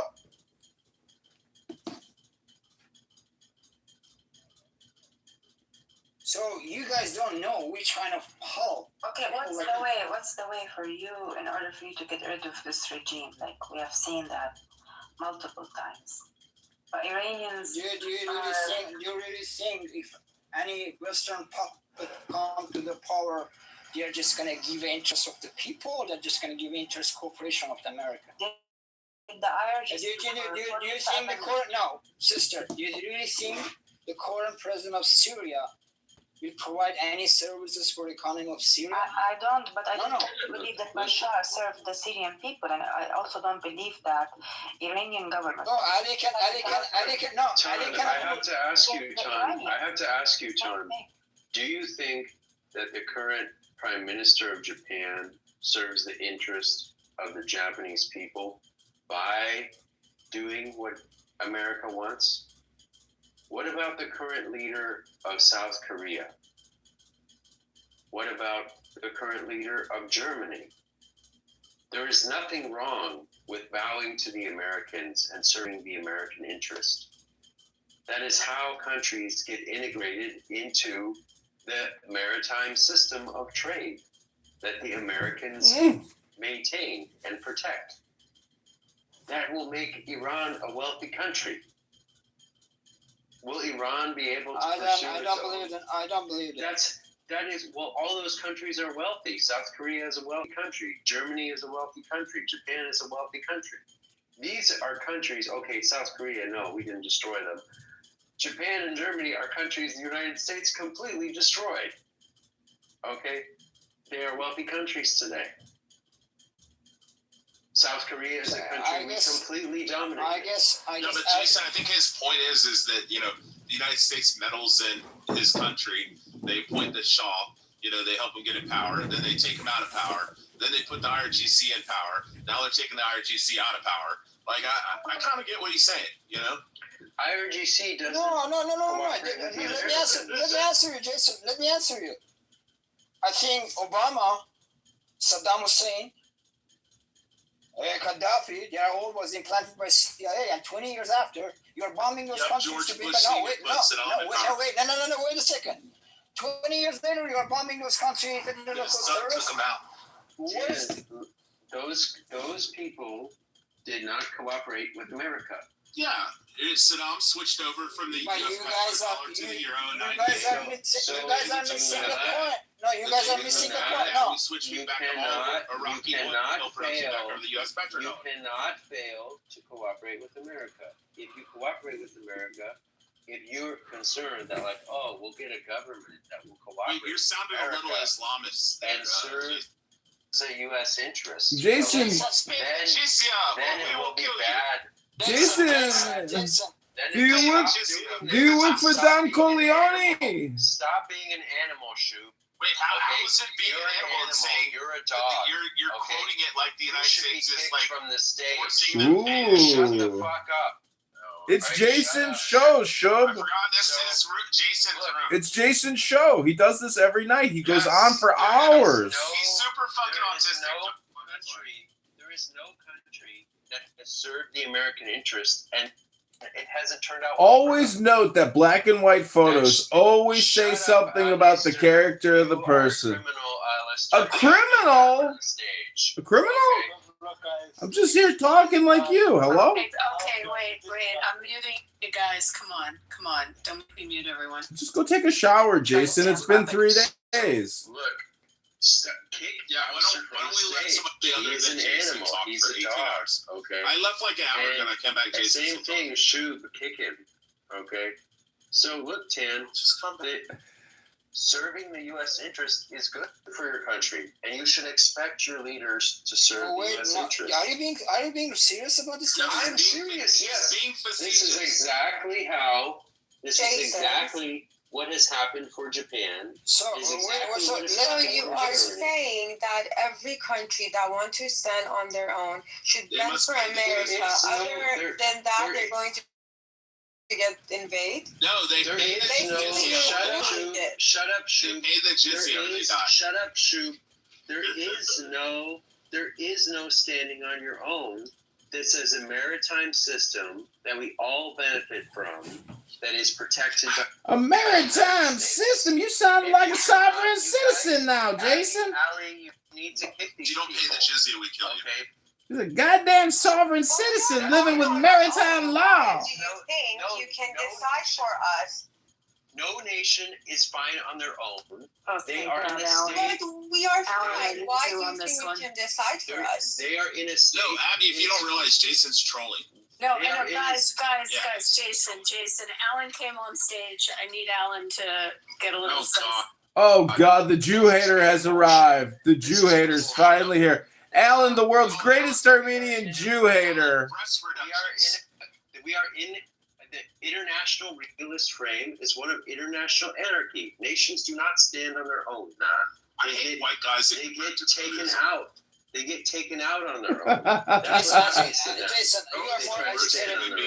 Jason, like white people that like join Hinduism and Buddhism are always like the worst people. It's pretty rare, Shub. Everyone mute. I have new voices on stage, so Alan's going to speak, and then you can speak after Alan. I just want to quote Alan. If Alan gets interrupted, I'm going to move you. I just want to quote Alan when he said, "This is why nobody likes the Jews." I like each other, and on the stage. So go ahead, Alan. Yeah, thank you. And at some point, we will talk about Swalwell, but not now. But yeah, Swalwell. Yes. Anyways, Iran has done stuff to the U.S. U.S. has done stuff to Iran. We don't get along, but Iran is fucking with our economy and fucking with our neighbors in the Middle East that we do get along. To the previous speaker's plural voice, yes, in the past, the United States has built up the countries that they defeated. We make no promises now. You either concede or bad stuff is going to happen.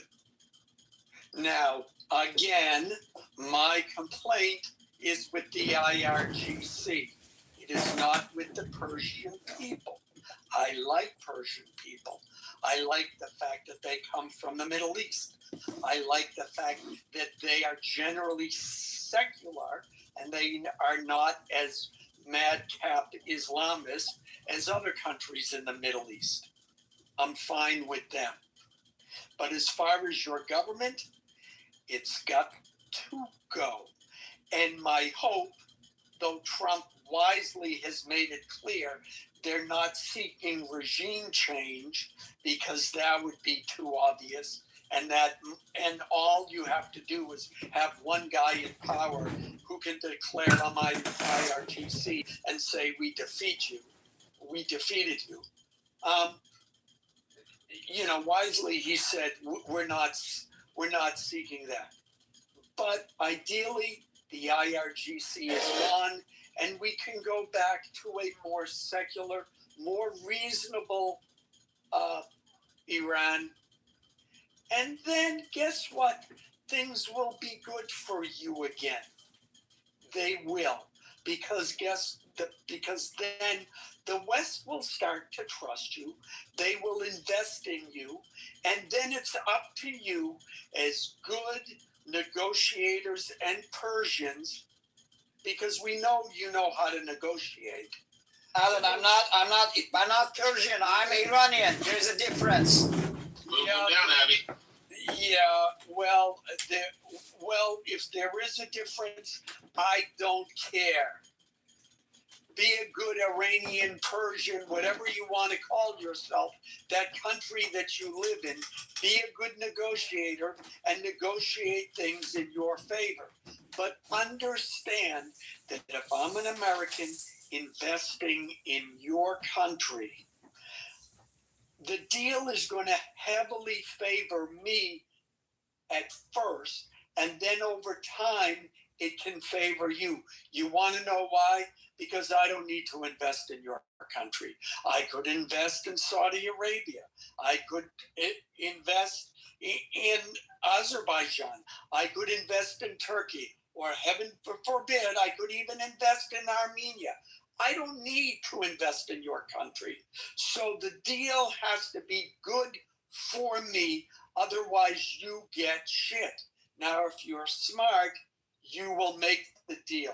Because in the long term, it will be good for you. It'll be good for Iran. It'll be good for the people of Iran.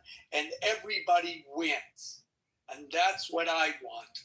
I'm done. I really thought. Thanks. Really All right, now wait, Rich, Rich, chill for a sec. So I have Nadiv and Na. Yeah, but I had a joke.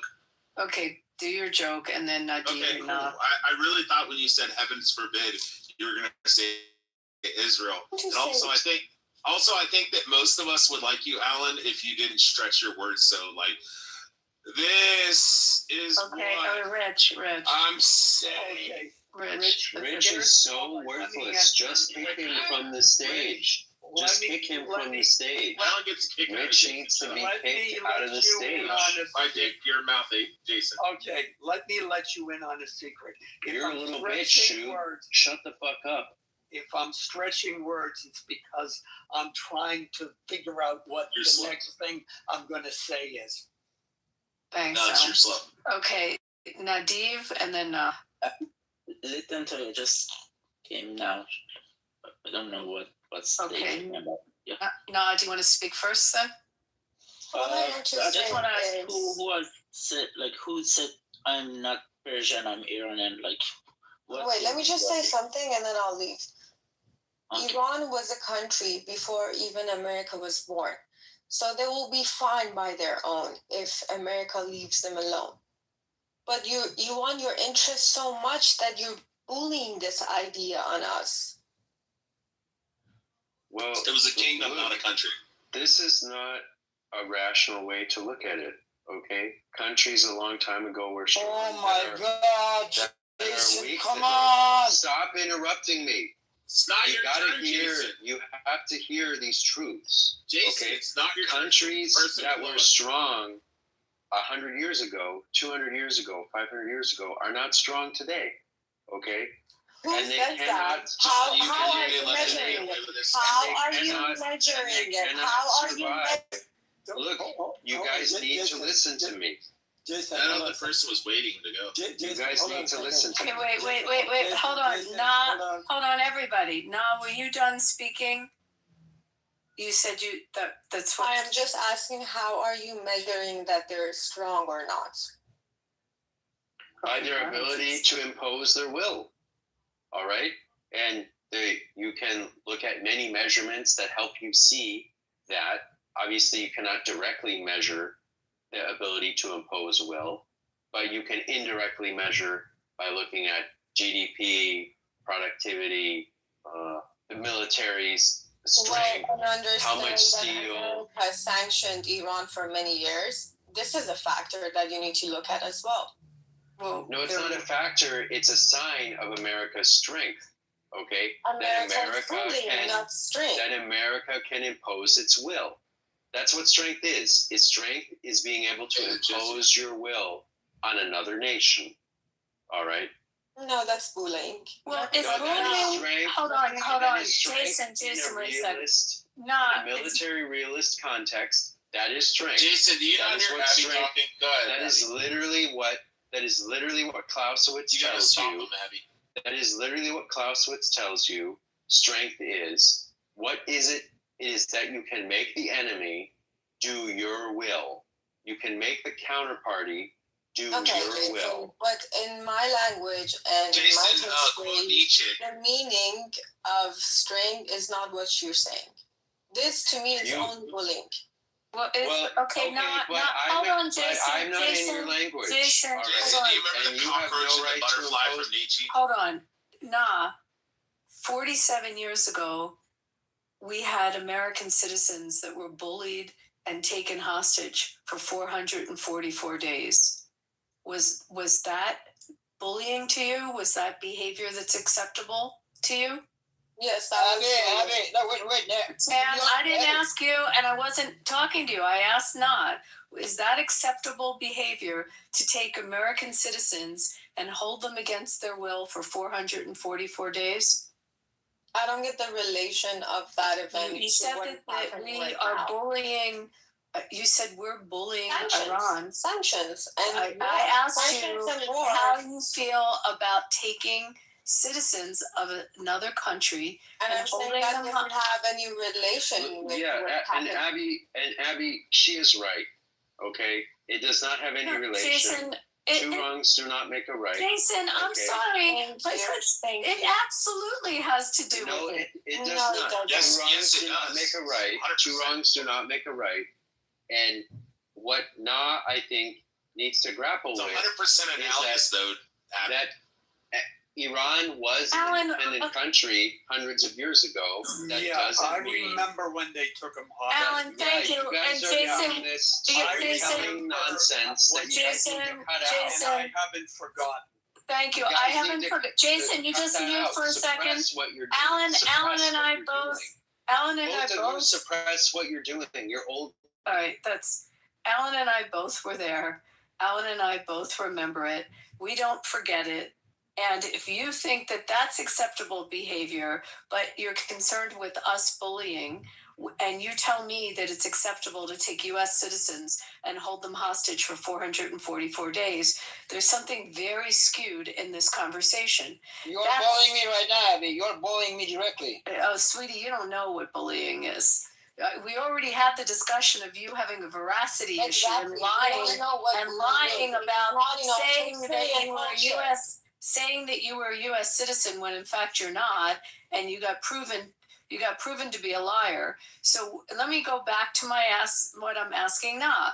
Is that acceptable behavior to take citizens from another country and hold them hostage for over a year? Instead I had to say, you're just bullying again because I'm bullying. No, I'm not bullying. You're deflecting the answer. No, because you don't like the answer. There's a difference. What's the answer? You think it's acceptable? The answer is we had no say to the radical Islamic in Iran. As a people of Iran, we have no say. But the regime changed from America. How did you not have any say? That's not what she's saying. She's saying that we bully you. I'm asking if that was acceptable behavior to do to American citizens. Is it acceptable? Wait a second. Is it acceptable behavior that CIA implant Shah again against Saddam? Is it acceptable, Abby? You're deflecting. You're deflecting. No, you have He to. is exactly right. If you want to ask that kind of question, answer. Hey, I got to meet Pahlavi. I got to meet Reza Pahlavi. What a nice guy. I have a picture. What a nice guy.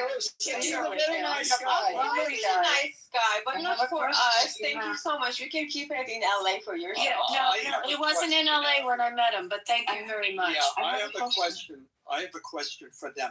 Is it acceptable for the Western world to invest in today's dollars what would have been 13 to 18 billion dollars in infrastructure in your country, and then to have some dumb fuck listen to me, shut up and listen to me, and then have some dumb fuck most of them say we're going to nationalize it and seize all of those assets that we spent our money in your country.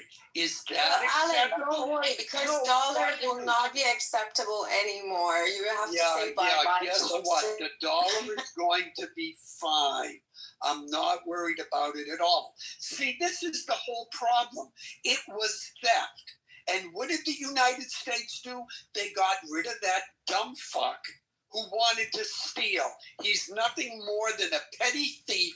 He wanted to steal from the West, and the West and the CIA said, fuck you, and they got him out of power. You're damn right. Alan, That's what they did. There is no defense. No, you cannot. No defense for it. Absolutely zero defense. And you're basing all of your rhetoric and all of your victimhood on the fact that, the CIA interfered with with us. Alan, you have watched so much Fox News that you cannot think You are straight. fucking pussies. Okay, I have a question. If I you have a defend question. the IRGC, you are pussies.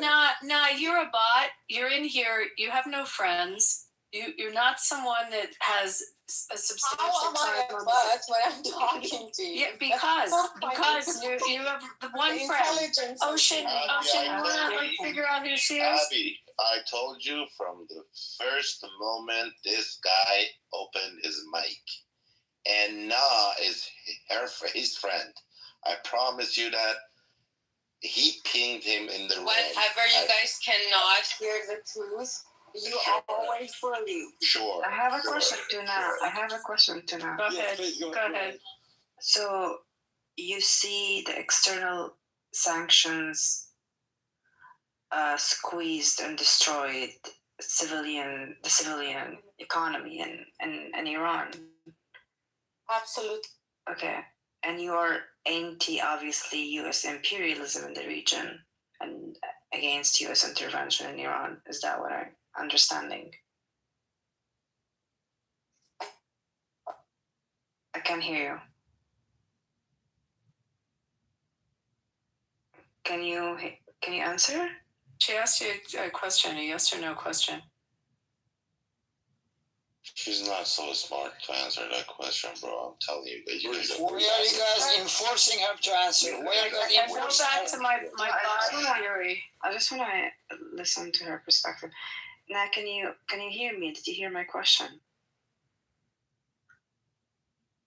No, can you repeat that?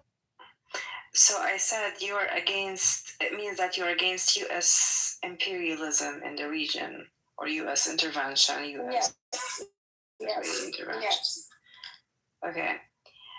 How about what's your opinion on people saying that, the regime itself colonized its own people from above using theocratic authority and revolutionary violence? Plus, Iranian regime intervened and colonized Iraq, Syria, and killed more 1 million civilians in Halab and across Damascus, and literally supported Hezbollah, and Hezbollah is well known for its corruption. And she left.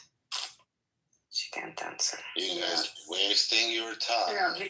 Because I'm telling you, that's what we're dealing with. These one friend, zero friend people that come in and they have the IRGC talking points, and it just starts coming out. And Tan, hello. I don't know. I'm listening. Go ahead. I can take it.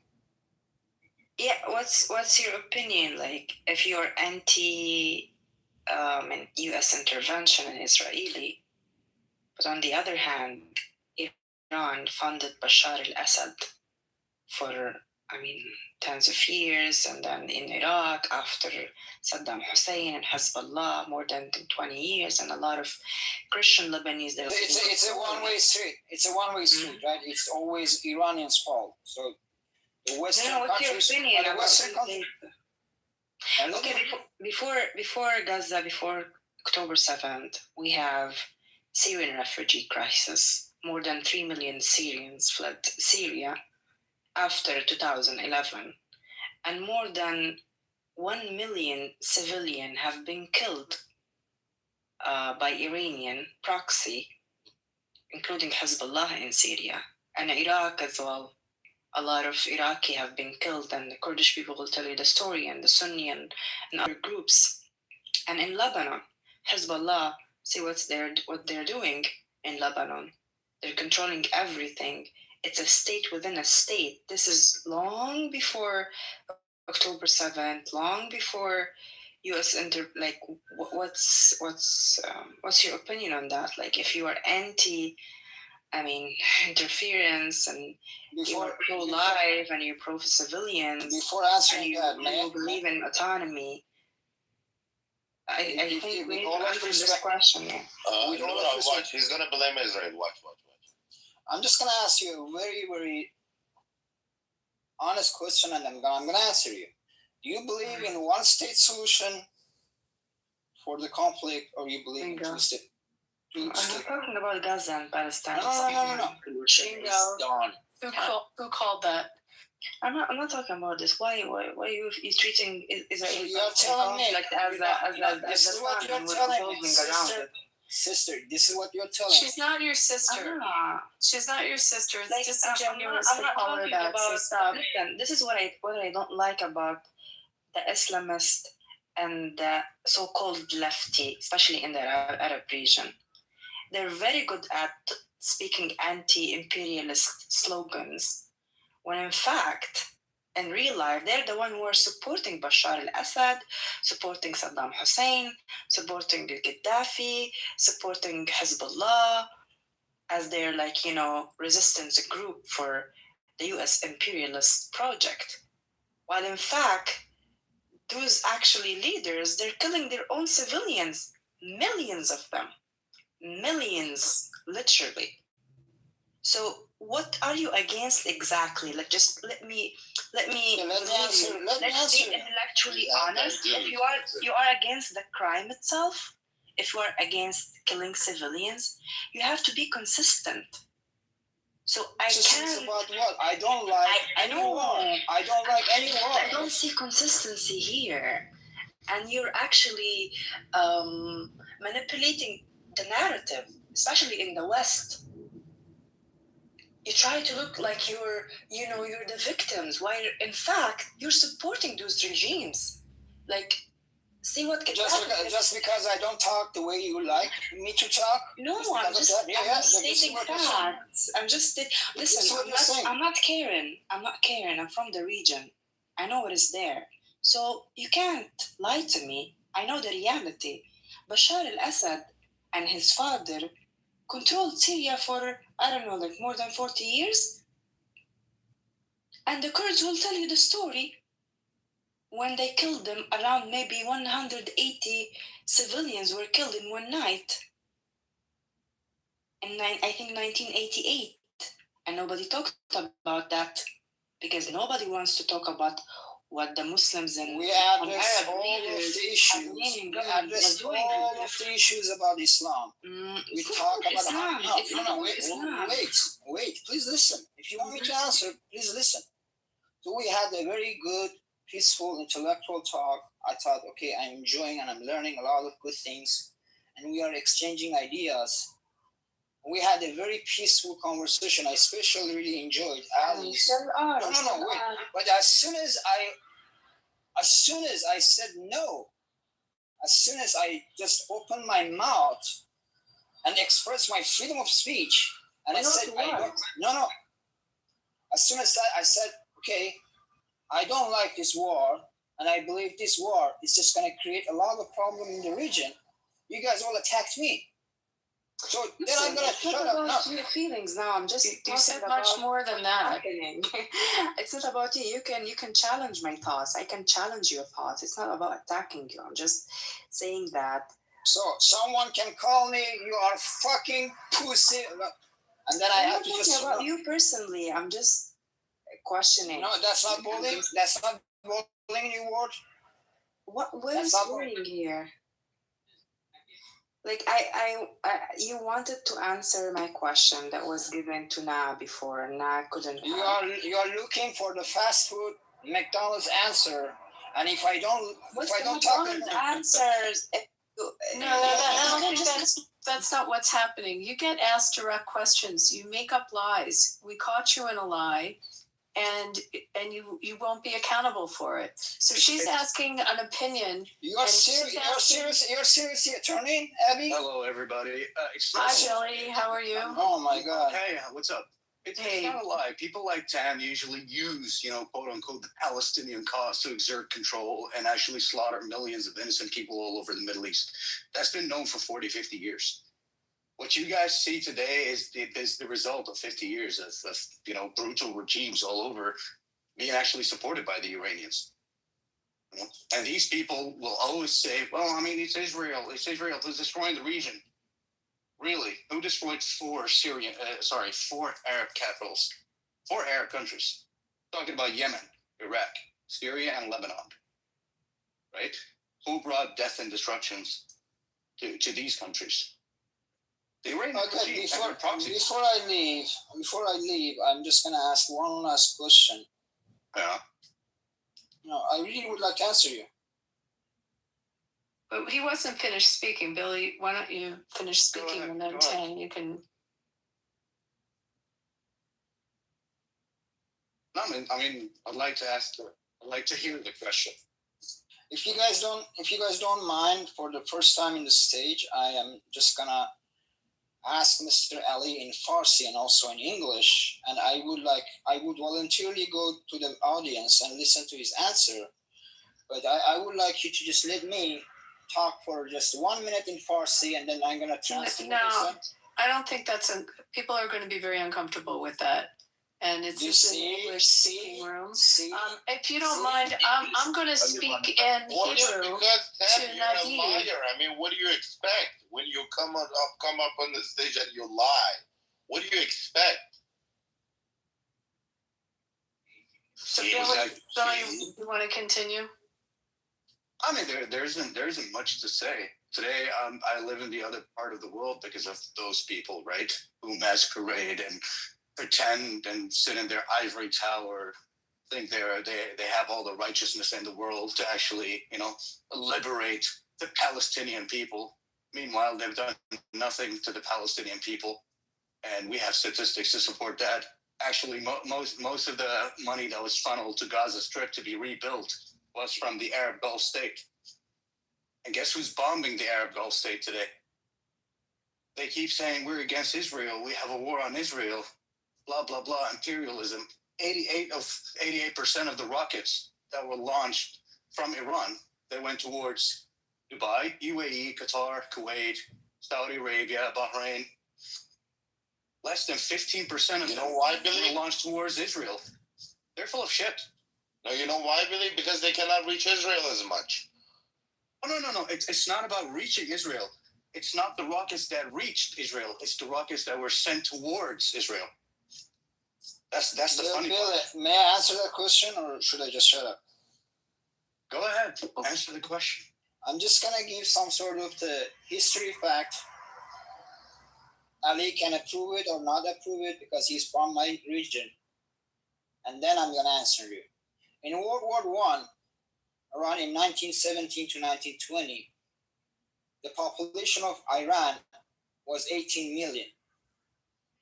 Half of those people died because the British Empire came to Baluchistan and they bought every agriculture in the region. And Iran was a neutral country to that World War I. Again, Reza Pahlavi was neutral in World War II, and they said we are not going to declare any war to anyone. But still, 3 big countries came to Tehran. They didn't even visit the palace of the Shah, and they made a decision. The only thing that I'm trying to say, I would like to just share with you. Okay, I really would like Iranian to be free, but we cannot just exchanging people, hoping all of these bad people are gonna disappear in just one day. Mr. Ali can approve. Savak did a lot of bad things to the lefties, just because they said they're allies of the Soviets, and we suffer a lot of suffering. And just exactly when I was born, after the revolution, a lot of people hanged by all of this radical Islamists that you guys are talking about. So Abby is telling me that he feels bad for U.S. citizens that they were in prison or hostages for 1 year. This government, these radicals, killed at least 50,000 people in just 2 days who were supporting Soviets and lefties. How should I forget all of the bad memories that happened in my childhood?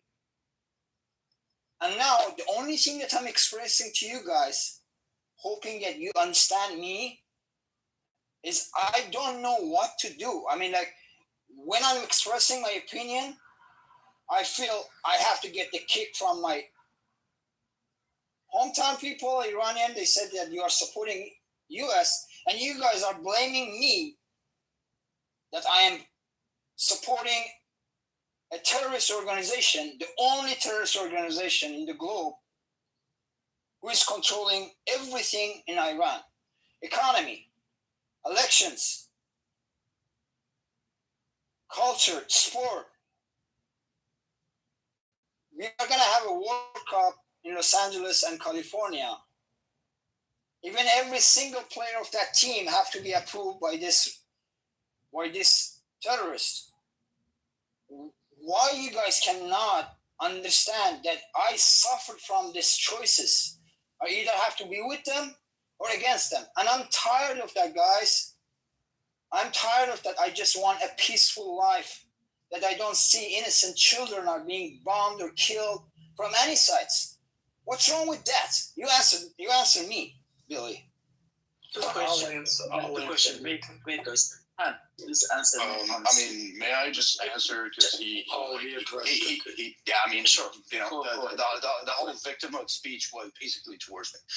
All right. Well, okay. I'm glad you're done playing your victim card. I think we all have suffered. We just don't hang it over our heads and walk around in different rooms and clubhouse saying, "Oh, I've suffered. I've seen war." We've all seen war. Just shut the fuck up, Billy. I was being honest with you. Oh, here we go. Here's your two colors coming up. Here we go. We can see that. Everybody can see it on the state, by the way. Everybody. So let's just save your life and let's just end the discussion. I will leave voluntarily. Anyway. You know, I was down in the audience listening, and Nawada was speaking with you, and you're the one who brought the Palestinian cause out of the blue, right? Brought it out of nowhere.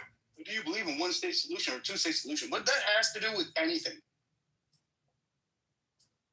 You might reach that you hate the Iranian regime, but you practice its mentality. That's your problem. So either my way or highway, huh? It's either my way or highway, huh? It's either my way or highway. Hey, he let you speak, Tan. We all let you speak. Now someone's rebutting it. You gotta go on mute. Well, if you don't realize what I'm trying to say, I don't know. You need a lot of self-reflection, buddy. You might hate the regime, quote unquote, which I doubt it, but I mean, let's say you do. But you do practice this mentality. It's philosophy, right? Well, if you're a porn nerd, you're going to bring up something that has nothing to do with the fact that your country has been the cause of death of millions for the last 30 to 40 years. Not my country, the government of the country. There is a difference. You don't understand. Yeah, right. There is a difference between people of Iran and the government of Iran. You are so uneducated. I'm sorry. I don't see any difference, to be honest. I don't see any difference. Okay, let's kill all of Iranians then. Let's nuke this one. Yeah, let me respond. I'm just saying your country has been the cause of death of millions in the Middle East. Okay, let's nuke them. Let's kill all of Iranians. Let's just write a letter to Trump and ask him to nuke Isfahan, like Hiroshima. Let's just do it. No. Here's a better solution. Just like the Syrian people tried to do and got rid of their dictator. Have some fucking balls. Go out of the street, right? Protest. Oh my God! The guy killed the regime. The president of that country killed a lot of Americans. He is a terrorist. Let me finish. Instead of coming online and crying like a baby, have some balls. Pick up a weapon and go defend yourself. Wait, Billy, no, you do the same. You go to Tel Aviv. No, you go to the Tel Aviv. We're the same. Go to Tel Aviv. I want to go to Tel Aviv. Why? Just because you are not in the war zone. Here we go. Because you are not in the war zone. So Tan, again, Billy was speaking, and you're interrupting him. Let him finish. What does Tel Aviv have to do with anything? Israel is a neighboring country. It's a member of the UN. Right? It's a neighboring country to Syria, to Lebanon, to Jordan, to Egypt, to all of these countries. If there is a way for peace where it can guarantee the rights of the Palestinian people, anybody with their sane mind would take that. But the problem is that there was a course for peace talks between the major countries in the Middle East and the Israelis. Guess who brought all that to garbage? It was the Iranian regime who told Hamas, hey, there's something called 7th of October, guys. Go ahead and do that. Kill a lot of civilians. Slaughter innocent people. And bring death and destruction to the rest of the Gaza Strip. I don't understand. What does Tel Aviv have to do with anything? I'm saying it's very simple. You complain about the regime. Oh my God, here we go. Here's interrupting. But however, Billy will also add on that he made a comment that the Syrian regime, the Syrian government killed all of these Americans. Let's talk about the Americans that were killed by Iran. We can start in 1980. Let's talk about 1983 in Lebanon. Well, let's talk about Hezbollah killing the soldiers at 231 and then went over a year later over to the embassy in Lebanon and killed how many at the embassy? And then we'll just go through the litany of attacks from proxies from the Iranian regime. So to say that they're not responsible for killing Americans and threatening American diplomats, threatening our president, the guy just got convicted, the Iranian IRGC national that had the attempt to assassinate our president. We've had members of the cabinet, secretaries in our cabinet that now have ex-secretaries that have to walk around with security because of the death threats against them. Pompeo, Bolton. We had the Saudi ambassador sitting in a restaurant in Georgetown with an attempted attack by the nation of Iran. Well, let's say the IRGC. I'll put it on the ruling regime. On U.S. soil, the ambassador from Israel on U.S. soil, an attempted attack on his life. I mean, just let's keep going. This is not an innocent regime to American citizens. So wait a second. So you are not agreeing with the historical fact that I shared in the beginning of my speech? I am refuting when you said that the deaths of American citizens were on Syria's hands, and I am telling you that there are deaths of American citizens on the regime's hands. I said the current president of the Syria used to be a member of ISIS, and he killed a lot of. We're not talking about Syria. We were talking about the Iran. Anyway, thank you for the opportunity. Yeah, if I could jump in quickly. Thank you so much. Thank you. It was so great listening to you, by the way. Please come back. I wanted to jump in here. Tan, I don't know about the other people. I'm going to take you at your word. I don't know if you're secretly for IRGC, what your motivations are, but I'm going to take your statement and what you said at your word. I understand growing up in that environment is traumatic. I'll take you at your word for that.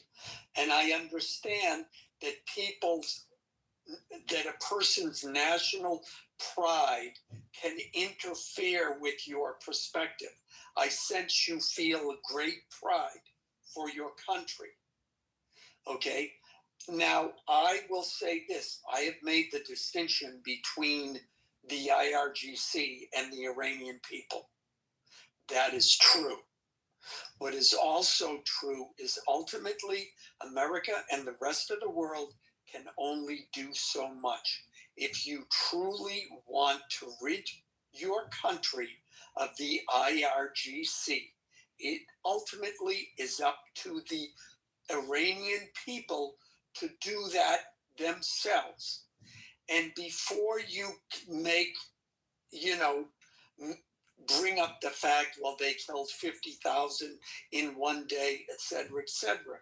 Yes, that is horrible. And what I am about to say may seem callous, but as an American whose country killed 700,000 of its own people just to keep it together over its disputes, you need, as the Iranian people, need to impress us. It is that simple. I'm sorry, it is tragic that those people died. But if we don't see you out on the streets doing everything you can, and yes, I'm sorry, people are going to be killed. But if we don't see that, more and more Americans, the country is already largely against this war. And if we don't see something soon, public sentiment in this country will grow so great that America will have to pull out. And at that point, you're on your own. So, take this for what you will, and I'm taking you at your word, what you said. Okay, so take me at my word. The other thing is, if you're Iranian, don't bring up Palestine, don't bring up Egypt, don't bring up Israel, don't bring up any other issue except the fact, if you want to be free, bring up Iran. Because it doesn't help your cause. It doesn't help your cause with Americans, for sure. So, and you're not going to get any sympathy from us based on that point. That's my advice to you, as from an Armenian to a Persian. Thanks. Okay, sir. I do have a lot of respect, and thank you for sharing that information with me. So if you guys have any other question, I would like to answer that, and I'm really sorry that I provide answers that you guys didn't like. Thank you. Well, I don't know for anybody else. I'd rather a person be honest than to lie. But I don't think, at least I can talk about myself, I don't think I have a power to just hit the enter power and just have the computer keyboard and use the delete shift and ask all of these IRG radicals to leave in just one day. So either we have to go to the civil war in that country, and then is that what the general Iranian public want to? Or we have to deal with all of this problem, and we have to leave like a. Does the general Iranian public want civil war? Do they want civil war? I don't think Iranian people are stupid to go and kill each other, not knowing what's going to happen after that. Yeah, I take the full responsibility that I just expressed my freedom of speech when I was in this country, and I'm really sorry that my honest and feeling really hurt all of you guys. So I apologize and take the responsibility. I'm not going to do the same thing again. I just trust the patient and intellectual that I was hearing, and I was really enjoying, because to be honest, I really don't want to hear anything about Islam. I'm tired of that stuff. So anyway.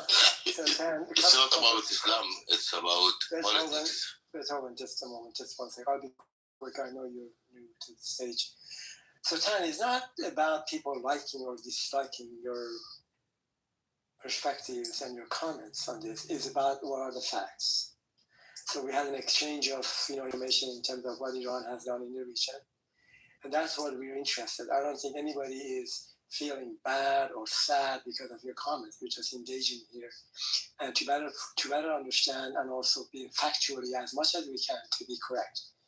You are more than welcome, I think, in this room. I've seen it. You can express your opinion, whatever that might be, but expect people challenging you and asking questions and trying to see where you're coming from and get your sources. So we're interested in the facts as much as possible. This is one. But also, I can tell you, your comments are so fragmented. They're so difficult to really understand and to see exactly what you're trying to say. What I can summarize here, that you claim that you are a U.S. citizen and you became a citizen yesterday. And I think that's what you said. And also you would say, as an American, I am free to express my comments any way that I wish under the freedom of speech. And that's, if you're an American, that is certainly your right to do that. But besides this, I have no idea really what are you talking about. What is the meeting here? What is the core kind of thing that you want to get across? I was not able to grab it. So anyway, I don't expect any response from you on this because we've got a couple other people on the stage that would like to speak. But anyway, thank you for participating, Chad. We move on to the next people here. I'm sorry, Kenil Dash. Hopefully I'm pronouncing it. Knaidler. Okay, nice name. Please go ahead. Thank you. My question is more related around sort of the idea of trying to discern and break up this conversation between religious war and traditional warfare. A lot of people come in and say, well, it's got nothing to do with religion. But are we being true to ourselves when we say it's got nothing to do with religion?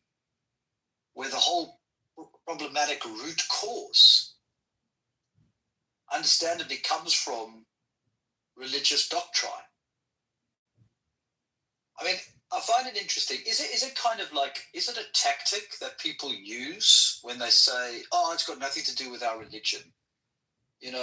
This is a war over land, or this is a war over different opinions, or this is a war over oil, or this is a war over petrodollar. I mean, let's be honest with ourselves here. What is the root cause of this issue? And why is there this issue? And why is the focus of the root cause always pointing its finger towards the center of the Middle East, the Holy Land itself, Israel?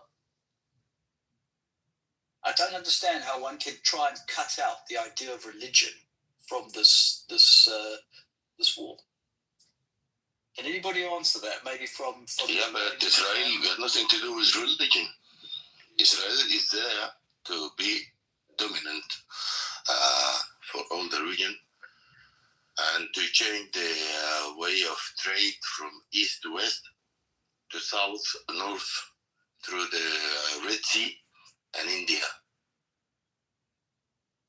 You see, when you say Israel has got nothing to do with religion, with China, all because Israel wants them to be involved, and that's why the government is having these problems in America, because American people cannot understand why they are involved in this war. They have nothing to do with they have no problems with Iranian. It's Israel who got problems with Iranian, and it's using the American to do. Based on, did you just hear me go through the list of incidents that Iran is responsible for to American citizens since 1979? I mean, I didn't read the whole. I didn't read the 30, 40 incidents, including hijacking of a DWA flight. I mean, I didn't. So for you to say that Americans have no issue, and for our Secretary of State to feel that there was an imminent threat, and for our President to feel it. He brought it to himself. Your president went and brought this. Our president brought it to himself. Our president brought all of the. Our president brought the actions of the people marching in the streets. Then I can hear you. Please, thank you. May I finish? Just then I can hear you. Just to not disturb the people here. I'm sorry. So. For each call. Can you tell us where you're from? Can you just tell us where you're from, Beethoven? No, Beethoven, it'll help us understand. Please, Beethoven, where are you from? Where are you from? It's not that hard to answer. Why do you need this? Is that hard for you to answer? Why do you need this? You need what I am context. Context. It's a good word. Context. No. Where are you from? No. You're speaking how Americans. You're telling us what Americans need and what Americans think. You are one Where of are the you Americans. from? You are not the Americans. You can just we are have not your the own Americans. answer for your own. Alan, are we the Americans? All people here are Americans. You are not representing everyone here. They speak up. Damn right, I'm an American, and I'm tired of these Arabs coming. Don't speak on behalf of someone else here, please. Corrupting our. He's a Muslim. He's a jihadist Muslim. That's what it is. No, Thank you. Where are you from, Beethoven? I am Where are you a musician. That's what you need to know. I'm a musician. Well, so here you I know go. all these. Where are you from? Musician. Okay. So just let me finish what I started. Then you can say whatever you want, please. Spanish or something. Thank you very much. Spanish sounds a little Spanish. Oh, you will just get tired of guessing. So let me finish, please. Colombia? You from Colombia? No, he's a Turk. I think he's a Turk. I think you might be right. No. Yeah. I'm a Turk. He's a Okay. Turk. If it fits you, I'm a Turk. Okay. Yeah. Let's go. How do you feel about Armenians? Yeah, please. Abby, you cannot run a conversation. I can. I need context. You need to understand. You just made a comment about what Americans. You just made a comment speaking for Americans. I asked you where you're from. I'm sorry. I'm finished. I will not speak. I will let you. Okay, cool. Thank you. Cool. Because you should. It's no problem to give. No problem, Beethoven. Cool. Thank you. Cool. Sorry for all others. Cool. It's no problem, Beethoven, giving context on where someone is from. Sorry for this. When you say you're speaking for Americans. I'm speaking of my own opinion. I don't represent no one here. If you want to listen to this, okay. If you don't, it's okay also. It's okay. Kanela, what do you think? Think it's Spanish? Look, to be honest, you will go out of the context if you just run this. So if I'm Spanish, the fact of the matter is that Beethoven here has. Anyways, America is running after Israel for any objective that helps the American people. This is all about Epstein files. Let me ask you this question. Do you also think all this is about Epstein files? Where did it go? Because you're probably going to say that as well. It's the classic trope of just pointing the finger at where they think it belongs, and that's Israel. End of story. That's what it always comes down to, Abby. We'll point the finger at Israel and we'll blame Israel for the world's problems. Yeah. It's a constant fucking trope. And honestly, even if it is Israel, which I know it's not, but even if it is, god damn, bro, they're good. There is 10 million of them in a tiny country, and they're doing all of this. Good job. I mean, amazing job, even if it is, even though I know it's not.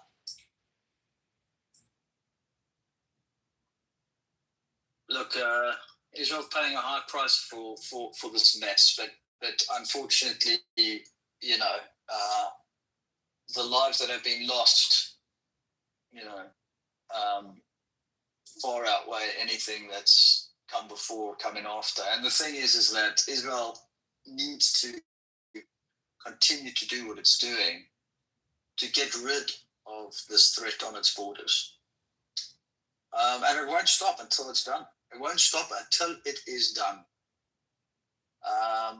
And, you know, thank God for Trump, because, you know, Trump is the only one who's actually had the cojones to come out here and deal with the world. You've got France, you've got Spain, you've got Germany, you've got Italy, you've got the UK, you've got the whole of Europe, which has effectively fucked itself up the ass because it doesn't know where to put itself right now. And, you know, Donald Trump is now telling them, well, you didn't foresee this issue coming your way. Now you're going to pay the price. And unfortunately for Europe, I think they're way too far down the road. And then this recent altercation with the Pope is another interesting one. So I got to give it to Donald Trump. He really is facing up to everything that's thrown at him, whether you like it or not. And at the end of the day, he's just going to come out victorious because, you know, hate never wins. Hate never wins. Yeah, and I want to say something about that. It shows how desperate the left is, that they would align themselves with a church that harbored pedophiles for decades because of their hatred of Trump. I mean, we all understand the enemy of my enemy is my friend. That happens often in life. But to take the side of the Pope, no. It just shows how truly corrupt the left in this country is.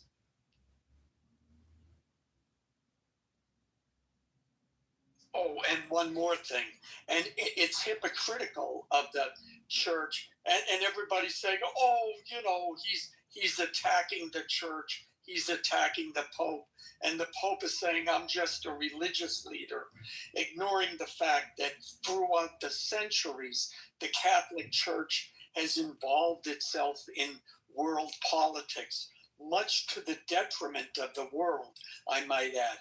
Not always, but often. And now they're claiming, oh, I'm just a religious leader. No, the church and the Pope know exactly what they're doing.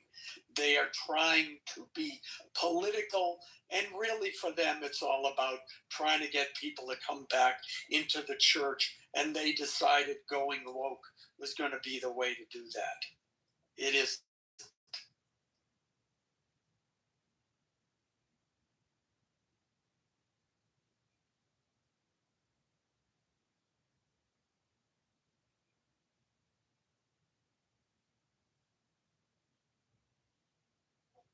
Well, Alan, do you want to keep this room going? I'm going to jump out.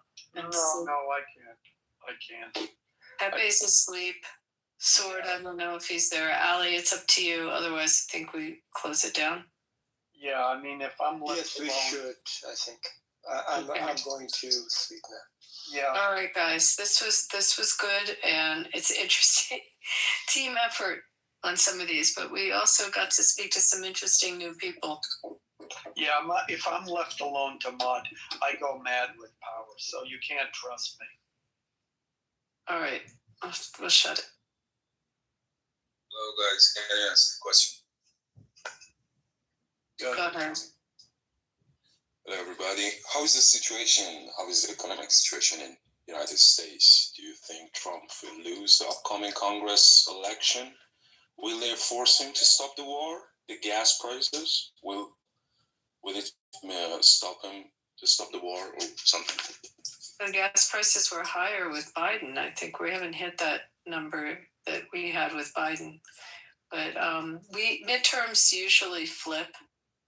Traditionally, I mean, historically, they flip.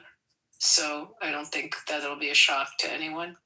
I mean, you're asking how the economy, the stock market's performing well. We're not complaining. We've had some all-time highs in the last couple of weeks. Everything is all right. Look at our market. I don't know. I mean, how do the employment numbers? I didn't see the employment numbers come out. The last ones. You might want to look at that. What about the Congress election upcoming? That's what I'm saying. That's the midterms. It usually flips. Traditionally, it will flip over. So we probably will see the House flip, not the Senate. What do you mean about flip? You mean Flips. Republicans will lose? The majority in the House will probably flip. It usually goes from the party that's in power will flip over. If it's a Republican president, it will flip to Democrat. That's how it's traditionally. You can read about that. That's how it works historically. But the Senate, the elections that are coming up with the Senate and who's up for re-election will probably stay Republican. Is it a big deal to stop the war? Or no, it's going on? I mean, what do you mean by stopping the war? I mean the upcoming Congress, the flipped Congress can stop the war, make Trump stop the war or not. It's something different.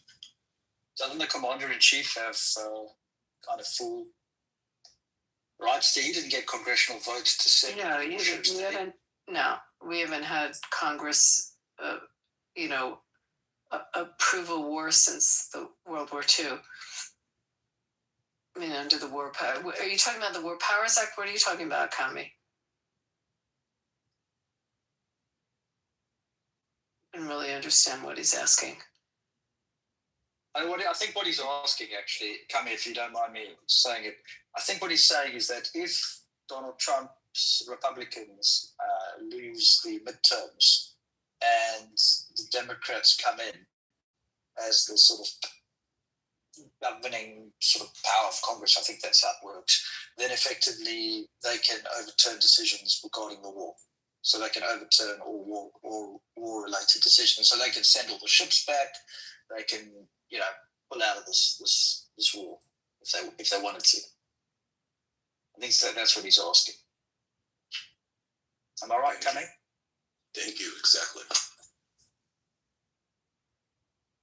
There's certain aspects with respect to the War Powers Act and funding and appropriations and military appropriations that they could do to affect what decisions he makes with our military. And that way they have the power of the purse. But it would have to, if it goes through Congress, it would have to go to the Senate, and the Senate most likely will stay Republican. Thank God. The only people's concern in Iran is that somebody or something in the United States, inside the United States, make Trump to stop this war. They are so hopeful that end of this war would be freedom. And the only concern of people inside of Iran is to stopping this war without falling the regime.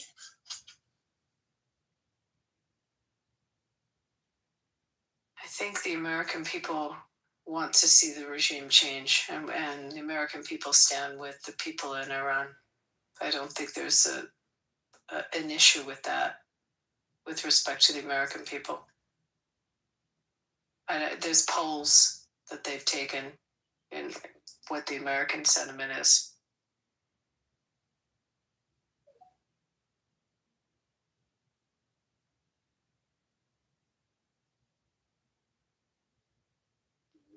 Okay, where'd Alan go? Is he gone? All right, I'm going to end the room, guys. Thanks, Abby. Thanks a lot. Thanks for having this room. Thank you, Ali. Thank you, Abby. Keep on the good work.